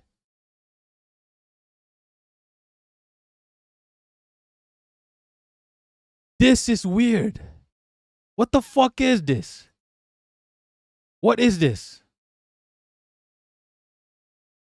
What is this? This is weird. Samsung, Coca-Cola. What the fuck do you even focus on? What the fuck do you believe in? What the fuck is this, people? This is weird. This is a mess. Okay? Holy fuck. Fields. Most of them promoted the ideology of Chuchhe, the official state ideology of North Korea, first developed by Kim Il-sung. Although it is often described abroad as a form of communism, North Korea itself presents Chuchhe as its own distinct political philosophy. At its core are the principles of national self-reliance and the country's ability to defend itself without relying on outside powers. Many of the Sovereignty, yeah. Do you know what it means, Westerner? Do you know what sovereignty means? Do you know what independence means? Do you know what self-sufficiency means? You don't like that. You hate that. It blocks your ambitions. The slogans explicitly praise North Korea's leaders or call for loyalty to them. Others focus on agriculture, industry, military readiness, or the principles of Chuchhe. Nothing weird about that at all. Together they form a comprehensive propaganda system in which virtually every... This is propaganda. Wanting to be self-reliant, defending your country, that's not propaganda. That's survival. It's not a my brain is broken right now. My brain is broken right now. Motherfuckers have Jesus Christ and the cross every single corner in your country, and you're weirded out by this. You're Russian, right? You have a rip white man with long hair. I'm not talking about Larry. I'm talking Jesus Christ on a cross everywhere. And you think this is weird. Every aspect of public life is connected to the leadership of the Kim family.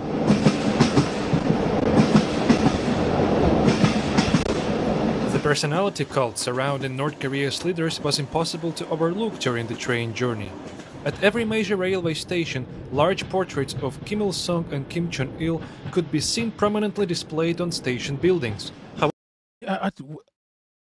What are they supposed to put? Jesus Christ? We do this. By the way, Malaysia has this. We put pictures or photos of sultans and leaders. It's not. Why is this? You motherfuckers have Jesus Christ. You have a fucking eagle. You have pictures of Trampito everywhere. You have MAGA hats. And you have. And if he's Russian, come on now. I don't know why a Russian thinks this is weird. I don't know. You motherfuckers have statues and shit. We don't have statues of people actually because we're Muslims. We're forbidden. This might be weird to a Muslim because Muslims ban, as a Muslim, you should ban idolatry, like statues, photos, but Muslims don't give a shit anyway. They put photos up anyway, right? Is this weird? Why is this a personality cult? We do it too. Like, you do it too. You have statues. What is this, people? What is so weird about this? This is breaking my brain.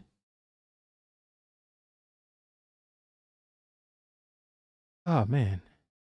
Larry, they put pictures of a revolutionary who dedicated his life to liberating his country.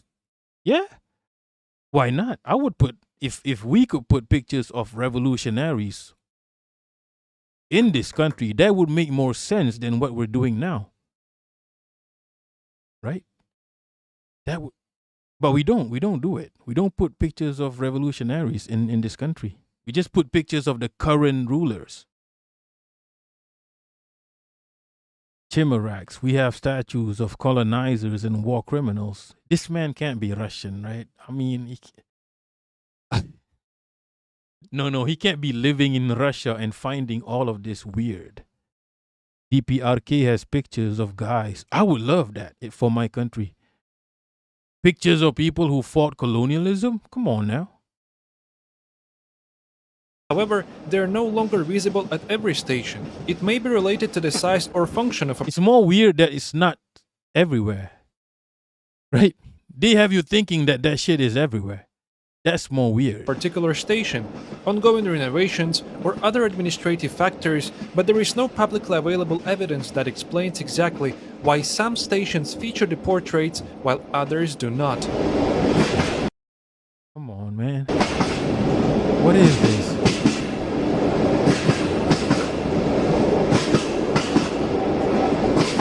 No, he can't be Russian with Lenin with Lenin statues in front of buildings. This guy can't be Can't be a Russian. I mean, he's a Russian, but he can't. I don't know, man. I don't know what's going on here. Maybe he's catering to his audience. Maybe he has a Western audience and he's trying to play dumb.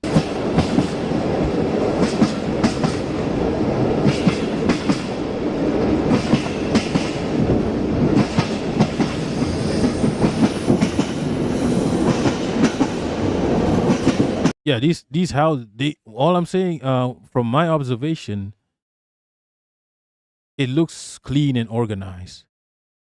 It does look clean and organized. Not organized, but it looks clean. It looks very neat. North Korea. You'll find that when Westerners go to Malaysia, they're surprised as well that we're clean. Being clean is a concept. In Islam, in fact, it is compulsory to be clean. Cleanliness is only weird and dystopian in Western countries. Cleanliness, neatness is only dystopian. You go to a country, this country is a bit too neat. Something's off here. Cleanliness is a concept. It's compulsory in Islam even. Right? It's not. It's not weird. It's not dystopian. For something to look a bit too perfect. Cleanliness might be, yeah.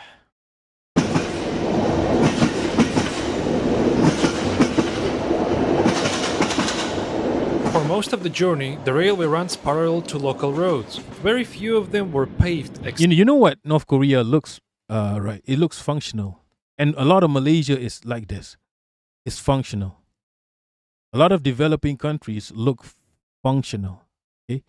There are certain buildings where this is why he's wondering why are there pictures in certain buildings? Certain buildings don't have pictures.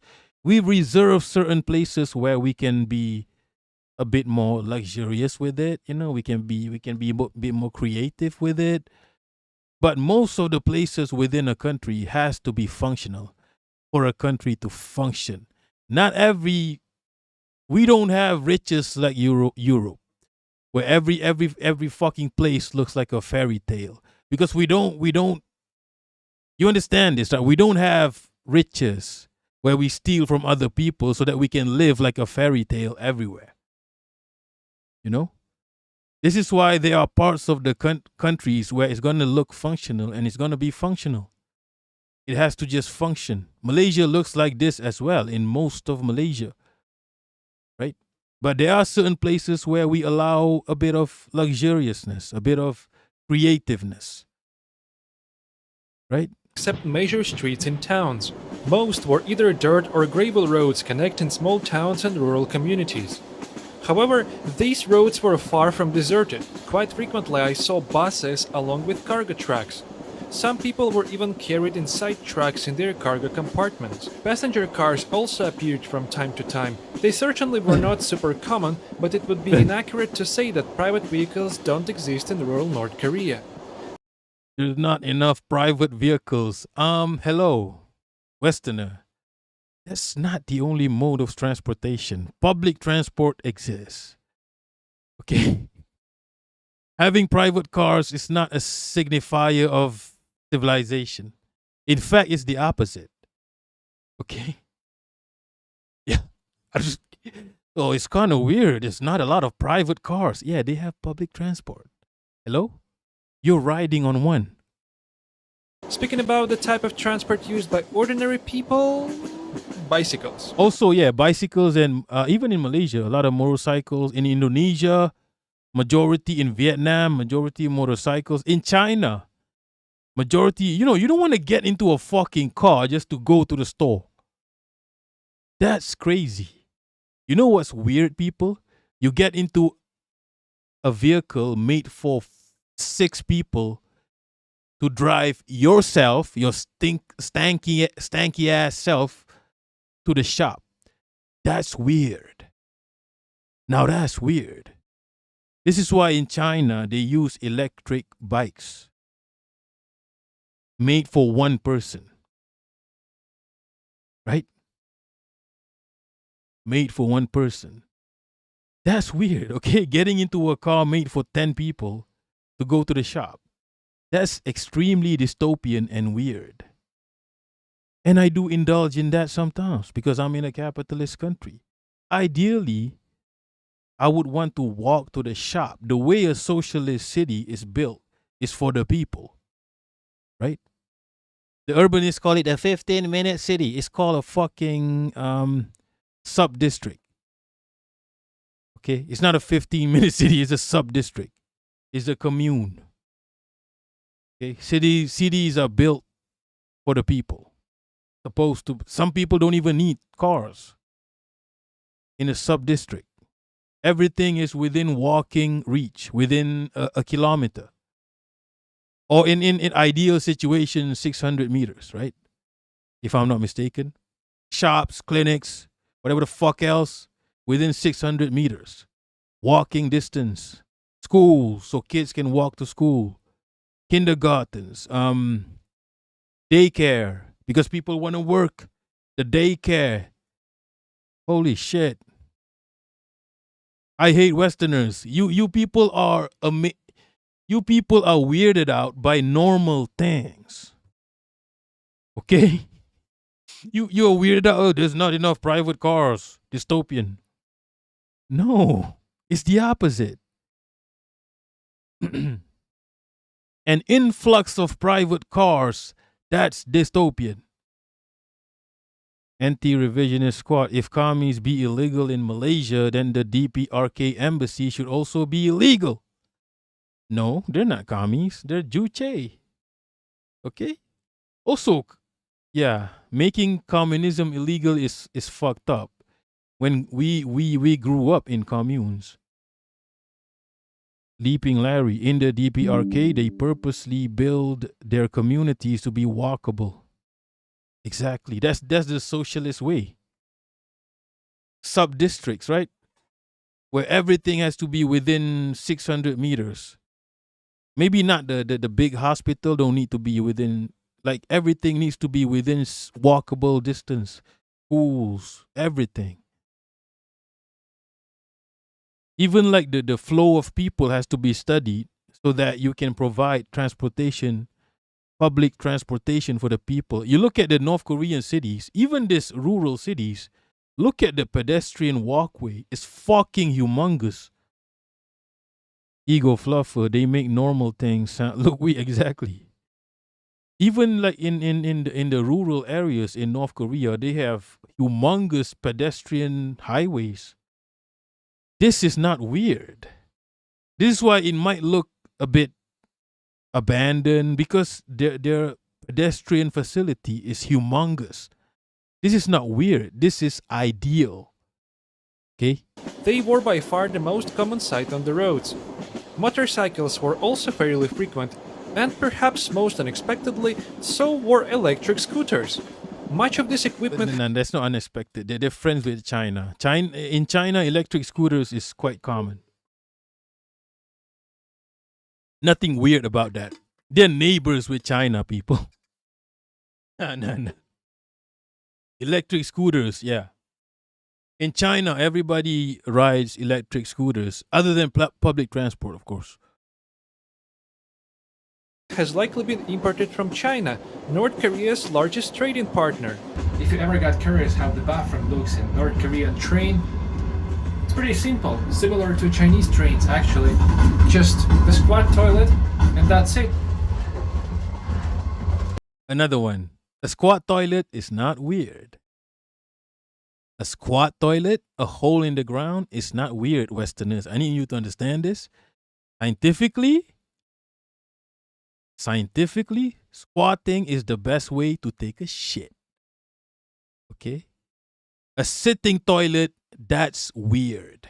That's excess. Of course, a sitting toilet will be useful to the disabled, yes. But if you're able, fucking squat. Scientifically, squatting is the most optimal way to take a shit. Okay?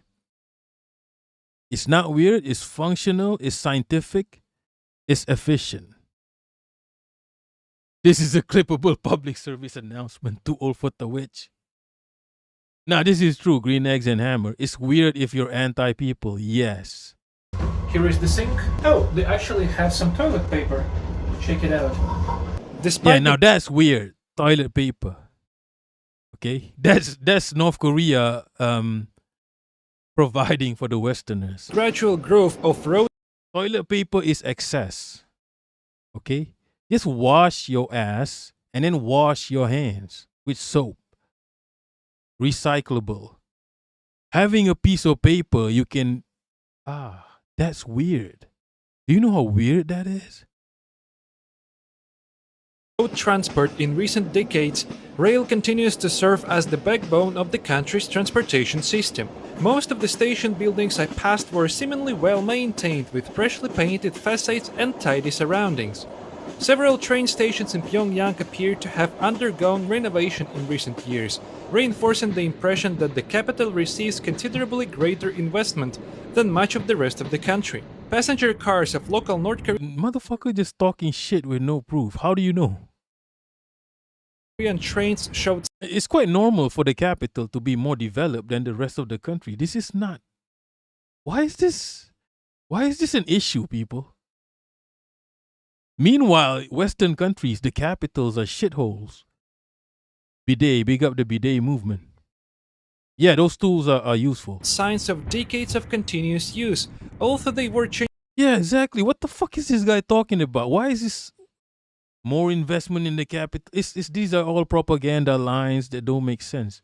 It's not even weird for a capital city to be maybe a bit more developed than the rest of the country. That's the whole, it's not weird. Most countries are like that. What's weird is your capital city being fuck ass, like in most Western countries. Why is your capital city a fucking shithole?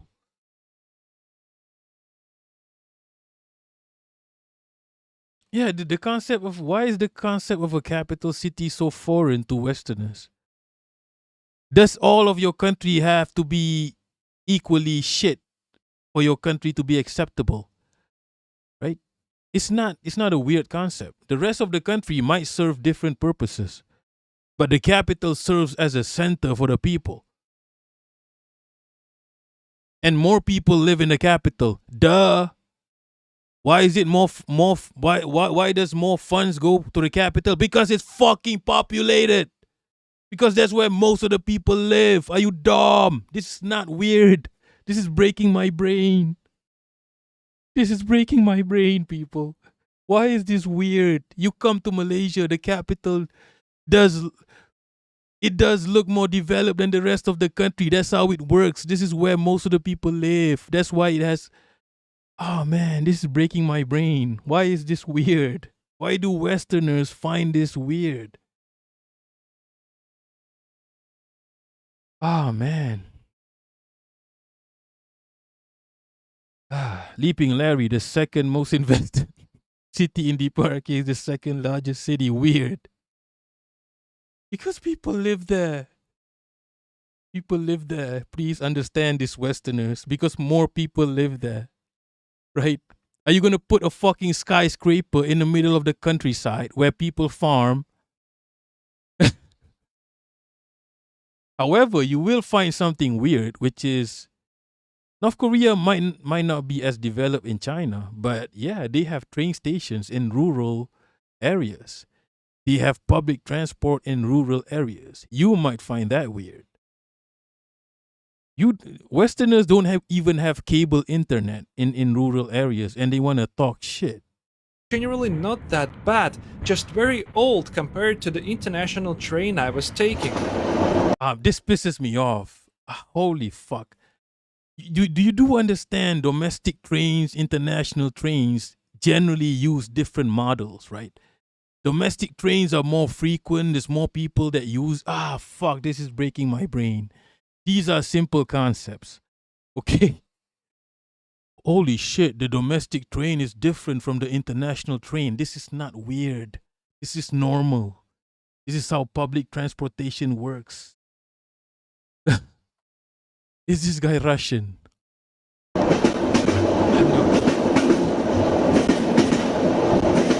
The majority of locomotives I saw on the network were electric. North Korea has electrified much of its main railway network over several decades. Given the country's limited domestic petroleum resources and its long-standing dependence on imported fuel, electrification allows much of the railway to operate with significantly lower fuel consumption. Perhaps the most remarkable feature of North Korean railways is the extent to which existing equipment has been rebuilt rather than replaced. One of the examples is the Soviet-built M62 diesel locomotive, manufactured in Luhansk, for railways throughout the former socialist bloc. In North Korea, some of these trains continue to operate in their original diesel configuration, while others have undergone an extraordinary transformation. Instead of This is normal in developing countries. You'll find older trains in Malaysia as well. You'll even find coal trains, diesel trains in Malaysia. It's not developing countries. It's not weird. It's not interesting at all. It's just normal. Larry, that's what I find weird. That okay, you're not in the US over here, so I'm not gonna talk shit. But as far as I know, in the US over here, the richest country on earth, some places don't even get like cable, Like, I don't even know if cable internet still exists in Malaysia. Forget fiber. Yeah. It's so weird. Like, you're the richest country on earth. How is this? Why is your infrastructure so shit? Larry, Canada is rich enough. Okay, you get the second hand.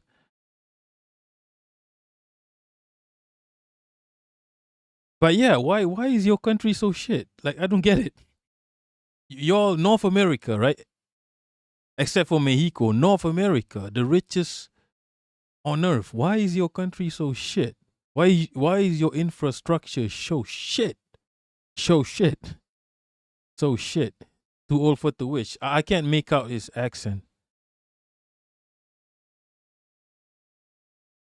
Of being retired, they have been rebuilt as electric locomotives, fitted with pantographs to collect power from the overhead catenary. So we've been driving across North Korea for nearly 2.5 hours already. Mostly you see the fields and occasionally the mountains through the window of the train.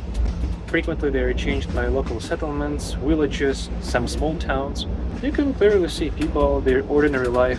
I think it's fair to say that North Korea is a poor country. Yet it also looked remarkably clean and orderly.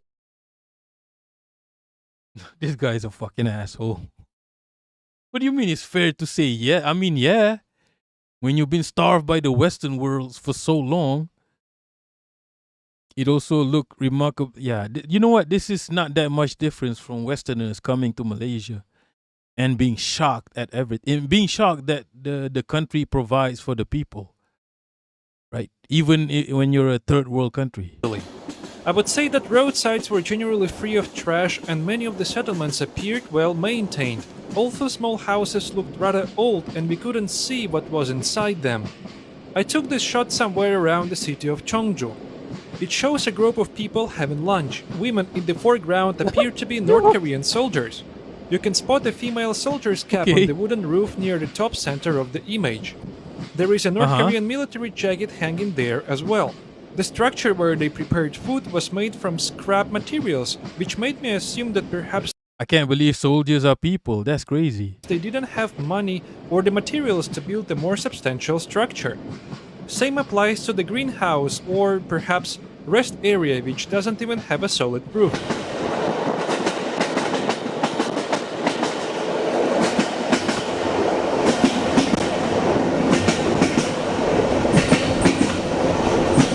During several hours of traveling through the countryside, I didn't see a single modern combine harvester or other large mechanized farming equipment.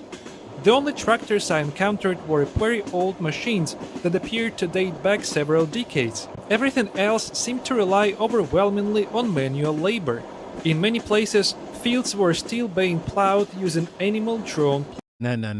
Okay. If this guy comes to Malaysia, he's gonna piss me off. This is not weird for me. Yeah, I guess this is the olden way, but some people still use this method. So not everything has to be super commercialized with gargantuan equipment, okay?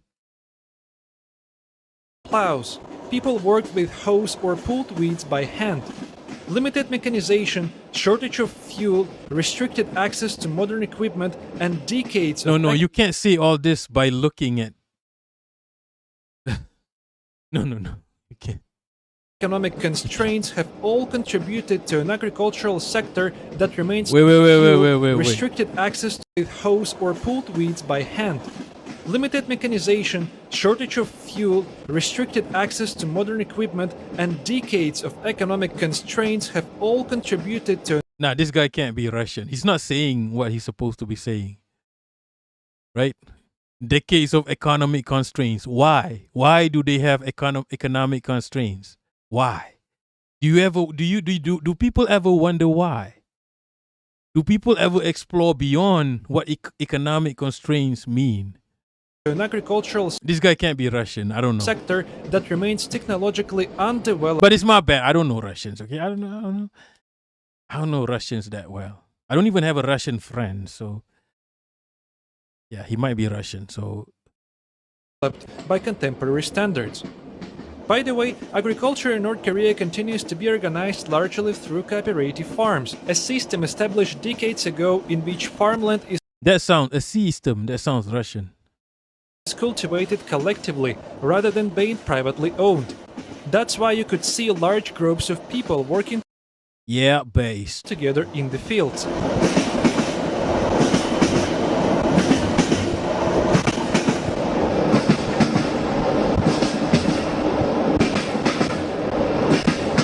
Smoking is harmful, but the cool feature of North Korean trains is that you are kind of like allowed to smoke everywhere, even inside passenger compartments of passenger trains.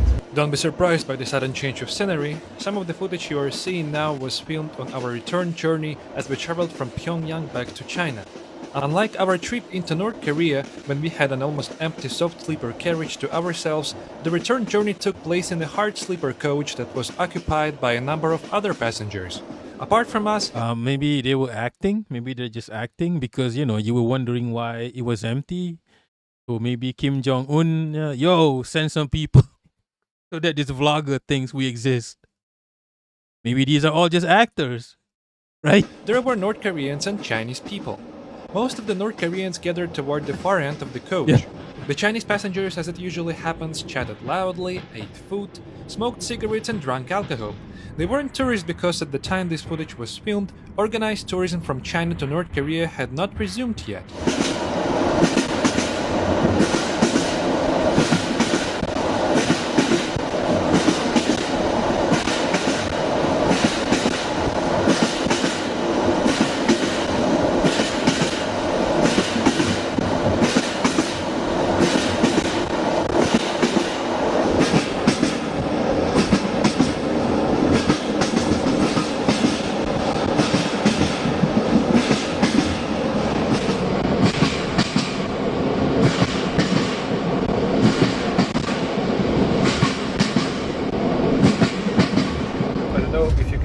Or not, but we have finally entered. Why is he zooming in on kids? You can see just by the architecture.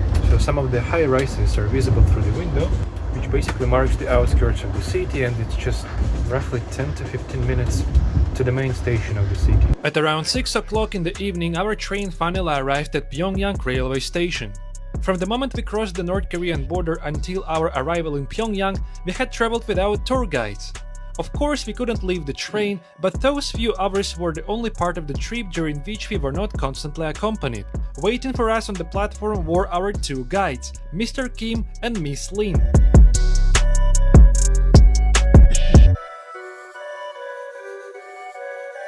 It was already Friday night, so our first and only stop was dinner at the restaurant. We were served a generous selection of traditional Korean dishes. I wouldn't consider this representative of what an average North Korean eats on a daily basis. Foreign visitors are taken to restaurants specifically prepared for tourists, making it all. Man, why is this such a... Why is he making a spectacle out of this? I mean, duh. I don't think this is what normal... What do you mean this is not what normal... North Koreans are not a monolith. There are multiple types of North Korean people. Some might not even eat vegetables, some eat fish, some eat... What? What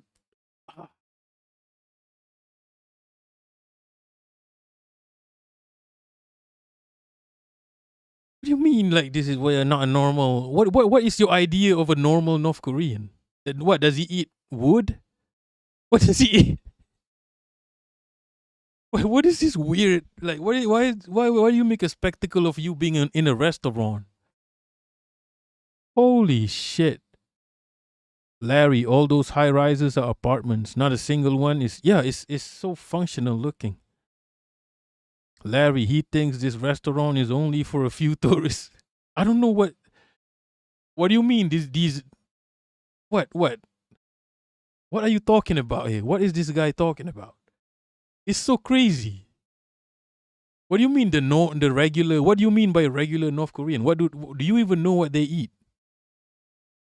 It's almost impossible to observe the everyday diet of ordinary residents. What do you mean they observe the everyday diet? You're not a scientist. Don't talk shit.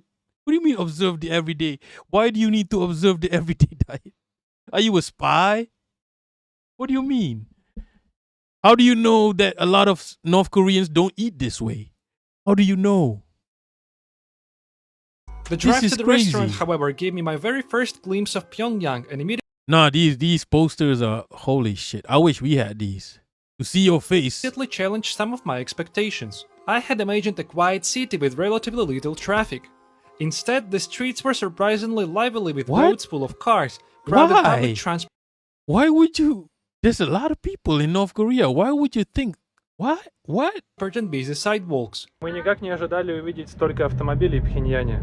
Это с недавних пор, да, их стало столько много? Ага, Очень много машин. да. И есть наши производственные. И вы видите, вот цвет, но номера это разные. Желтые это частные. Locally made cars. И синие это государственные, черные это военные, и красные и зеленые это для иностранцев.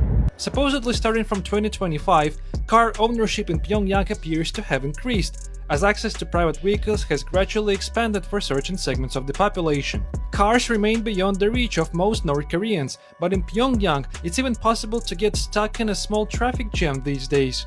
After dinner, we checked into the Yankubian This guy is such an asshole, people. International Hotel, which remains I one hate of the this two guy. hotels in Pyongyang currently used to accommodate foreigners. There it is. It's situated on an island in the middle of the river. No. Private cars is not an indicator of development. No, it's not. Private cars is not an indicator of development. No way near an indicator of development. It's an indicator of failure. There it is. It's situated on an island in the middle of the river. We were free to move around inside the hotel, visit its restaurants and shops, and even step outside to the designated smoking area. But what we could not do was leave the hotel grounds without our guides. Yeah, you know why you know why that is, right? You know why, right? You know why you can't just do whatever the fuck you want in North Korea, right? Do you know what happened to them? White man, Westerner, I don't know where you're from. Do you know what happened to them? Do you know what happens to them on the daily? Their enemy is right down there. Their enemy is right below them. Do you know what their enemies do to them? Right? I wish we had this rule. Westerners can't just go anywhere without a guide. Right? You know what happens to them? Holy fuck, millions of them were killed. Do you know why people are protective of their countries? Because countries get fucking invaded. People get fucking killed. Spies infiltrate. This happens to my country. Israelis infiltrate my country, kill people. Right? You know why we are protective? You know why you can't just walk around? You could be a fucking murderer. You could be a fucking assassin. Any failure to secure your country results in the death of millions. Millions. In my country, Europeans with dual passports, Israeli passport, European passport, they infiltrate my country, they kill people. They kill a scholar, a Palestinian scholar in my country. This is why we are kicking out these Israelis with dual passports. People don't understand. People don't understand the concept of sovereignty. Westerners like to fuck with your shit every single time. That's why they find it weird that we are protective of our country, of our security. Holy fuck. Yeah, some people need marks. Like some people need dialectics. Okay. Why is this this way? Don't just assume this is this way because of what they tell you. Find out why. Why? Why did their people starve? Why do they have financial restrictions? If when you are faced with these questions, find out the context. Some people need dialectics. Some people need Allah subhanahu wa ta'ala. Okay. Right. Now, if Thailand, Larry, you're right. Thailand needs some of this. Thailand need Juche. Thailand is getting flooded with IDF. It's fucking shit up. Not having this might be weird now. Not having this, not being this protective of your country might be weird for Asians because we keep getting invaded. We keep getting extracted. This is why my country, like subconsciously, we do this shit. This is why the people of my country is like, oh, we live in jungle. There's nothing to see here because we are afraid of invasion. There's nothing to see here. Everything is AI. Go to Singapore, go to Thailand, go to Bali. Don't come to Malaysia. Subconsciously, we are traumatized by imperialism, right? That's why we do this. This is not weird. This is human. Not being like this is weird. Thailand is weird. Thailand is weird. They just allow everything. Now it's a fucking hellhole. They don't have industry. They don't have, all they have is tourism. Right? That's why some countries need that juche. They need Allah subhanahu wa ta'ala. They need that self-reliance, independence. Otherwise, it turns to shit. Right. 5 hours. We hit the 5-hour mark. Oh, hi, Mark. And I'm done. Big up the people, them. Big up the people all day.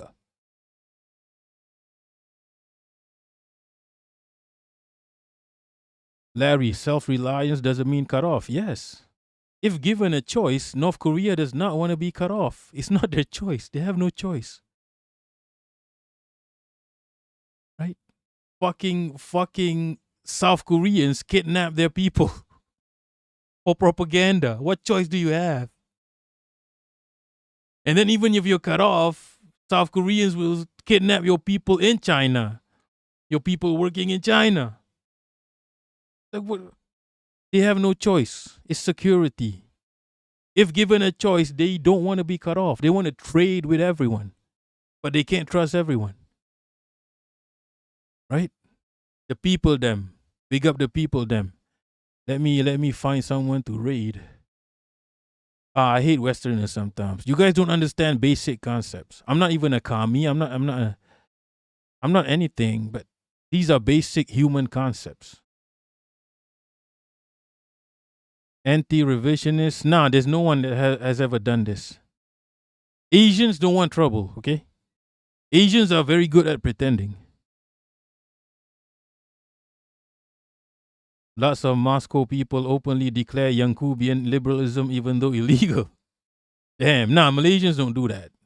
Asians don't do that. If it's illegal, we just pretend like we're not commies. Like, yeah. We don't want trouble, okay? I know there's a lot of secret commies. There's a bunch in Discord. There's a bunch of fucking Malaysian commies in Discord, in my Discord. Join Discord, by the way. There's like 2 Malaysian commies, and they like Chinese people with no Western names. If a Chinese motherfucker does not have a Western name, right? They might have some feelings about the Western world, and it ain't nice. Have you ever met a Chinese with no Western name? Right? In Malaysia, I might need to look into your family tree. You might have some stars in your family trees. Yeah, there's 3. There's one Malay commie. Malay Juche motherfucker. There's a Malay Juche motherfucker in my Discord. I don't want to say his name. This motherfucker is obsessed with Juche. Right? He's a fucking Malay, such as I. He's obsessed with North Korea. He put the North Korea flag in restaurant menus. This motherfucker hacked restaurant menus to put the North Korean flag. Motherfucker crazy. But yeah, we don't do this openly. But there will come a time when communism is normalized in this country. I mean, people are the prime minister recently shook hands with Kim Jong Un. Bro, the prime minister recently shook hands with Kim Jong Un. No problems. I know a lot of Malaysians are fans of Kim Jong Un. My own cousin messaged me privately, of course, right? Privately, like saying, "Oh, he's cute," because I like to post on my personal account. North Korean propaganda, DPRK propaganda, right? I like to post on my personal account. Nobody's weirded out by it. My cousins were like, "Oh, he's kind of cute." He's like, "Oh," they're like, "Oh, they're kind of cool." No one is weirded out by North Korea in Malaysia. Nobody. It's not because they're Asians. It's not. You can easily pull a Malaysia from Western propaganda. I don't know who to rate now. Frogan, maybe? Yeah, I'm going to rate Frogan. Yeah, he is likable.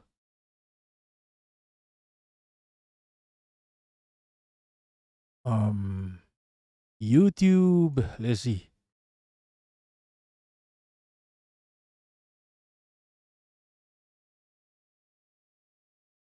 Let's see who's online. Is DNW online? Nah. Mark Lamont, hell. Let's do this. People, the people, them. Love for the love. That's all for now. Thanks for watching. Peace. We're gonna rate Frogan and Mark Lamont Hill. We're gonna rate a bunch of liberals. It's fine. Big up the people, them all day.